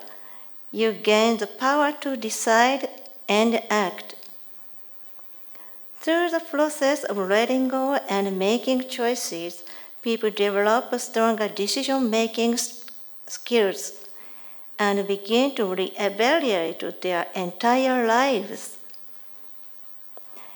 In my online school, I've seen countless transformations, families who now communicate with more kindness, children whose academic performance has improved, women who gain time to learn, launch businesses, or return to work while raising children. While Japanese decluttering culture, like a KonMari method, has gained international fame, I started providing online decluttering support 2 years before the COVID-19 pandemic. Even though people believed it could only be done through home visit. Unlike the traditional method of physically visiting clients, my system is taught online. Not only do clients tidy their spaces, but they also learn the skill to maintain them, leading a permanent result and no rebound. We also teach how to involve our family members so the whole household learns to declutter together. Some even apply these skills at work. Additionally, we offer a training program that allows graduates to become certified online decluttering coaches working from home. This model has proven effective across Japan, whether you live in a rural area and in your 60s, with less physical stamina or have disabilities, you can still work online and receive equal pay for decluttering jobs, regardless of your location. Even Japanese women living abroad in France or the US are now using English to work as online decluttering coaches. This model proves that anyone anywhere can receive support, and anyone anywhere can offer it. Decluttering is not just about minimizing things.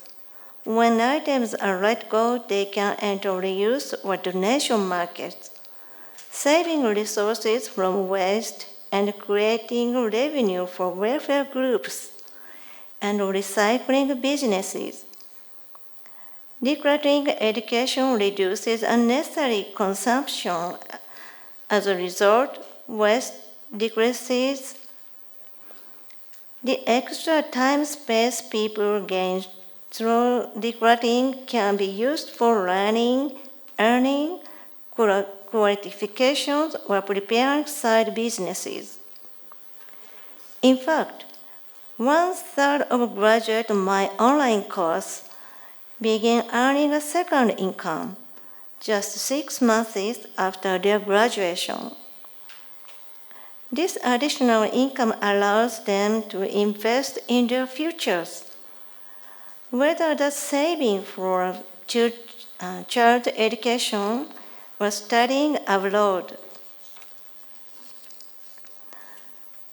From a circular economy perspective, the impact is clear. households buy less, waste less, reduce trash, and ease the burden on local governments. Those saved resources can be redirected to support children and improve infrastructure. Decluttering, therefore, is an economic cycle, circulating value from home to community and into society. This new profession, online decluttering, easily crosses regional and national borders. English-speaking students share real-time Japanese case studies with the world and bring global organizing strategies back to Japan. Even those who speak only Japanese can provide lessons to Japanese families living overseas, allowing them to work globally in their mother tongue. Multilingual coaches can live in remote mountain towns and still teach clients in Europe, North America, or Asia after putting their children to bed. This creates a loop from decluttering to space and confidence to cultural exchange and wisdom sharing. In areas where decluttering education is needed, this model can be translated into local language and delivered as a combined program. Women's empowerment plus circular resource education. Because it's online, even time zones and language difference become assets. The stage extends from the home to the world. Decluttering also brings peace to the home, a calm space, nature's calm hearts. And when people can accept one another's values while organizing shared spaces, they create peaceful households, a most basic and powerful unit of community. If more homes around the world become peaceful through this process, might we not also be contributing to global peace?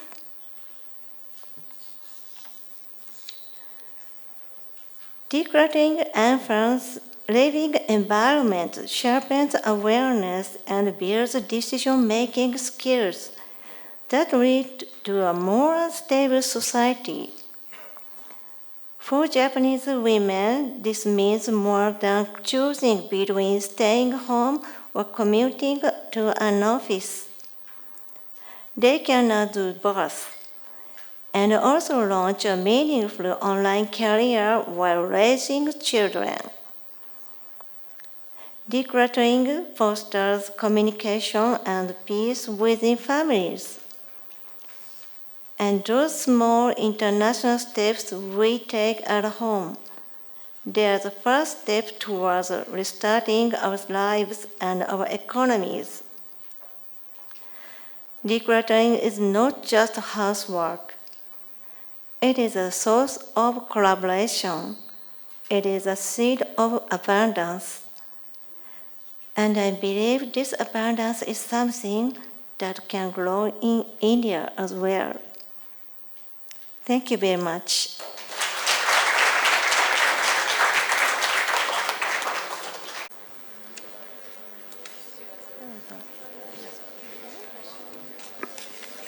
Thank you very much, ma'am, for engaging the sessions. She emphasized on the woman empowerment and the cluttered economy and decluttering. So thank you once again, ma'am, for your presentation. So up to next. Up next, we have Miss Yuko Kondo, who will share her expertise and inspire us with her session. Ladies and gentlemen, it is a distinct pleasure to introduce a visionary leader at the cutting edge of a neuroscience, business, and artificial intelligence, Ms. Yuko Kondo. She is a president and CEO of iSeries Informatic Cooperative Limited, where she pioneers transformative models of humans and organizational growth.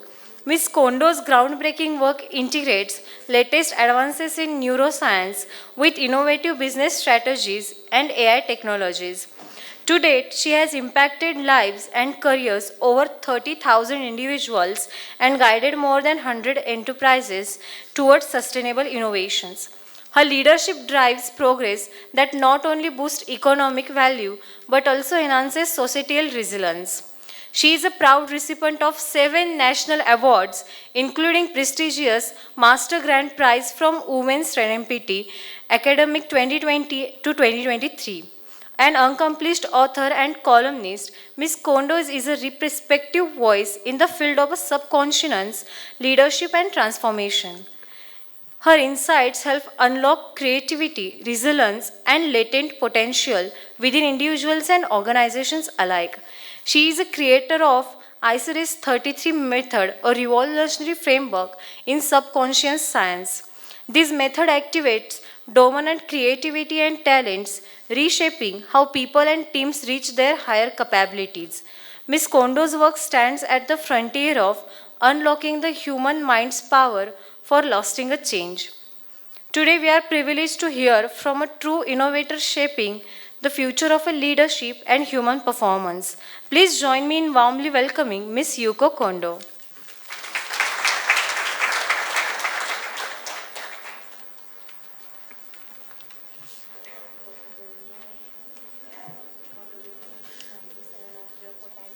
Namaskar. Me Yuko Kondo hai. Me lo kamatue asreli. Ya sprokshalamatana ocho sarawaru anya natsati shkushadeto ae.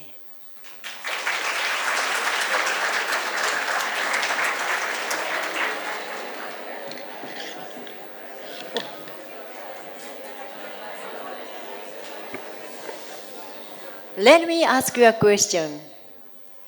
What do you think if 97% of your own potential remained untapped?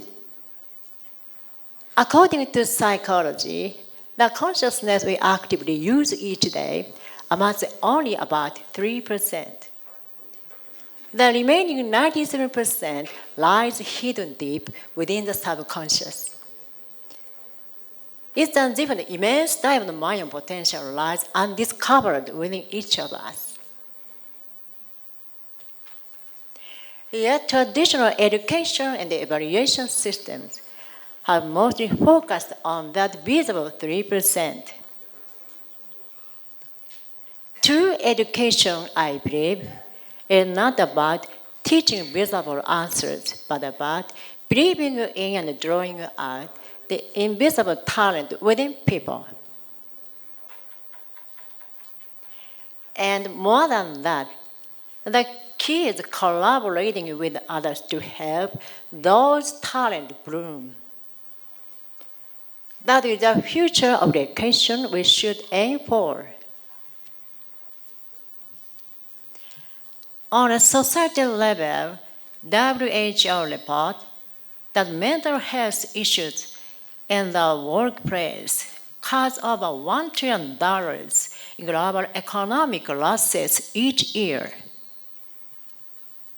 As digitalization advances, people's energy, what we call ki in Japanese, continue to drop, spreading isolation and anxiety.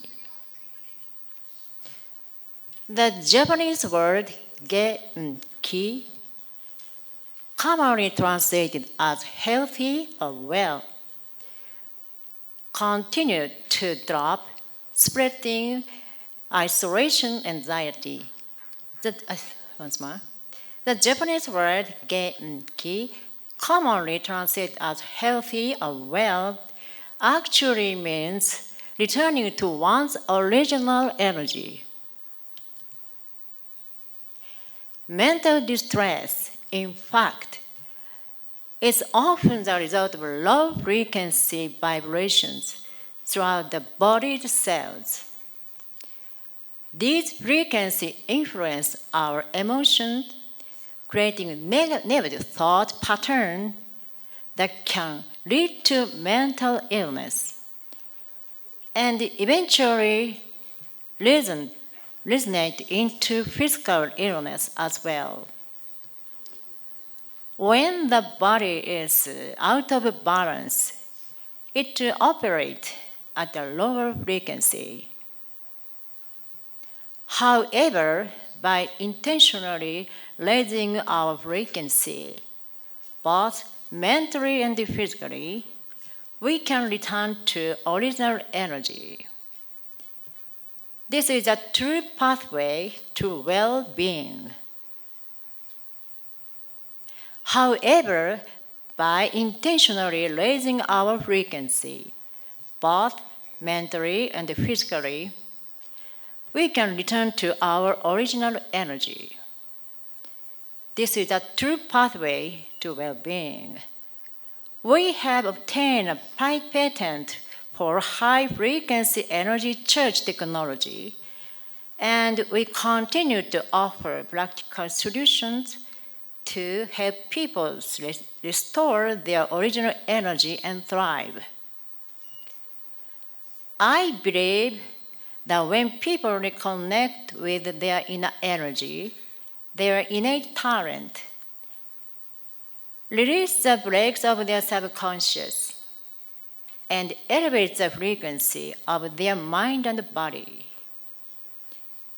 it becomes the key to restoring mental health and physical health, transforming education, and revitalizing the economy. Let me share a real example. A woman working at a securities firm believed for years that she could never become a top performer. But once she overcame that internal belief, she achieved a sale of 100 million yen in just 2 months, eventually hitting 430 million yen and rising to the top of her company. She wasn't born a genius. She simply unlocked the dormant talent within her through collaboration.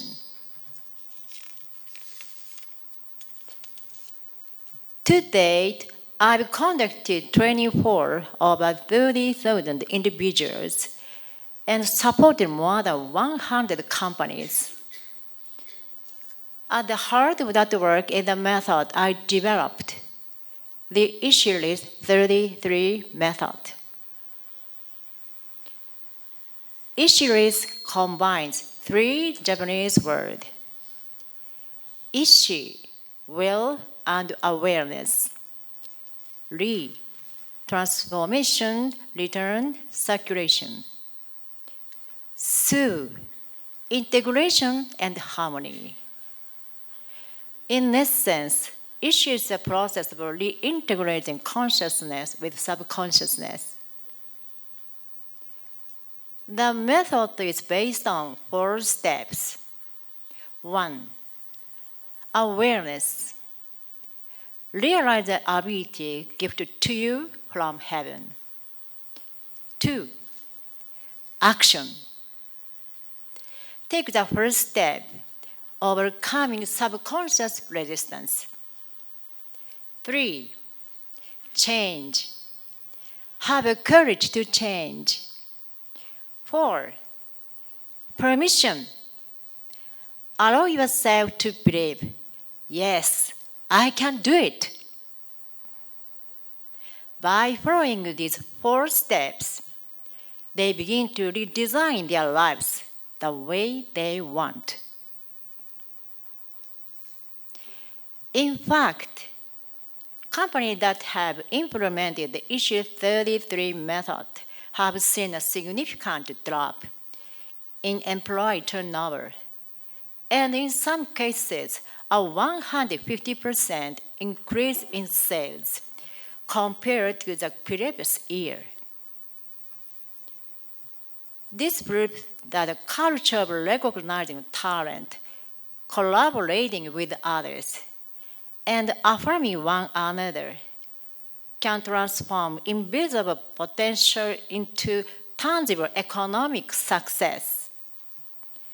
Now, we are living in an era of rapid AI advancement. As someone who supports female entrepreneurs, I believe that using the speed and the convenience of AI can help women become more independent and make a positive impact on society. And when they feel like giving up, I introduce the issue 33 method to help strengthen their mindset. When each individual unlocks their potential, their ability to think and create increases significantly, that they gain confidence. As each person generates better economic value, a positive cycle is created. By activating the dormant 97%, the diamond sleeping within us, we can create powerful organizations, powerful nations, and ultimately a world where nations are connected through strong bonds. And through this, we will be able to build a society where everyone's uniqueness and talent are valued. I believe that the brilliance will light the path for education, for collaboration, and for result economy full of hope. Thank you very much.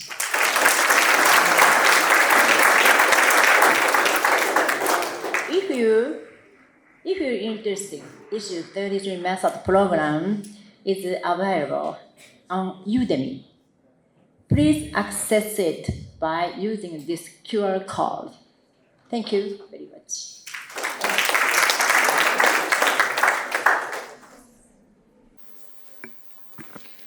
Thank you very much, ma'am, for your enlightening talk, which focused on the conscious and subconscious, restoring energy with high frequency vibration, and about the AI. So once again, I thank you. So here I announce that there is a short break, tea break. Today we gathered cultural combined, uniting each heart, each soul, and each mind. So come, dear friends, take your place. With the joy, we greet you with a warm embrace. Welcome, welcome, welcome. これからのご説明します。1番はアバンガです。アバンガはマラティ語と神様をお祈りとき使います。その2番はチャトラパティ・シワジ・マハラジ様のこのマハラシュトラの神様みたいな天皇みたいな方でした。その方の何かプレイズするために褒めることです。3番はゴンダルですよ。このゴンダルはマハラシュトラ州の伝統的な神様をお祈りをするために使います。4番はバラタナティムですね。このバラタナティムはもともとは南インドのダンスの一つです。そしてラウニです。5番目はラウニですね。このラウニはマハラシュトラ州の伝統的なダンスです。そして、7番はマンガラガウリというダンスです。これは特別なガネシャ祭りでするダンスです。そして8番は田舎の生活を表すアクトですよ。9番はナオドルガという今はナウラトリという祭りがありますね。これを表すなんかダンスみたいなことです。そして10番はカタクです。歌を歌いながらカタクをします。カタクは南インドのダンスの一つです。そして11番はサンバジーマーラージュ、はい、はい、サンバジーマーラージュを褒める歌です。そしてインドは広くてなんか州にマーラシュ州とかグジャラート州とか州にところによって違う言語とか文化がありますね。それを表す、ステージパフォーマンスですよ。その後は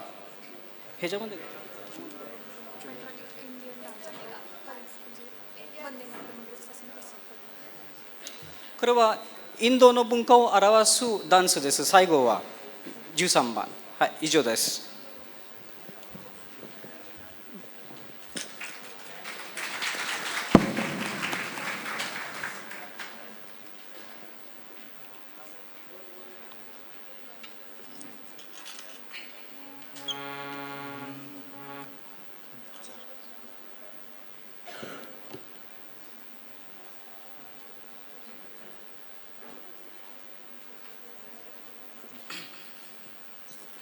Let's begin this evening with a performance that celebrates joy, unity, and a pure, unbroken connection to the Divine Spirit.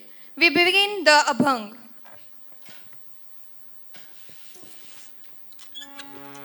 Alankapuri पुण्यभूमी पवित्र अलंकापुरी पुण्यभूमी पवित्र तिथे नांदतो ज्ञान राजा सुपात्र तिथे नांदतो ज्ञान राजा सुपात्र तया आठविता महापुण्य राशी तया आठविता महापुण्य राशी नमस्कार माझा सद्गुरु ज्ञानेश्वरासी नमस्कार माझा सद्गुरु ज्ञानेश्वरासी बोला पुंडलिक वरदे हारी विठ्ठल श्री ज्ञानदेव तुकाराम पंढरीनाथ महाराज की जय.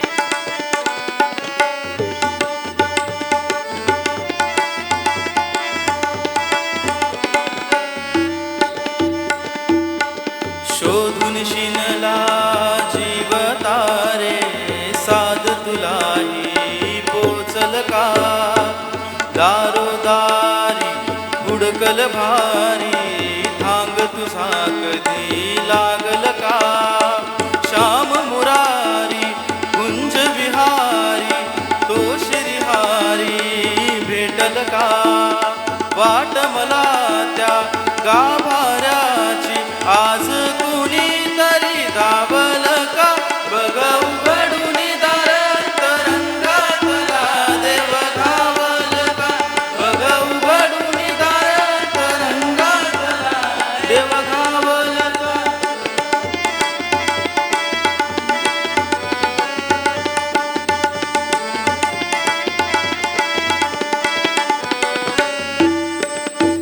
तान्ह्या बाळाच्या हासऱ्या डोळ्यात तो नाच रंगून संतांच्या मेळ्यात जो तुझ्या माझ्यात भेटल साऱ्यात तो शोध नाही कुठे या पसाऱ्यात तो रोज वृंदावनी थोडी जो घागरी तोच नाथा घरी पाहतो कावडी गुंतला ना कधी मंदिरी राऊळी बाप झाला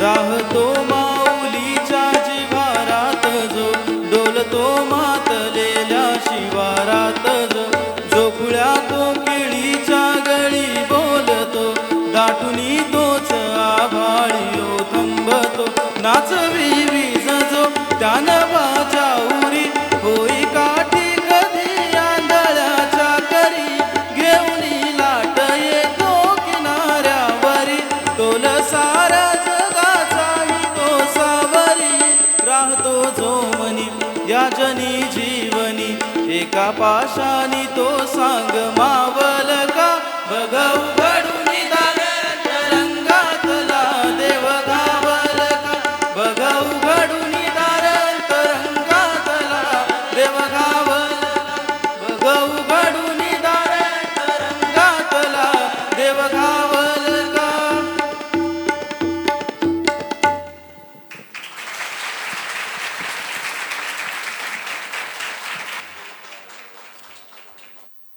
What a profound opening.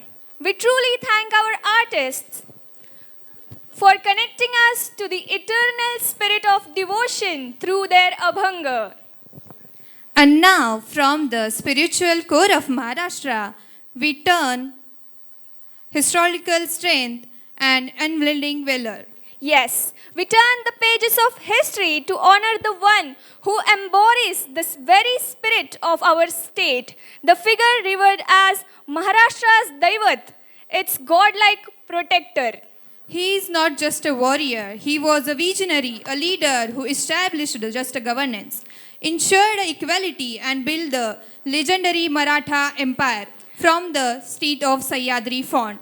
Of course, we speak of none other than Chhatrapati Shivaji Maharaj, the pride of Maharashtra. To honor his legacy,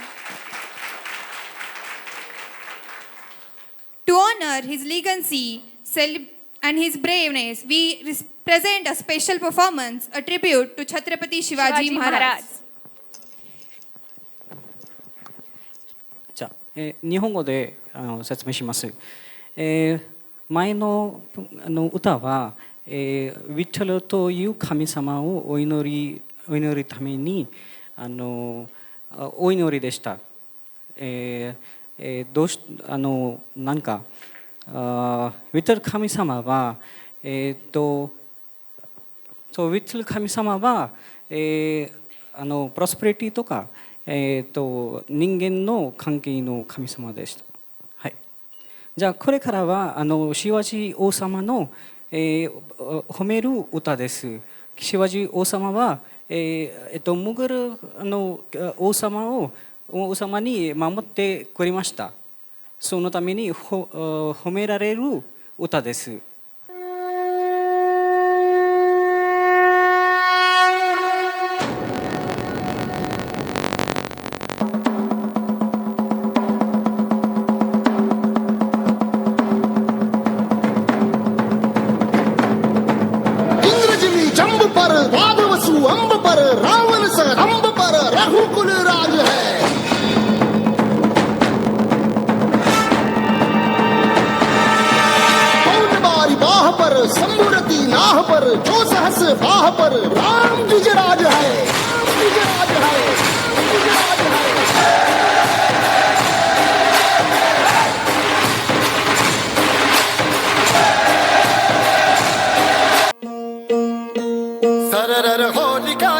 शत्रु राख में मिले हमने जब जब शमशीरें ताने हैं माए भवानी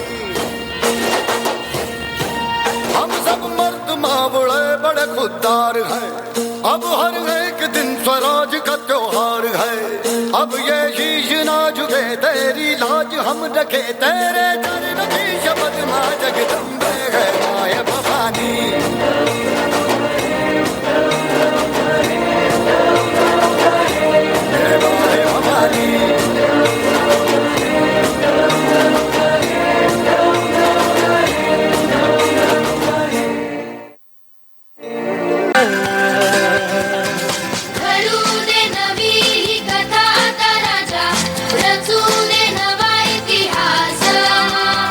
तुझ्या गणाची ही व्यथा आता राजा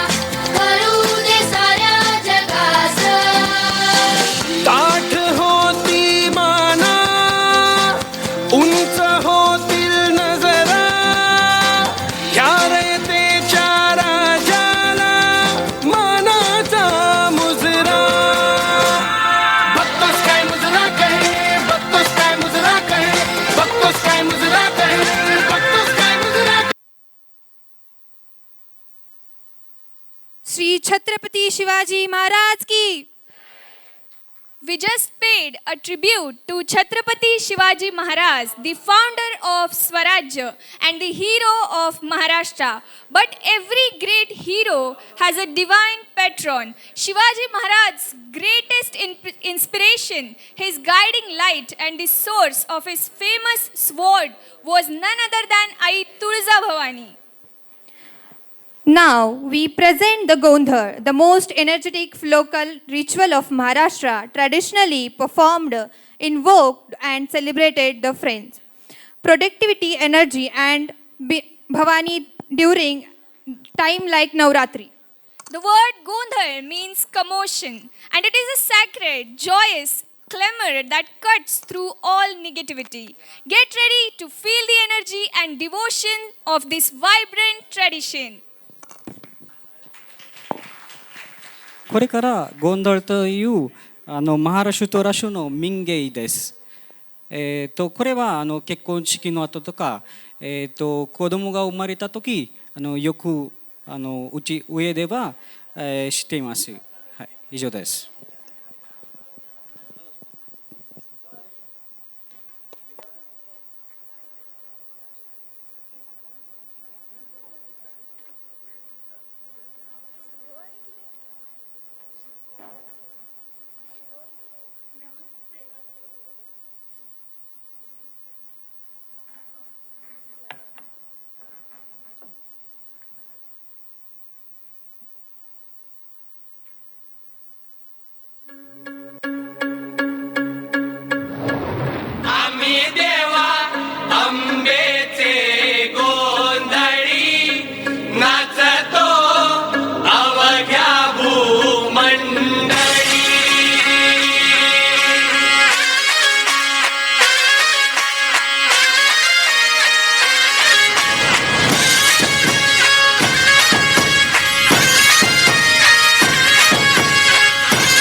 जागला चांद हा भागला दाटो जरी सावल्या ज्योत प्रकाशाची माते तुझी खाशी वाटा किती दावल्या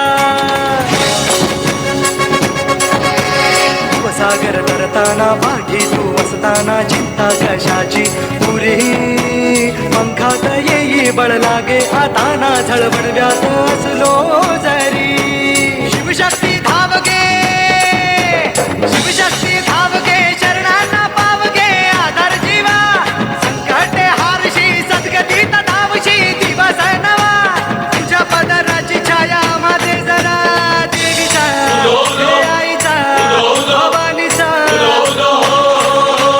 देवीचा आईचा भवानीचा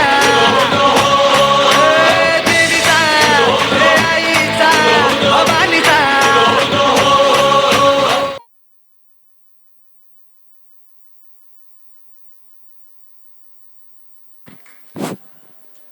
I'm sure we all felt the spirit of Navratri through their performance. What an electrifying performance it was. We thank our artists for bringing to life the fierce energy, devotion and joy of Ai Tulza Bhavani through the Gondhar. Through their vibrant rhythm and spirit, we felt the protective power and sacred commotion that this tradition celebrates. From the vibrant folk traditional of Maharashtra, we now move on to the classical elegance of Bharatnatyam, a dance from that has a grace, temple and current of countries. Bharatnatyam is not just a dance, it is a storytelling art where every gesture, expression and rhythm conveys devotion, emotion, and timeless tales from our rich, rich Indian heritage. Let us give them a huge round of applause.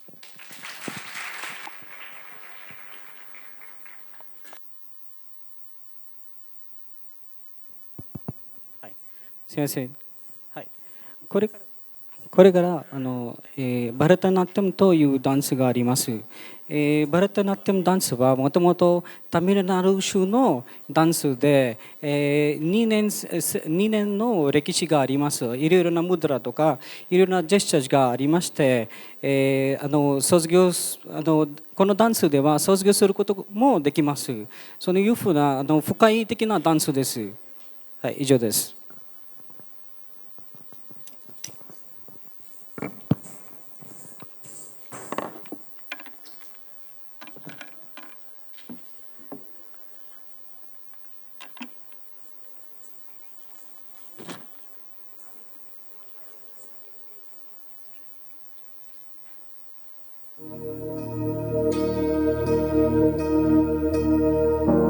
प्रणवालय पाहि परिपालय परमेशी कमलालय श्रीदेवी कुरिपिंचवे करुणाम्बुरासी धीं तारा धीं धीं तारा जतुलतो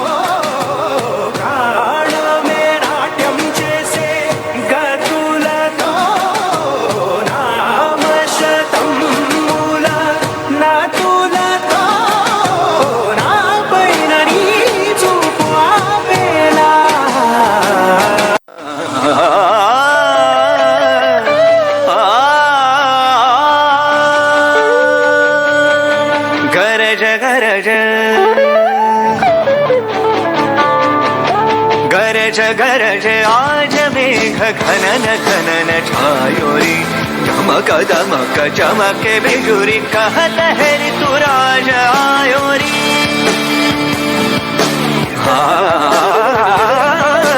गरज गरज आज मेघ घनन घनन छायोरी धमक दमक चमके बिजुरी कहत है ऋतुराज आयो कहत है ऋतुराज आयो कहत है ऋतुराज आयो रे निसारे मम मने मम निसारे सा निसारे मम मने मम इस रुत के संग रंगी हरित रंग में धरा सब विहंग आज रंग देख रंग ये हरा इस रुत में आज तू भी अंग अंग रंग ले तार की झनकार छेड़ संग में मृदंग ले घुमण घुमण काली घटा रौद्र रूप धर के धरती का रोम रोम धड़के धड़के झन झन झन झन झन बरसे गरज गरज आज मेघ घनन घनन छायोरी धमक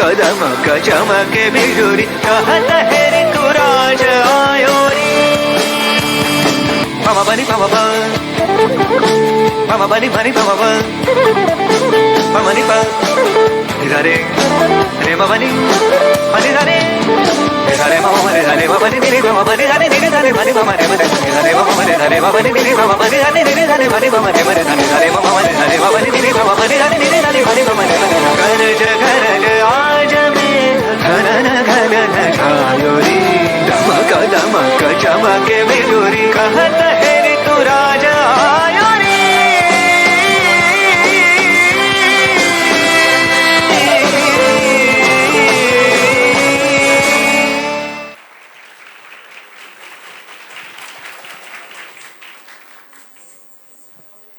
Sugoi Kirei. Such beauty, such grace.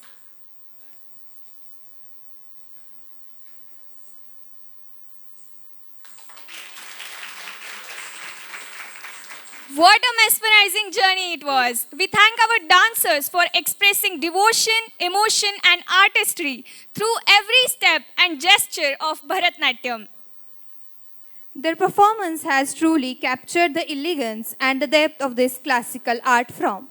Let's give them a big round of claps.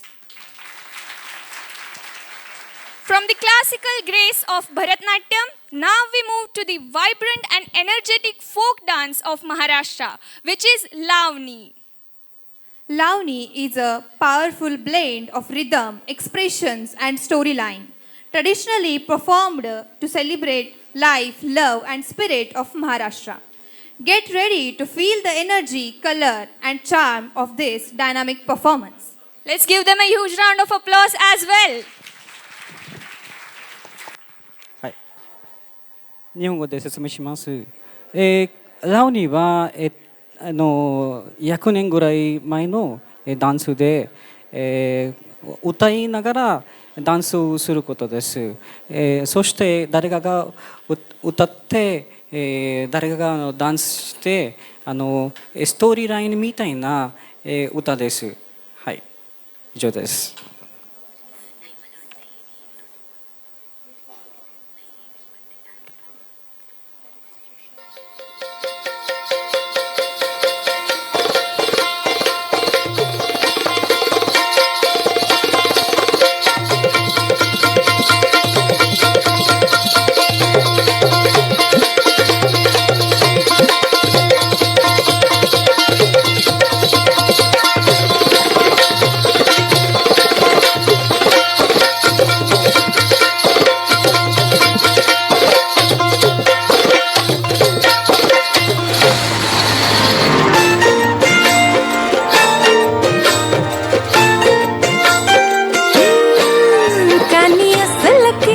माझी देखणी सुरत नाही हटत कुणाच्या नजरा माझी पाठी हाय कोरे माझं रूप लई वारी नटे सावरी माळून हो गजरा दिलवरा राजसा तुम्ही जरा बघा तरी अशी मी मदन मंजिरी सुबक ठेंगणी लख लख ते सुंदरी अशी मी मदन मंजिरी चटक चांदणी चम चम ते अंबरी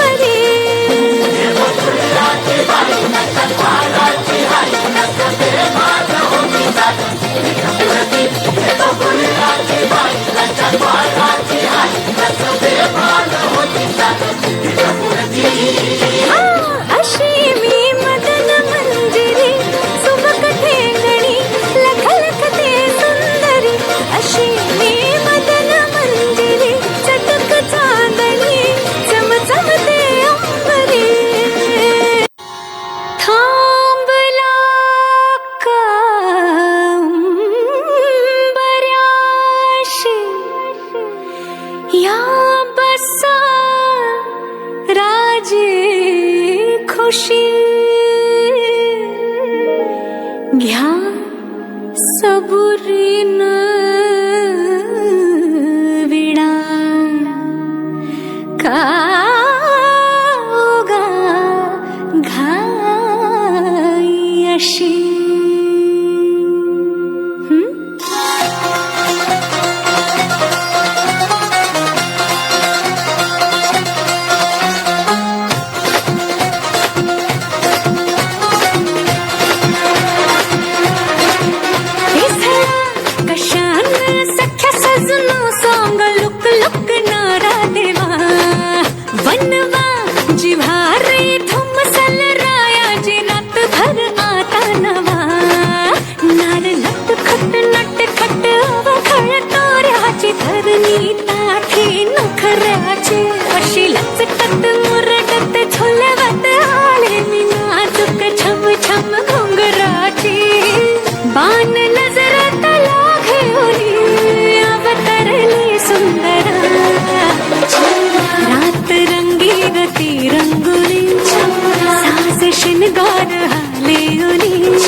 आई भरवसा तोल राहीना राखली की मर्जी तुमच्या जोडीनं मी आले फिरतीच्या या रंगी राया चिंबोली मी झाले राया सोडात तरी काळ येळ नाही बरी पुन्हा भेटू कवा तरी साजना मला जाऊ द्या ना घरी वाजले की बारा मला जाऊ द्या ना घरी वाजले की बारा मला जाऊ द्या ना घरी वाजले की बारा मला जाऊ द्या ना घरी वाजले की बारा एकच पैशाचा मला काय करता दाजी हिला भेटा फिरच्या बाता हे सहाची ती गाडी गेली नावाची ती गेली आता भाराची गाडी निघाली हिला जाऊ द्या ना घरी वाजले की बारा मला जाऊ द्या ना घरी वाजले की बारा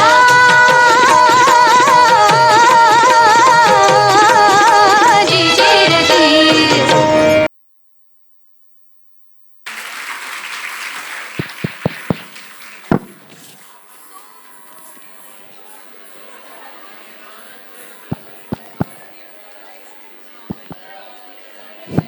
So beautiful, so elegant, just looking like a wow.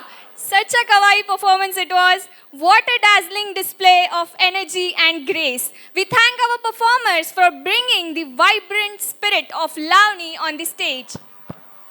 Their expressions, rhythm, and charm have truly captured the heart of Maharashtra local traditional. From vibrant rhythms of Lavani, now we move on to celebrate devotion and tradition Mangala Gaur, a festival celebrated during the Gauri Ganpati. Definitely, Madhura, Mangala Gaur is a joyous occasion where women come together to worship Goddess Gauri, pray for marital bliss, and celebrate community. Let us give them a huge, huge round of applause. はい。マンガラガワルというダンスがあります。特別にガネーシャ祭りで、ガネーシャ祭りでしています。マンガラガワルは、なんかガネーシャ神様が来るとき、パラヴァティという神様を、褒めるために歌います。特別に女性がダンスしています。はい。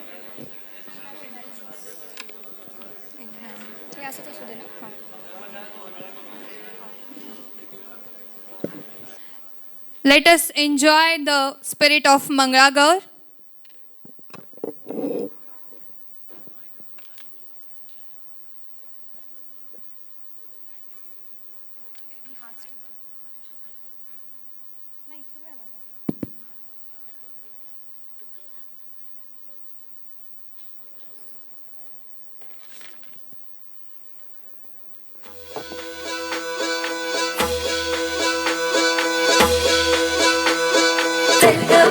खेळूया Mangala गौर खेळूया मंगळा गौर खेळूया गौराईचा खेळ by आनंदात नाचू गाऊ आनंदात खेळूया मंगळा गौर खेळूया ग मंगळा गौर खेळूया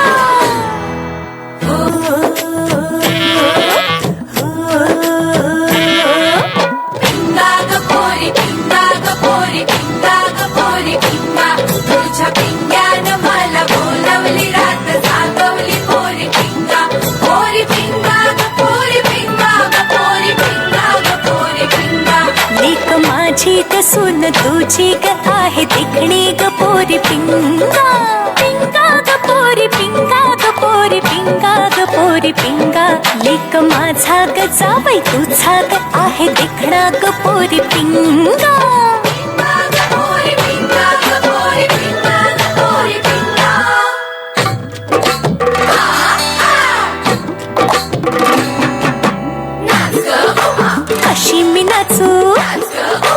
कशी मी नाचू या गावचा त्या गावचा माळी नाही आला खेळणी नाही मला कशी मी नाचू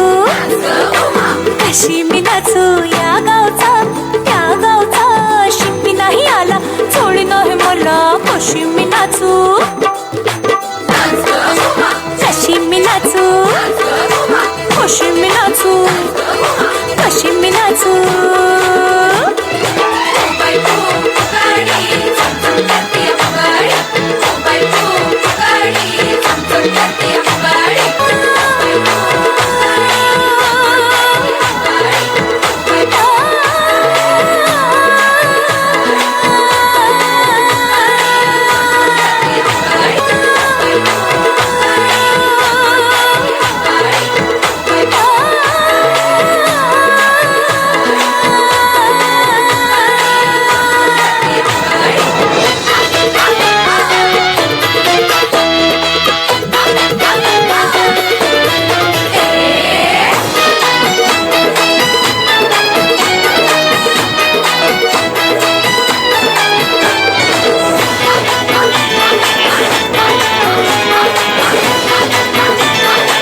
खुशी जोसे इताची देसने.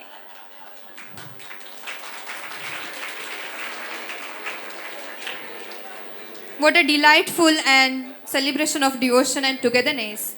We thank your performance for bringing the spirit of Mangalagor and the blessing of Gauri Ganpati to life on stage. Their grace, energy, and devotion has truly captured the essence of this cherished festival. Now we move towards the folk dance of Gujarat, which is Garba. Are we excited to feel the Sanado in the air?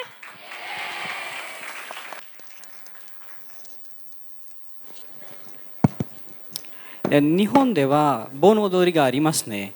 インドではそのみたいにガルバがあります。もともとはグジャラート州のダンスです。今はナブラトル祭りがありますね。その時毎晩してます。はい、以上です。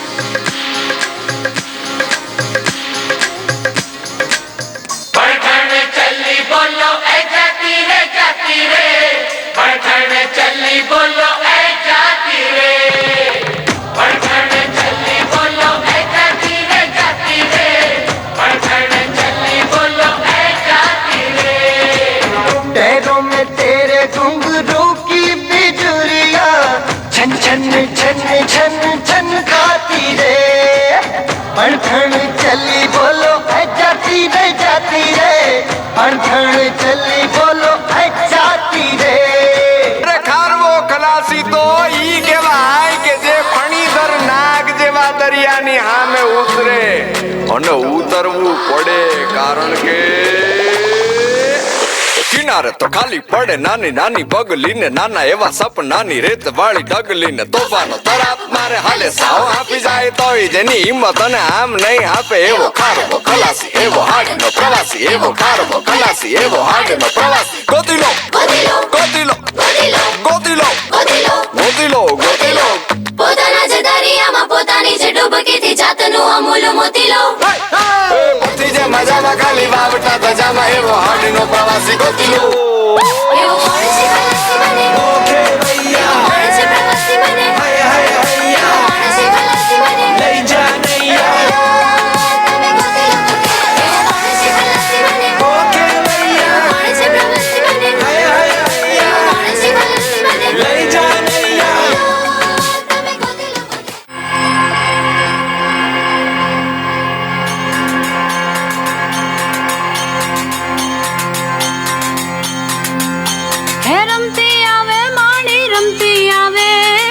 Meldi માડી આજ રમતી આવે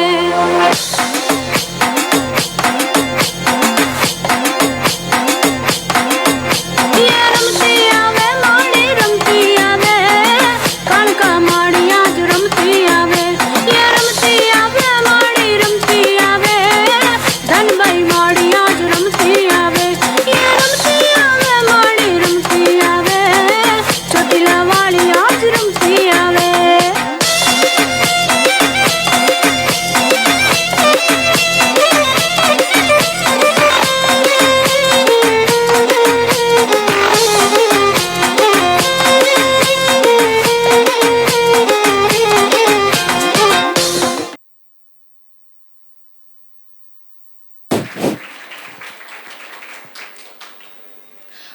What a stage-breaking performance it was.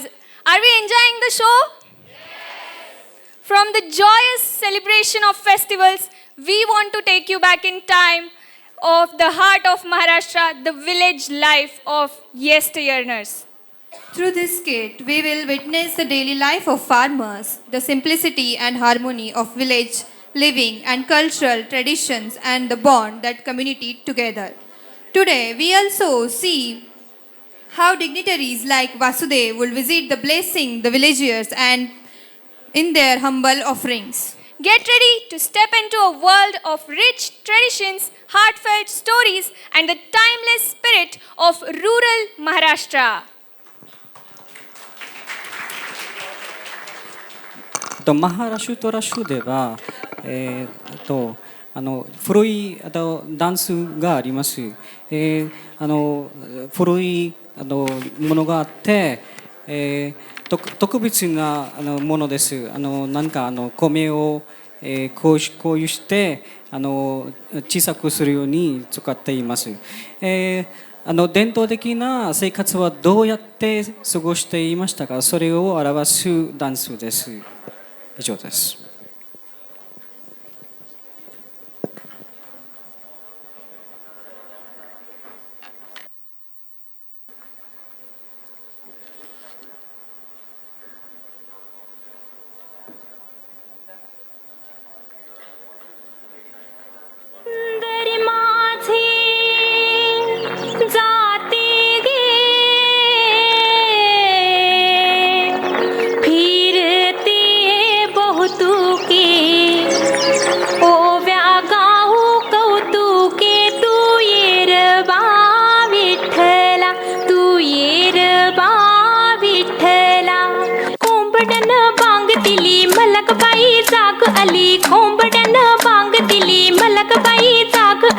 सुपात जोंधळ खोळीते by सुपात जोंधळ खोळीते सुपात जोंधळ खोळीते by सुपात जोंधळ खोळीते घेऊन गोटा मारून खुंटा घेऊन गोटा मारून खुंटा जात्यावर दळण दळीते by जात्यावर दळण दळीते जात्यावर दळण दळीते बाई जात्यावर दळण दळीते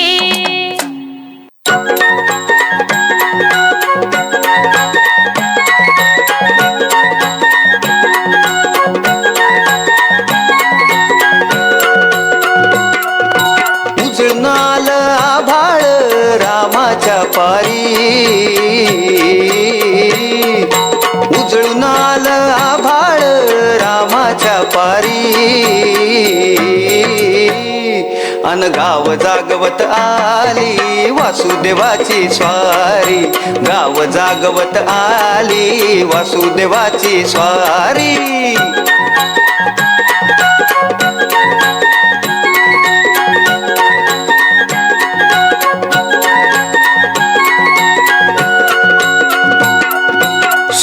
संग ईर्षा धरतोय अंधार गा अंधार हा उजेड केला घेतो म्हणून बेजार गा बेजार बापाच्या मोर पुण्याई पडती या भारी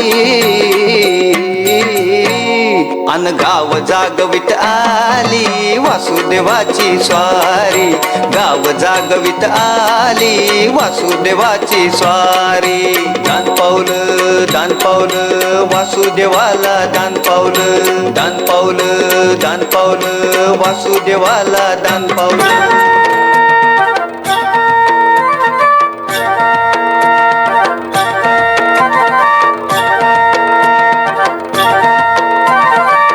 झुंजू पाठ झाली झुंजू मुंजू पाठ झाली पूर्वेला लाली आली पूर्वेला लाली आली भिरभिरती रानात पाखर हे जीवाचा मैतर ढवळ्यान पवळ्या शेताला घेऊन चालर जीवाचा मैतर ढवळ्यान पवळ्या शेताला घेऊन चालर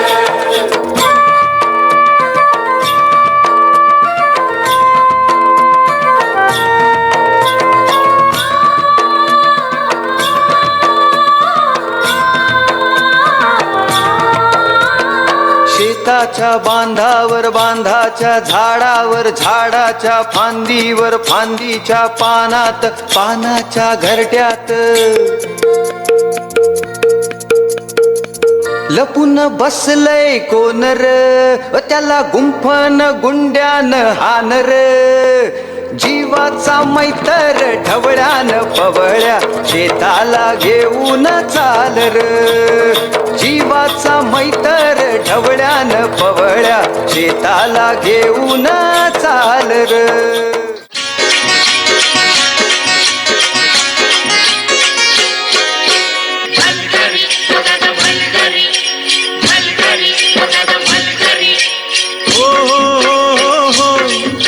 गेला बळीव निघून आला मिरग फिरून गेला बळीव निघून आला मिरग फिरून कुऱ्या चालल्या रानात कोऱ्या चालल्या रानात सुरू झाली या पेरण सुरू झाली या पेरण सुरू झाली या पेरण भलगरी दादा रे गड्या भलगरी दादा भलगरी दादा रे गड्या भलगरी दादा ये रे गड्या काम करी दादा या रानात सुरू झाली या पेरण पुऱ्या चालल्या रानात सुरू झाली या पेरण सुरू झाली या पेरण सुरू झाली या पेरण सुरू झाली या पेरण. गाव जागवण्याचं तर माहिती नाही, पण वासुदेवाच्या स्वारीने आपल्या सर्वांना नक्कीच जाग केलेलं आहे, हो ना? What a wonderful journey it has been. Now, we would like to thank our young performers for such a bright portrayal of the performance.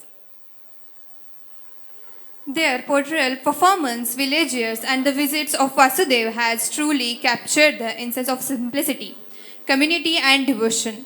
From the rich traditions of Maharashtra, we now bring you to a truly divine performance, celebrating the 9 forms of Goddess Durga. That's right, Gayatri. The number 9 holds a special significance in Navratri. It represents the 9 forms of Shakti, each powerful, each unique, and our performance will bring 9 forms live through rhythm, expressions, and devotion. So dear audience, get ready to witness the power, grace, and energy of Navadurga, the 9 forms of Goddess in 9 beautiful moments. Let us clap for 9 times and welcome them.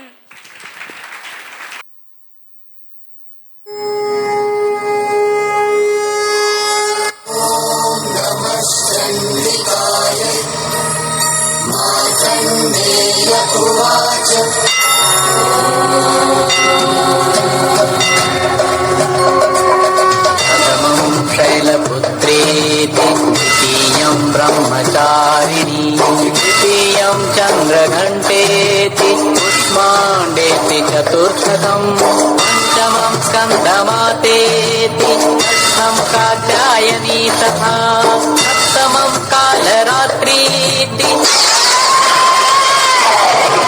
महागौरीति च अष्टमं नवमं सिद्धिदात्री च नवदुर्गा प्रकीर्तिताः सिद्धिदात्री च नवदुर्गा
गिरिनन्दिनि नन्दितमेदिनि विश्वविनोदिनि नन्दनुते गिरिवरविन्ध्यशिरोधिनि वासिनि विष्णुविलासिनि जिष्णुनुते भगवति हेशिति कण्ठकुटुम्बिनि भूरि कुटुम्बिनि भूरि कृते जय जय हे Mahishasuramardini रम्यकपर्दिनि शैलसुते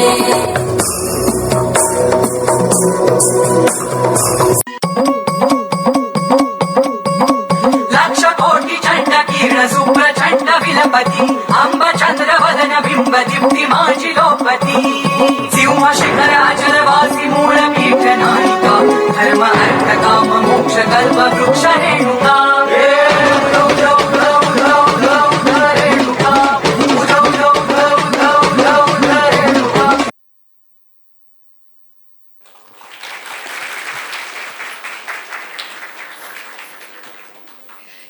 Such beauty, such brave imagery.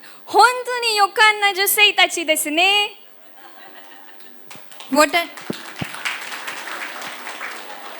What an incredible journey through the 9 divines of Durga. We thank our dancer for bringing alive each of the 9 forms. Through 9 performances, 9 expressions, and 9 stories of power, courage, and wisdom, we truly felt the spirit of Navadurga.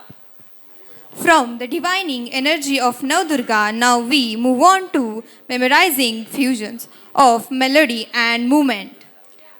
Kathak is not just a dance, it's a storytelling art where rhythm, expression, and storytelling come together in perfect harmony. Tonight, our performers will combine the power of music with the grace of Kathak.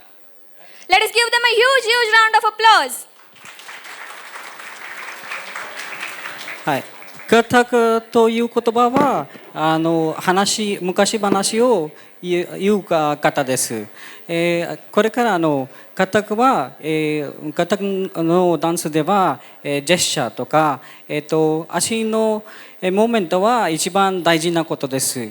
はい、もともとはカナダカと北インドのダンスです。以上です。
अतिशय सुरेख performance झाला. What a captivating performance it was. We thank our dancers for combining music and movements such grace.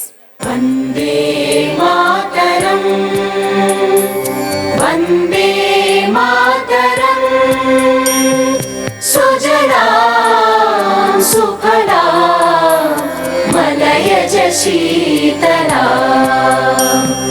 सस्यश्यामलां मातरं वन्दे मातरम् शुभ्रज्योत्स्ना पुलकितयामिनी पुल्लकुसुमित द्रुमदलशोभिनी